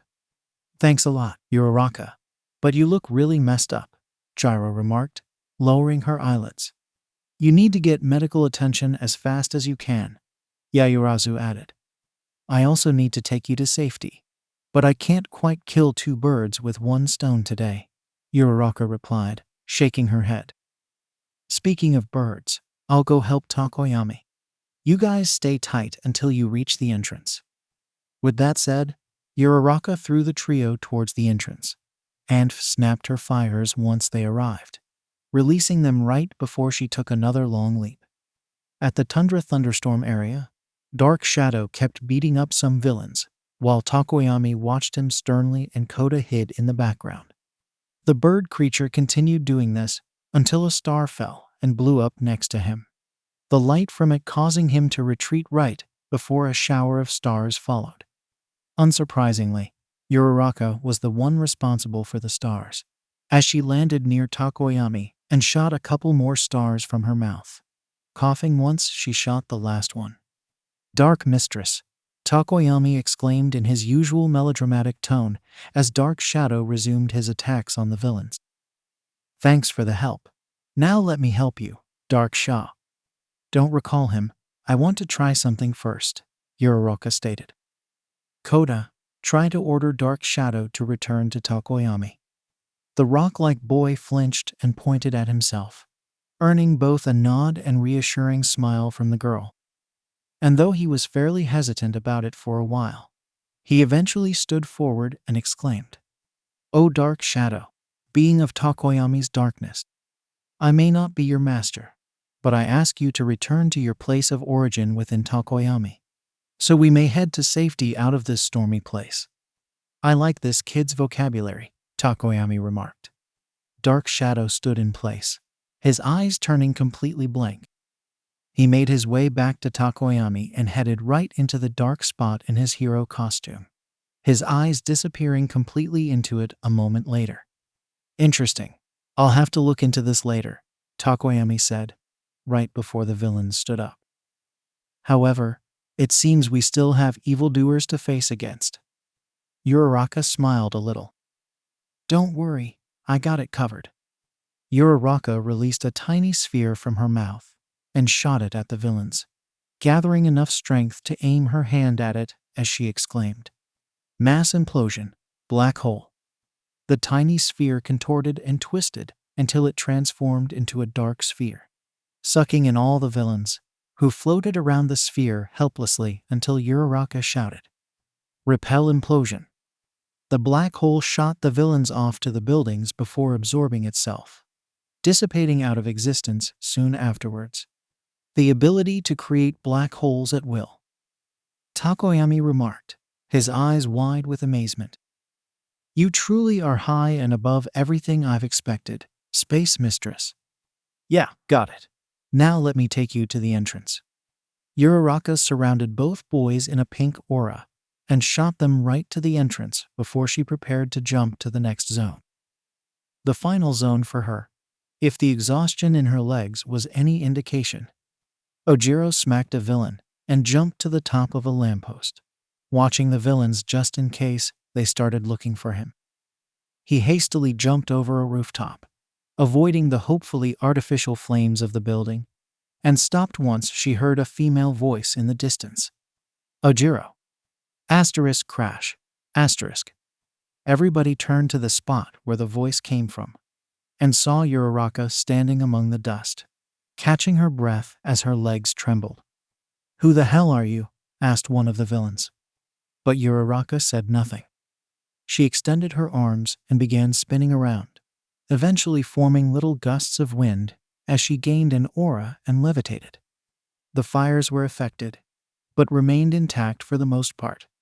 Then, Uraraka began spinning harder, increasing the gusts of wind's strength until she formed a small tornado, ending by stopping in place and clapping her hands as hard as she could, sending the wind spreading across the zone.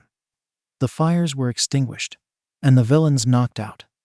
Uraraka jumped to Ojiro's spot, hitting the ground unsteadily, but still managing to surround and lift the guy in a pink aura. Calm down. I'll take you to the entrance. Thanks. Ojiro was sent there, and Uraraka jumped back to the center of the Usch afterwards. It was at that point Uraraka knew she couldn't go any further. Her breathing was heavy. Her legs felt like they'd give out any second now, and her hands weren't exactly in their best condition either. So, she ran towards the entrance, taking deep breaths along the way. Okay, I didn't get everyone, but at least I got some of them back at the start. And with All Might facing the bird monster, things will hopefully get better soon. And then, Uraraka ran past a familiar face, one with folded arms, a wide grin, and glowing red eyes looking down at her. Shigaraki. You're conscious again? Uraraka spat. A simple headbutt isn't enough to stop us. But it's clear that Nomu stands no chance against All Might now, Shigaraki answered. So, we're going to take our leave before he comes after us. Uraraka charged some energy in her glove and aimed it at Shigaraki as he finished. It was a fun experiment when it lasted. Uraraka's hand trembled, the fingerprints and residue rotting causing her energy to short-circuit as she chose to leap away from Shigaraki instead, and head straight towards the living portal known as Kurogiri, who lunged at her. Uraraka closed her eyes. Everything went dark, and barely a second later everything went back to normal. She opened her eyes to see Kurogiri wasn't around anymore.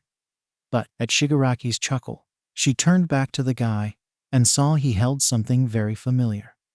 Her power-limiting bracelets. I don't like the idea of going home empty-handed, so I'm taking these things as souvenirs, the man remarked, taking a closer look at the gadgets. Who knows, maybe it'll help us in the future. Uraraka stopped once her foot hit the ground, and time seemingly showed down as she kept staring at the gadgets. I can't believe I forgot about the bracelets. I need to take them back before he escapes with them. Uraraka glanced at her injured gloved hand, which kept twitching. But the rotting he did to me won't let me summon the energy from it. And I don't think shooting stars from my mouth will help either. Then, she looked at her leg, and narrowed her eyes with determination as she prepared to leap. Only one thing left to do, if I can't take them back in time. Uraraka leaped high to the sky, and leaned backwards to Shigaraki and Kurogiri. who looked bewildered at her as she raised her leg. I'll have to destroy them. Kurogiri. I'm on it. The living portal spread his form across Shigaraki, presumably trying to form a shield for Shigaraki as Uraraka's leg began discharging electricity. However, Uraraka extended her hands towards him as her eyes grew pink, and ignoring the pain from the rotting, she split Kurogiri in half and fell to Shigaraki, who could only put his arms forward to block the kick. The leg flickered twice before a large explosion happened, sending everybody flying away. Uraraka towards the entrance, Kurogiri and Shigaraki towards the shipwreck zone. But most importantly, this caused the limiting bracelets to break beyond repair, which Shigaraki saw as a good enough reason to evaporate them. Well, looks like we're going home empty-handed after all, Shigaraki sighed. Kurogiri, get us out of here. The living portal obeyed, and he surrounded the man, both of them vanishing from the place a few seconds later. As for Uraraka, she tried to stand up, only for her to feel a sharp pain from the leg she used to attack Shigaraki. And once she looked down at it, she saw that the fabric covering it had evaporated, revealing it was glowing red and twitching. Uraraka. She looked up, and a minute later, Tsuyu and Mina helped her stand up, both of them looking rather worried. What the heck happened, Uraraka? Mina asked. 1 second you're heading here. The next an explosion happens, and you fly over here with a red leg. I got careless. The handyman grabbed my bracelets, and I couldn't let him get away with them. Tsuyu frowned. And what did you do? Uraraka lowered her head. I destroyed the bracelets. Suddenly, the entire Usti shook violently as Nomu was sent flying through the ceiling, destroying several lights as he crashed through some clouds before he turned into a twinkle in the sky. Uraraka stood still, watching the bird monster fly away into the stratosphere, along with the rest of her classmates. Did a villain just get sent flying to the sky? Yup, that was a thing. Such power. Uraraka smiled as a shaky voice, belonging to Minta, spoke. It was all might. I can't think of anybody else who could do that. Thank goodness, Ribbit, Tsuyu remarked as everybody else began cheering up. And then Mina turned to look at Uraraka, who shook a bit as she kept looking at the sky. You Uraraka, what's wrong? He did it. Uraraka whispered, falling off the girl's grasp and dropping to her knees as she took heavy breaths. All Might did it. Whoa, Uraraka, what's wrong? Minta asked as he, Tsuyu and Mina surrounded the girl, who whispered, I'm glad. And then she fell unconscious. Next time Uraraka woke up, she found herself in a familiar room. Recovery girl's office, the nurse herself standing nearby. Oh, you're awake, thank goodness, the miniature nurse said. I was starting to worry the damage was worse than I thought. How do you feel? A little better, still injured, but getting better. Uraraka took a deep breath. Recovery girl, how's everybody else doing? The nurse sighed. At least wait until I tell you your status and how to recover further before you change the subject. Uraraka frowned. Sorry. Now, speaking of your status, you suffered rather heavy damage on your arms, hands, and right leg. The rotting parts of your hands went away with my kiss. But though your leg looks fine, your bones haven't realigned just yet. That, and you might feel a little numbness. Uraraka tried to move her right leg, but it indeed felt too numb for her to move. I recommend you put a cast on your leg and stay with it for a week. Then come see me once the week's over to see if your leg's back to normal, or if it needs surgery. Surgery? That's just a worst-case scenario, sweetheart. Don't worry about it. Now, about your classmates and Eraserhead. Uraraka tried to keep her disgust at the mention of Aizawa's hero name to a minimum, though honestly, she felt more conflicted about the man rather than angry. Sure, he expelled an entire class last year, and he could be rather mean. But the fact she found out about it from a villain made her cautious to put the man responsible for everything that happened. She still didn't like him, though. Well, let's start with Aizawa. His head was slammed against the ground repeatedly, suffering several facial injuries, especially around the eyes. That's about it from him, though. While Uraraka was happy her teacher wasn't dead, she couldn't help but notice Aizawa was injured moments after she had chosen to go help her classmates. Sure, the needs of the many outweighed the needs of the few, but still. Now, Midoriya. Thankfully, the limiters worked fine with him, and he didn't suffer any life-threatening injuries. However, his arm and finger will feel numb for an extended time, so there's that for him to consider. Again, Uraraka felt relieved at the news. Anything that helped Midoriya avoid blowing up his body with One for All was a plus on her book. And then, the door creaked open, and a familiar skeletal man entered the room. "Greetings, young Uraraka." "All Might?" she exclaimed as he sat down next to her. Then she remembered Recovery Girl was also nearby. I mean, lanky man, I don't know. Hi. You don't need to act like you're not in the loop, sweetie. I know about All Might's secret." Recovery Girl turned to the skeletal man. After all, somebody had to fix him up after every fight. "Please don't start, Recovery Girl," All Might sighed. "There's something I need to talk about with young Uraraka here." There's something I need to talk about with him too, Uraraka thought. And judging by the looks she got from both adults, this was also something she just blurted. "Oops. Can I start, Mr. All Might?" All Might nodded with a little smile. Even with his skeletal frame, Uraraka could sense the feeling of adorable reassurance the man amassed in his muscular form. Ever since what happened at your office, I haven't been able to shake off the fact that I was really unfair to both you and Midoriya. I butt inside, saw you too, and instead of leaving and coming back later, I tricked you into revealing who you were and tell me your secret. You're not the only one to blame, sweetie." Recovery Girl glanced at All Might. If a certain someone had locked the door, maybe his secret would still be just that. All Might scratched the back of his head. "I didn't think anybody would come in that afternoon." "Well, I did. And instead of leaving you two alone, I butt my nose where I didn't need to." And Uraraka brushed her cheek. "I can't take it back, but I'm really sorry for it. That's what I'm trying to say." And then All Might put his hand on Uraraka's head and gently brushed her hair.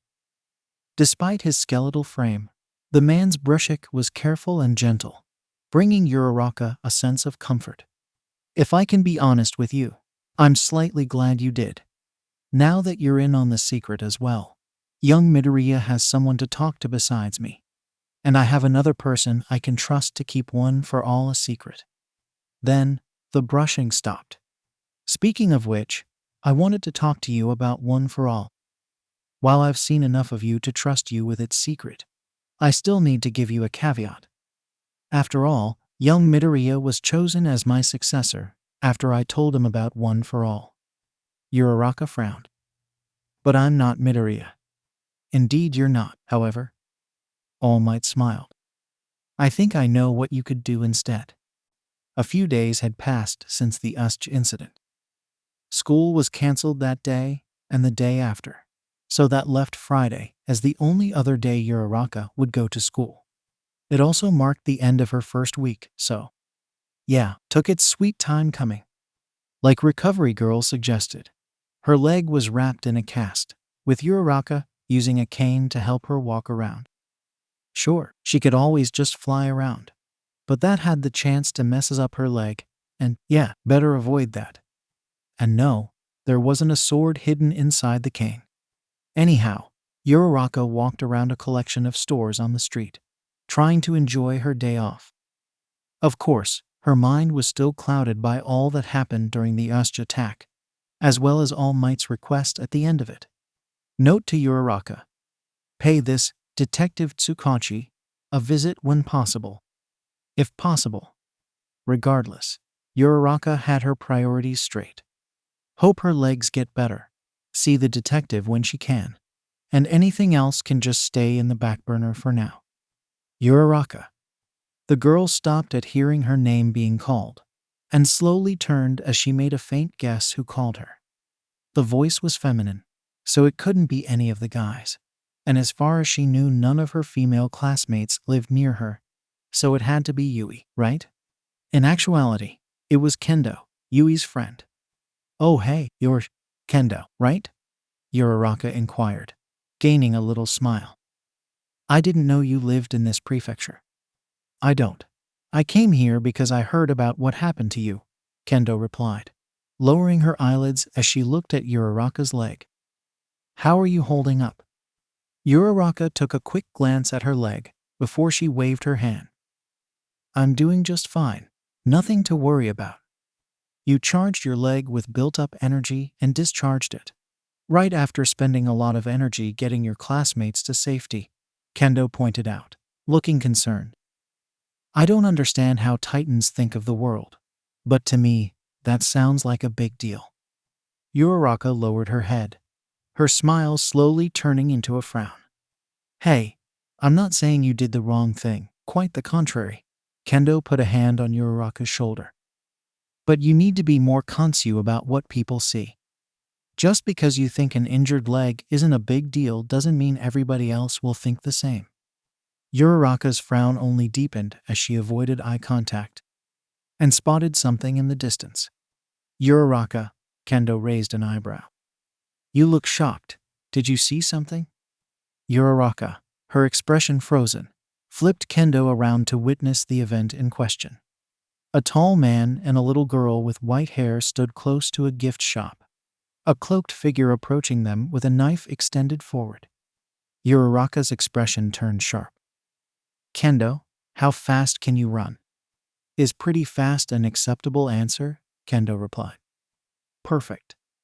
Uraraka surrounded her in a pink aura and flew towards the duo, Kendo doing her best to catch up. Once Uraraka caught up with the pair, she aimed her palm forward, and her hair changed color as a shield surrounded the duo. However, instead of her bangs turning pink, it turned black, and her eyes turned golden. Plus, instead of affecting the gravity of the knife, the shield blocked and repelled the strike of the knife, snapping it in two. Oddly enough, the hooded figure giggled at this result. "Kendo, now." The redhead spread her arms, increased her hand's size to their biggest size, and clasped them together at the cloaked figure.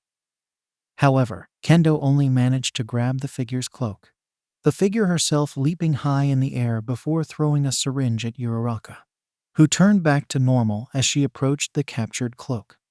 The syringe hit Uraraka, and with alarming speed, it sucked off a good deal of her blood before releasing and being pulled back to the figure, who stood on the top of a lamppost as Uraraka grabbed her arm. The figure, a blonde girl who looked only slightly older than Kendo and Uraraka, eyed the blood on the container. Along bits of red, there were also splotches of pink, purple, blue, and black all over the blood, strong enough to shatter knives and possessing multicolored blood. The girl giggled again. "Looks like I got myself a really good catch." "You little brat," Uraraka yelled. "Trying to stab someone in the middle of a public place? Who do you think you are?" "Okay, first, I'm older than you. Second, if you need to know my name, it's Himiko Toga," the blonde girl chirped, saving the container on her pocket. "Although it's kinda pointless to tell you about this now. After all," Himiko flashed a sadistic grin, "I'll be someone entirely different next time we meet." Himiko jumped from lamppost to lamppost, giggling all the while. Uraraka wanted to give chase, but a look at Kendo's eyes convinced her that it wasn't worth it. At least, not now. Instead, she turned back to the pair she and Kendo just saved. "Are you okay?" "Yeah, though you didn't really have to do it. My quirk would have allowed me to deal with the stabber before she got too close," the man, wearing a beak-like mask, expressed.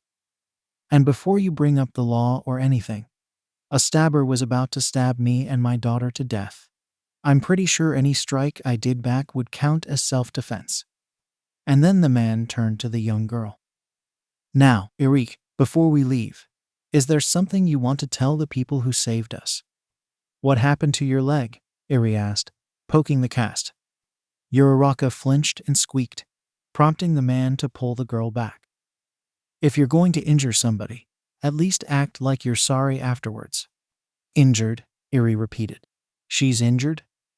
Her leg's in a cast. What do you think? What's a cast? The man took a deep breath. She means to say, thank you for saving us. Forgive her. She's not very good with people. It's all right. Uraraka took a deep breath and put on a reassuring smile.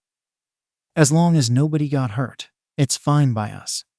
The man nodded and left with the girl in tow. This left Kendo and Uraraka alone on the crowded street, prompting them to go to somewhere a little less crowded. They settled on a little park near the train station. There were still people around, but not as many as on the street.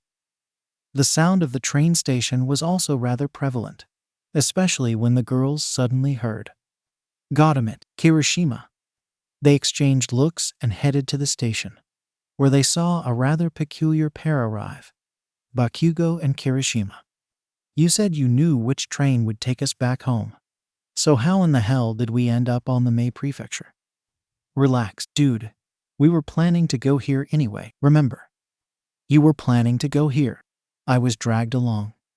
And then the boys noticed the girls approaching them, particularly taking notice of Uraraka's leg cast. This, surprisingly enough, caused Bakugo to calm down a little. How's your leg doing, round face? It's getting a little better, Uraraka answered, holding a cautious tone. Hopefully it'll be healed by next week. Speaking of that leg, you remember the HIATUS, right? Kirishima put a hand on Bakugo's shoulder. Bakugo has something to tell you. If it's just a bunch of swearing and how you didn't need help, then save it, Kendo sternly responded. Nobody needs people to tell them something like that, especially after they helped everybody. Bakugo gritted his teeth. It's not that, it's... Bakugo winced and said something in a really small voice. A voice that Uraraka still heard, considering her smile. I'm sorry, what did you say? Why you? I don't think we got that, Kendo remarked. THK. Yo. Uraraka leaned forward.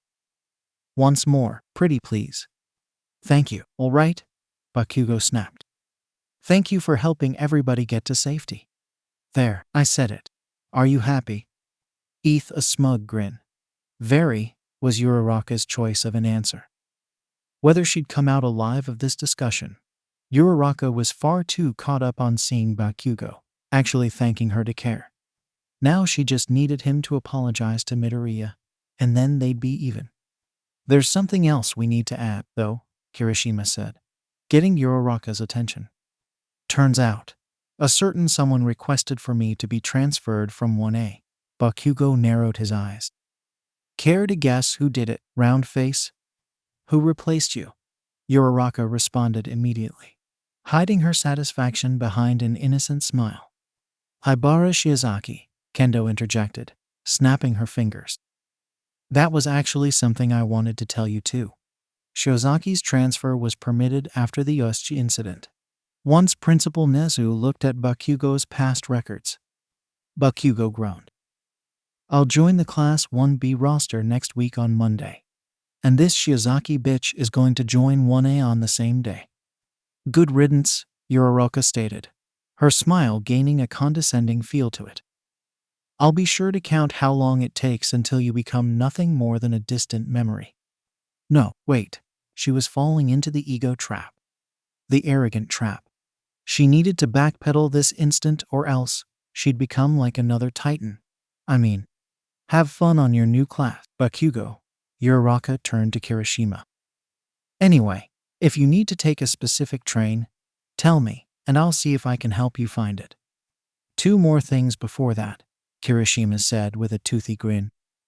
First, we're going to have a picnic at a local hangout to welcome our new classmate. Wanna join? Sure, but Kendo should join as well, Uraraka said, turning to the redhead in question. She's Shiozaki's classmate.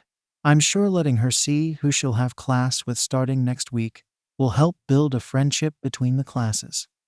Kendo turned to Uraraka, smiled, and nodded before turning back to the boys. What's the second thing? Okay, it's a doozy. Remember the US Sports Festival? Kirishima's smile grew wider. They're going to change its date, so it happens in 3 weeks' time. Kendo cheered up and clasped her hands as she and Kirishima talked about what this meant, Bakugo ignoring them as Uraraka blinked twice and looked at the sky, feeling a sense of familiarity. The UA Sports Festival.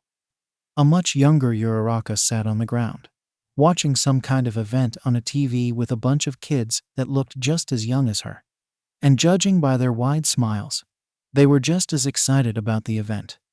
And that concludes the second event of the UA Sports Festival. Join us in an hour for the final round. Just then, a hand reached for the TV and turned it off, causing the kids to loudly whine. They turned their attention to their teacher, a slender woman with snow-white hair. I know the sports festival's very exciting, kids, but we need to keep a schedule, the woman said, earning groans of exasperation from the kids. And once an hour has passed, we'll tune in for the last festival event, okay? The kids cheered wildly, with Uraraka in particular clapping repeatedly and somehow activating her quirk, sending her floating in the air until the woman caught her. Upside down. I know you're excited, but please keep it down a little, okay? The woman said with a little, concerned smile. Sorry, Mrs. Todoroki, Uraraka said, clasping her hands and deactivating her quirk. What do we have for today, anyway? Mrs. Todoroki smiled as she flipped Uraraka and put her on the ground. Well, today, we're going to be joined by a new friend. She needed to get something done first, so she'll join us later. This began murmuring across the classroom. We're going to have a new friend. I wonder what she can do. You think she'll play nice? Okay, kids, calm down, Mrs. Todoroki said as she clapped twice. You'll meet this new friend soon enough. For now, we'll do some push-ups and stretching. Then we'll have quirk practice. With that said, the children cheered up and ran to an open space to begin their exercises. They all began doing push-ups at their own pace, with Uraraka in particular going beyond, and quickly tiring herself out compared to her classmates. Don't go too hard, Uraraka, Mrs. Todoroki exclaimed. Do it at your own pace. Creek asterisk. I'm assuming everything's right. The woman turned to face the unexpected visitor, who was none other than the owner of the nursery facility, Principal Nezu, who looked exactly the same as he would in a few years' time. It's rare for you to pay a visit, Mr. Nezu. Indeed it is, sadly, with how much attention and care not only both a hero school and a nursery facility need. I've had to focus on one over the other, the white creature spoke, adjusting his tie. But since today is very important, I think it's crucial that I come see how the Titans are doing. Well, they're doing fine, Mrs. Todoroki remarked, eyeing the children as Nezu walked to her side. I told them to do some exercises, both physical and later, quirk-oriented. Good. I was actually hoping you'd give them the exercises. Nezu turned to the door and shouted, Come in, kid. Uraraka dropped chin first on the ground in exhaustion as a girl entered the room. She wore the same kindergarten uniform as the rest of the students, who paused their exercises to look at her. Children, Mrs. Todoroki, this is Yui, Nezu explained as the girl walked to his side. Sadly, I couldn't find anything about her family, not even a family name, so she'll be living with me until I can find a home for her. In the meantime, she'll study here, so try to get along, okay? Yes, Mr. Nezu. Good. I'll leave Yui to meet her new classmates. The white creature looked down at the girl. Don't be shy, okay? Nobody's going to hurt you. MHM, was all Yui said in response. Great. Have fun. The large creature left the facility as Yui walked to her new classmates. She went to Uraraka just as she stood up and took a deep breath. "Aw man, I went too hard again," she giggled as she turned to the newcomer. "Hi, I'm Uraraka." Uraraka extended her hand forward. But Yui looked at it with confusion, tilting her head as she slowly extended her hand forward as well. Eventually, the girls shook hands, and Uraraka flashed a little smile, while Yui kept staring at her with a neutral expression. "All right, children, let's move on to the next time exercise," Mrs. Todoroki said, clasping her hands together. "Oh, Yui, sorry for not asking, but do you?" However, when the woman turned to look at Yui, the girl had gone from being next to Uraraka to sitting in one of the tables, watching the garden through the window. "Well, guess she won't be joining us. Now, kids, pick a partner, and we'll begin a tag exercise." At this statement, a girl with full lips and boy with a face befitting a teenager paired up, while a silver-haired boy walked to Uraraka and extended his hand forward, blushing a little as he said, "So, Uraraka, IW was wondering if you'd like to, be my partner F for the tag exercise." But Uraraka didn't answer. Instead, she stared at Yui, a worried expression on her face. The new girl doesn't seem to be enjoying herself.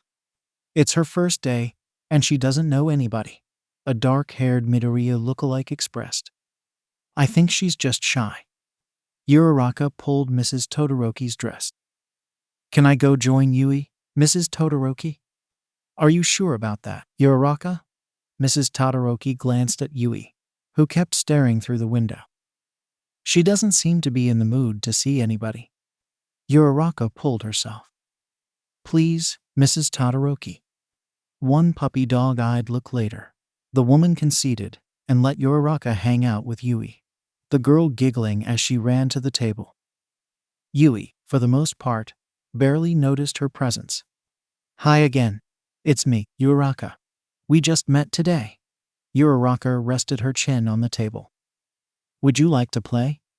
Yui avoided Uraraka's gaze and shook her head. "Well, would you like to do something else?" Yui shook her head once again and turned her attention back to the window. Uraraka pouted at this, but chose to focus her energy on something else: drawing. She grabbed a crayon and paper, making sure not to use her quirk on them by mistake, and began drawing something. Yui only briefly glanced at Uraraka before turning back to the window. And then Uraraka shoved her drawing up her face. "Here, I drew the garden." What Uraraka had actually drawn was a large mess of green, along with an array of yellow, orange, red, and purple made to somewhat resemble flowers. "Uraraka, please don't shove your drawings on people's faces," Mrs. Todoroki said as she walked to the pair and removed the drawing. "I'm sure whatever you drew must be very cute, but Yui shouldn't be forced to see it either." "But she's only looking at the garden through the window," Uraraka whined, repeatedly slamming her fists down the table. "I came to play with her, and she doesn't even pay me attention." Uraraka glared at Yui as she focused on the garden again. "See? It's her first day, Uraraka. She needs to take things at her own pace," Mrs. Todoroki smiled. "Besides, you'll have more than enough time to get along later." "Why?" "Because as soon as the sports festival is over, we'll go on a road trip to Island." All the kids stopped what they were doing and turned to look at the woman, who seemed rather surprised. "What? Didn't I say anything about it?" Mrs. Todoroki gently smacked herself. "My bad." And so, just as their teacher said, the children were taken to the mentioned Island as soon as the sports festival had concluded. The kids, rowdy as they were, stayed mostly quiet as they looked at the floating island through the plane's windows with excitement. Then, once they arrived at the airport, they were given a tour through the facility by a giant whale-like man calling himself Gang Orca. So, things were coming along pretty nicely. Until they weren't. "Go off track?" Uraraka asked. "I just saw something really neat a few streets back, and I want to take a closer look at it," the Midoriya lookalike said. Besides, Yui said she wants to go see it too. Wait, Yui can talk? Uraraka exclaimed. Yes, was all Yui said in response. It's her first day on the nursery facility. We should try to make sure she's comfortable. The lookalike raised an eyebrow. And what better way to do that than by showing her what she wants to see? Uraraka glanced back at the group, which were busy looking at a Godzilla statue. I don't know, Shindo. Fine, I get it. You'd rather have the new girl on a leash than to give her freedom. Shindo took a deep breath. We'll be back in an instant, Uraraka. Nobody will notice we even left. Uraraka calmed down a little at that statement, but she still kept caution. Then she looked at Yui and saw her eyes had turned from neutral to begging, as if she really wanted to go see whatever she saw. All right, let's do this. I'm glad you understood. Uraraka, Shindo turned to Yui. Lead the way. Yui nodded with excitement and ran off to the thing, Shindo following soon after. Uraraka glanced at the group one more time before she power walked to the duo. Hopefully they really would be back in an instant. Uraraka. Uraraka. Hey, Uraraka. The girl snapped out of her trance and turned around to see she was currently at the event Kirishima mentioned. Next to her was Kirishima, who was looking at her with a raised eyebrow. And on the horizon she saw Kaminari, Hagakure, and some of her other classmates looking at her. It was the same on the other side, only right next to her was Shiozaki instead. She seemed rather nervous, though given the mood, it was to be expected. Sorry, I got on a trance without meaning to, Uraraka sighed. So, where were we? I suggested you give Shiozaki some encouragement for her first day, Kirishima answered. You were the first one of us she met, after all. Uraraka turned to Shiozaki and put a hand on her shoulder. All right then. So, Shiozaki, I don't know what you're feeling right now, or if you were against the decision to transfer. She was, one of her classmates said from afar. But I hope that, no matter what, you enjoy your new classroom from now on. We got a whole year ahead of us, so let's work together, all right? Shiozaki slowly gained a smile and silently nodded before she replied. Please take good care of me. Don't worry, Shiozaki, Kirishima excitedly said. We'll all take good care of you. Shiozaki rolled her eyes. I was talking about Uraraka. The students cracked up, with Shiozaki joining them shortly afterwards. Maybe this wouldn't be so bad. A few days had passed and Uraraka's leg had mostly healed back to normal. She still felt spasms once in a while, but she could walk with it no problem. The bigger, more important thing to take notice, however, was what Aizawa said during homeroom. The sports festival is coming in a week, so I want all of you to prepare for this event. You'll be seen by pro heroes in order to get a chance for an internship. You'll get 2 more chances like this through your high school years, so do your best. Mr. Aizawa made a good exposition spouting machine, it seemed. And Uraraka. The girl's heart raced. What did the man want with her this time? You're prohibited from training with your classmates and won't participate in the festival. What? I'm assuming we should assume you're saying this for a reason. Mr. Aizawa? Tsuyu asked, raising her arm. I mean, this does feel like something that would need an explanation. And if the reason's because she's too strong, then I don't think it holds, Shiro stated before pointing at Todoroki. I mean, Todoroki is just as crazy strong, and yet he's competing. Honorary Titans will need to use limiting gadgets in order to participate on the sports festival. But genuine Titans have a different event to attend to, Aizawa explained, scratching his head with his characteristic lack of care. An event known as the Titanomachy. The students gasped collectively, though Uraraka's shock was soon replaced by confusion and curiosity. Not once during her early life, the nursery facility, being taken in by 13, interning at her agency, and so on did she ever hear about this Titanomachy, or at least, she couldn't remember having heard of it before. Mr. Aizawa, What's this Titanomachy you're talking about? Couldn't have asked it better, Tsuyu. Surprisingly enough, though, Aizawa didn't answer her question. Midoriya did. The Titanomachy is a series of sports events taking place on the floating stadium of Thesalia. It was created after a great chaos was unleashed during a Titan's participation in the UA Sports Festival. Ever since then, all Titans have to go there in order to take part in a sports festival designed for Titans, in order to minimize potential damage to inhabited areas.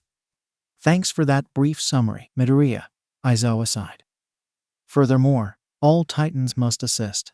So Yui Kodai from Class 1B is going to join you. Try to get along, all right. With a forced smile, Uraraka laughed half-heartedly and nodded. She could easily figure out that Yui was going to come along. She just wished she didn't get slapped in the face by that fact. And also, Aizawa continued, you two will be chaperoned by an UA teacher in order to keep an eye on you. Again, that was something Uraraka could easily piece together by herself. What school, prestigious or otherwise, let Titans go anywhere unattended? Of course, if the chaperone was a teacher at UA, then that would mean the Titanomachy would come after the sports festival. One final thing. All Might wants to see you at his office after class. Don't be late, okay? Why, yeah. And so, classes went on as normal. Once they were done and Uraraka was woken up by Ida telling her to wake up, she headed straight for All Might's office, bumping into a familiar face along the way. Yui. Were you called to All Might's office too? Uraraka asked after a long pause. Yeah, Yui said, playing her hair. He asked me about a couple things, like if I would be available to help train one of your classmates. Izuku Midoriya was his name, right? Uraraka grabbed Yui's shoulders and gripped them tightly. Did he tell you anything about Quirk? All Might or Midoriya? Either of them. All he told me was that Midoriya needed help controlling his quirk since Hesine experienced with it. That's all he told me before he made the offer. Uraraka sighed in relief and released Yui's shoulders. It was already bad enough she had found out about One for All. She didn't need Yui to be added to the list of people who knew about it. Then, a more important question came up. What did you say to his offer? Yui's playing slowed down. I told him I was going to think about it. But to be honest, I'm not sure I'm up for it. Uraraka grabbed Yui's shoulders once again. Yui, you outstaged me several times in the past, most of them without even trying, and managed to master your quirk much faster than I did. That's a very gross simplification of the truth, Uraraka. But it's still the truth, Uraraka smiled. If there's someone who can help someone like Midoriya get better, it's you. Yui raised an eyebrow. What about you? Uraraka's smile turned into a frown. What do you mean? You can help train this Midoriya boy, right? Yui shrugged. I mean, you've been part of the same class for a while now, so there has to be a connection that would make him feel more comfortable with you, right? Uraraka rolled her eyes. Having a connection with someone and knowing how to teach them anything are two different things, Yui. I guess it wouldn't hurt to think about it, though. With that said, Uraraka released Yui once more and kept walking to All Might's office, with Yui walking to her classroom after. Snow White. Only to be greeted by Bakugo's furious glare. Hi, was all Yui said as she casually walked past the guy, then sat on her desk. Her moment of peace wouldn't last, though, as Bakugo would stomp his way to her desk and fold his arms. So, you and Round Face are going to head to the same city in order to take place in a sports festival for Titan, right? Yes. Did you bump into Round Face on the way here? Yui narrowed her eyes. Yes. Did you get too friendly with her? 'Cause if you did, I didn't. We just talked, and everything else isn't your business. Bakugo flinched and paused before he took a deep breath before he corrected himself. What I'm trying to say is that, with this Titanomachy in mind, you and I will both be representing Class 1B. You as the titan of the class, and me as the strongest non-titan. Some snickers were heard, bringing a smile to Yui's face. I'm planning to reach for the top in the sports festival, and I want to make sure you have the same goal in mind for this Titanomachy. Bakugo leaned forward. Because it'll be up to us to show everyone what this class of extras can do. Bakugo raised an eyebrow. So, Snow White, do you understand what I'm talking about? Yes, I understand, Uraraka sighed, rubbing her forehead. I still think Yui would be a better teacher, though. Perhaps. Or perhaps you should give yourself some credit from time to time, All Might replied. Bottom line is, Midoriya needs a lot of help that, sadly, I alone can't provide. Even if it's just a single test. Seeing if he makes any improvements with a pair of classmates, helping him is something worth trying. Yui isn't his classmate. Not what I meant. The duo shared a little laugh that soon died down as Uraraka asked. So, have you thought about letting Yui know about? No, not at all, All Might interjected. I did tell you about it, but that was after you tricked me into revealing my identity. Uraraka frowned. Sorry, again. I don't want to just start revealing one for all to anybody who asks. It has to be someone I can trust. All Might turned to Uraraka. Someone we can trust. Uraraka took a deep breath. Can I ask one more thing before we continue? We're pretty much over, actually. All Might scratched his chin. But sure, ask away. Uraraka raised an eyebrow. Do you know what teacher will be coming with Yui and Phi to the Titanomachy? All Might twiddled his fingers. Well, the time between meeting Hadu and the trip to Thesalia passed even faster than Uraraka expected. And now, she sat on her seat on the plane to Thesalia, looking nervously at the sky through the window. Is something wrong, Uraraka? The girl flinched and turned around to see the teacher accompanying her and Yui to Thesalia. Midnight, wearing an office lady uniform, and Uraraka couldn't tell what was weirder. The fact Midnight of all people was chosen to look after Yue's Titans, or the fact that Midnight wore her provocative hero outfit so often. It actually felt weirder that she was wearing something normal. And speaking of Yui, she sat on Midnight's other side, looking just as concerned for Uraraka. Oh, it's nothing, just… Uraraka turned back to the window. I'm wondering what we'll see once we reach Tesla. Thessaly, Midnight corrected. But Uraraka was sure she'd still have trouble pronouncing that word regardless. And you got nothing to worry about, Uraraka. Thessaly's a beautiful place, and whatever happens in there, it'll stay there. Uraraka forced a little smile, but her concern remained, prompting Yui to get Midnight's attention. Who's the other Titan from Ua coming with us? Uraraka immediately lightened up. The third Titan was something she wanted to find out too, but hadn't found time to ask about them. Granted, her own hard time processing what was happening and fear of the attention it'll get her also probably had a part in it. Well, she asked me not to reveal her identity to you until we arrived at Thesalia, Midnight answered, folding her arms. Something about wanting to meet you in person. So, sorry, but my lips are sealed. Sealed rather shoddily, perhaps, because she did reveal one thing about the Titan. She was a girl.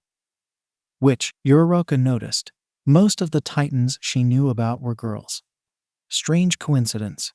But regardless, the plane took off. Once at Thesalia's airport, Uraraka, Midnight, and Yui walked out of the plane with the rest of the passengers and walked their way to the entrance counter. Greetings and welcome to Thesalia, the man behind the counter remarked. May I have your names, please? Civilian names. Nimiri Kayama, Ochako Uraraka, and Yui Kodai, Midnight answered immediately. We're here for the Titanomachy. The man pressed some keys on his keyboard and nodded. All right, you're on the list. He pressed another button and the gates opened. Enjoy the Titanomachy. The girls walked through the gates, and Uraraka and Yui took a quick look at their surroundings, their jaws dropping at the fact the island city seemed more like an island festival. What with all the stands and tourists around, with the most eye-catching detail being the giant stadium in the middle of the city. The stadium in the middle is called Othries, and it's the place where the Titanomachy will begin, Midnight explained before she looked at her watch. We still got a couple minutes before the event starts, so you can prepare for the event, see the stands, anything except using your quirks. Of course, they wouldn't be allowed to use their quirks. Why would they be allowed? Even without their ridiculous quirk strength, the law dictated that quirk usage was only allowed for self-defense, and if allowed by the government, to help with work. So why did Midnight see fit to bring this up? Because if Uraraka and Yui had noticed Minta juggling his balls like a jester, then there would have been some questions. Wait, Minta was there. And now that Uraraka looked more clearly, most of her classmates were around too. Tsuyu, Shoji, Jiro, Shiozaki, Kirishima, more or less everybody except for Ida. Uraraka. The girl flinched and took a couple steps forward as she squinted her eyes, eventually confirming she was, indeed, being approached by Izuku Midoriya. After all, considering where she was, she didn't want to confuse him for a certain titan from her past. "Oh, hi, Midoriya," she greeted, waving her hand. "Sorry for asking, but what are you and the rest of our class doing here? Weren't you going to go home after the sports festival?" "Yeah, but All Might invited me to come see you, and everybody else just came along," Midoriya explained. "We wanted to be here in order to cheer for you." Right. All Might was considered a titan. It wasn't too far-fetched that he would be invited. Him bringing the rest of Class 1A, however, was rather baffling though. They just had a potentially exhausting experience from the sports festival. Was bringing them to something that would certainly be more exhausting a good idea? And next thing Uraraka knew, some more people had joined Midoriya's side. Shiozaki, who held a boutique of flowers, Kirishima, sporting a wide smile, and Shoji, who was there. "This is for you, Uraraka," Shiozaki said as she handed the boutique to Uraraka, who made it float to Midnight's hands. "A good luck gift from everybody in the class." Kirishima quickly added, "Sure, some of the flowers." "By which he means most of them," Shoji interjected. "Were from Shiozaki, but everybody gathered flowers." Kirishima turned to the distance. "Even Minta." "Now that you mention him, why is Minta using his quirk?" Uraraka inquired. "I know he's just juggling, but he's still using them. Normal people can use their quirks for entertainment purposes. It's the titans who aren't allowed to use their quirks at all," Midnight explained. "Of course, once the Titanomachy begins, you can go all out. Which will be very necessary if you face off against Yui." Now it was Yui's turn to take a couple steps forward and look closely at the approaching party. Class 1B, with the only absent member being Bakugo. "No way, you guys came too." "There was no way Mr. Vlad King was not going to drag us here once he got invited. Being a titan and all," Kendo answered, and Uraraka quickly paid attention. The homeroom teacher for 1B was a titan. Then, Kendo turned to the group of boys. "By the way, you might want to help your classmate over there." Kendo pointed at one of the nearby stands, and everybody quickly noticed the pair she was talking about. Mina trying to break free from Hatsume's grasp, who was trying to drag her to the stand. And if Hatsume was here, there was a good chance the rest of the support course was as well. Come to think of it, Uraraka could also spot the purple-haired guy who turned her into an internet meme for her Machai dance. Shinsu was his family name, right? So, at least one student from General Studies was here as well. So, let me get this straight. Class 1A is here, Class 1B is here, the support course is here. Uraraka recapped before flailing her arms. "Is there somebody else from UA in here?" Yui raised her hand. "The third titan." With that statement, Uraraka flinched and calmed down. "Right. We were supposed to meet the third titan once we entered Thesalia. Where could she be? She told me she'd be somewhere on the stands, Midnight said. Saving the boutique. Somewhere. For now, we should go look for her so we can head to the stadium. Uraraka and Yui nodded, and once they bid farewell to their classmates, they began searching around the stands for the elusive third Titan. Midnight led the way, of course, and smiled once she heard some laughter in the distance. That's her laughter. Let's follow it. As soon as they did, they heard something being slammed on the ground. I don't like the sound of that, Yui grimaced. Don't worry, it'll make sense once we reach her. The trio stopped at the source of the laughter. A blue-haired girl, holding a large baseball bat, slamming it on the ground as she tried to slam a blonde boy's head, which popped off the ground every once in a while before going back inside. Right next to them was dark blue-haired guy leaning against the stand, looking bored. Well, it's less disturbing, Uraraka said. Definitely weirder, though, Yui added. Midnight frowned. Even weirder than I expected. Then the dark blue-haired guy noticed. Hadu, they came to pick you up. The blue-haired girl stopped, dropped the bat, and dashed straight for the trio, giggling as she introduced herself. My name's Nejire Hadu. A pleasure to meet you. Nejire Hadu. Somehow, Uraraka felt like that name was important, but she couldn't quite figure out why. I'm Ochako Uraraka, and the girl next to me is Yui Kodai, Uraraka greeted, Yui saying hi as soon as her name was called. We're going to participate in the Titanomachy too. Ochako Uraraka, Nejire poked her cheek.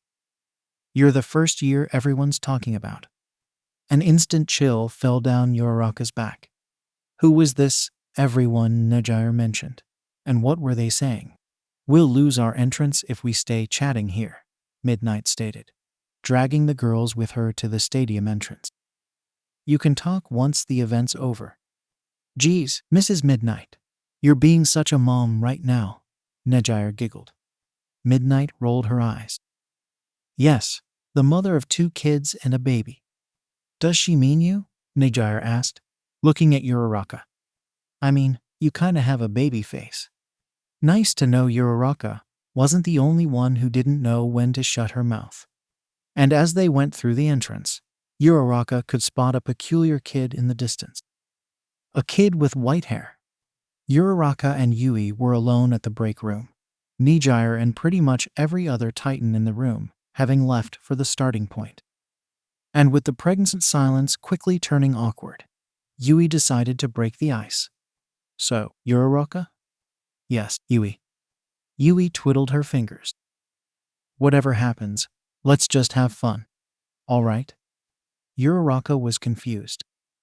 Was Yui, her superior in every way for most of their lives, actually worried? She never had been worried before, or at least, she wasn't worried whenever Uraraka saw her. Why now? Sure, let's have fun. Then the door was kicked open. Uraraka, and Yui cheered up at the thunderous statement, recognizing the voice could belong to only one guy. Yarashi. The large student ran up to Uraraka and shook hands with her and Yui with his usual excitement, which translated to the girls trying their hardest to keep up with him without activating their quirks. It was actually pretty challenging. When Utsushimi and I heard you and Yui were going to be at the Titanomachy, we tried our hardest to find you. We're so excited to see you again since the nursery facility. We're happy to see you too, Uraraka replied, Yui nodding with a smile as she added, Wait, you said Kami came with you? Well, Yarashi took a deep breath. We went to the same high school after leaving middle school, Shiksu High. Shiksu, the name was familiar. The school was a high school for being renowned as a potential rival for UA itself. And if it had both Yarashi and Kami among their students, that statement just got a whole lot more proof. Speaking of which, where could Kami be? Then, something poked the girls' shoulders, prompting them to turn around and get their cheeks poked by Kami, who was partially coming out of a portal as she snickered. Gotcha. Kami giggled and fully came out of the portal before wrapping her arms around the girl's shoulders. I'm so happy I get to be with Ma girls once again. And we're also happy to see you too. Uraraka raised an eyebrow. Say, did Fujimi come too? Rather than say yes or no, Kami put her hand on her portal and pulled the guy himself through it, dropping him on the ground as she promptly inhaled the portal back into her mouth. Ugh, I told you I was coming, Utsushimi, Fujimi snapped as he stood up. Surely you could have waited just a couple more seconds. Well, I'm sorry, but Uraraka was just dying to see you again, Kami responded, playing with Uraraka's cheeks. Would you be so cruel as to leave this pretty little face waiting? Leave her alone, Utsushimi, Yui requested. Fujimi blushed and rubbed his arm. And nice to see you again, Uraraka. Same, Fujimi, Uraraka said, freeing herself from Kami's grasp. Anyway, what school do you go to? Kami and Urashi, they go to the same U. But judging by your uniform. I go to Isamu, Fujimi interjected. Isamu. Nope, the name didn't register. Well, whenever that is, I'm sure you'll make it great. Uraraka stood up and clasped her hands. And really, thanks for paying us a visit, guys. It feels so good to see all my friends again. Most of them, you mean? Uraraka's cheerful mood vanished instantly as she saw him standing on the doorway, the one person she didn't want to see gain. Yo, Shindo. I'm glad I could reach you in time, Shindo said as he approached Uraraka, ignoring her furious glare. It's been way too long, Uraraka. Not long enough, though. What? No greetings from me? Shindo extended his hand forward. At least give me a handshake, will you? Uraraka's eye grew pink, and Shindo was surrounded by a pink aura before being pushed out of the way, Uraraka leaving the room as Shindo turned back to normal. Geez, what's her problem? Shindo asked. The first round's about to start. So we should definitely head to the starting point.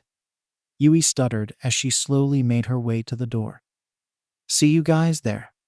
Yui bolted out, leaving the rest of Uraraka's friends to think about what happened before they decided to go to the starting point as well. The last one to leave was Shindo, who tried to figure out why Uraraka pushed him before he gave up and followed them. The Titanomachy was about to begin, after all.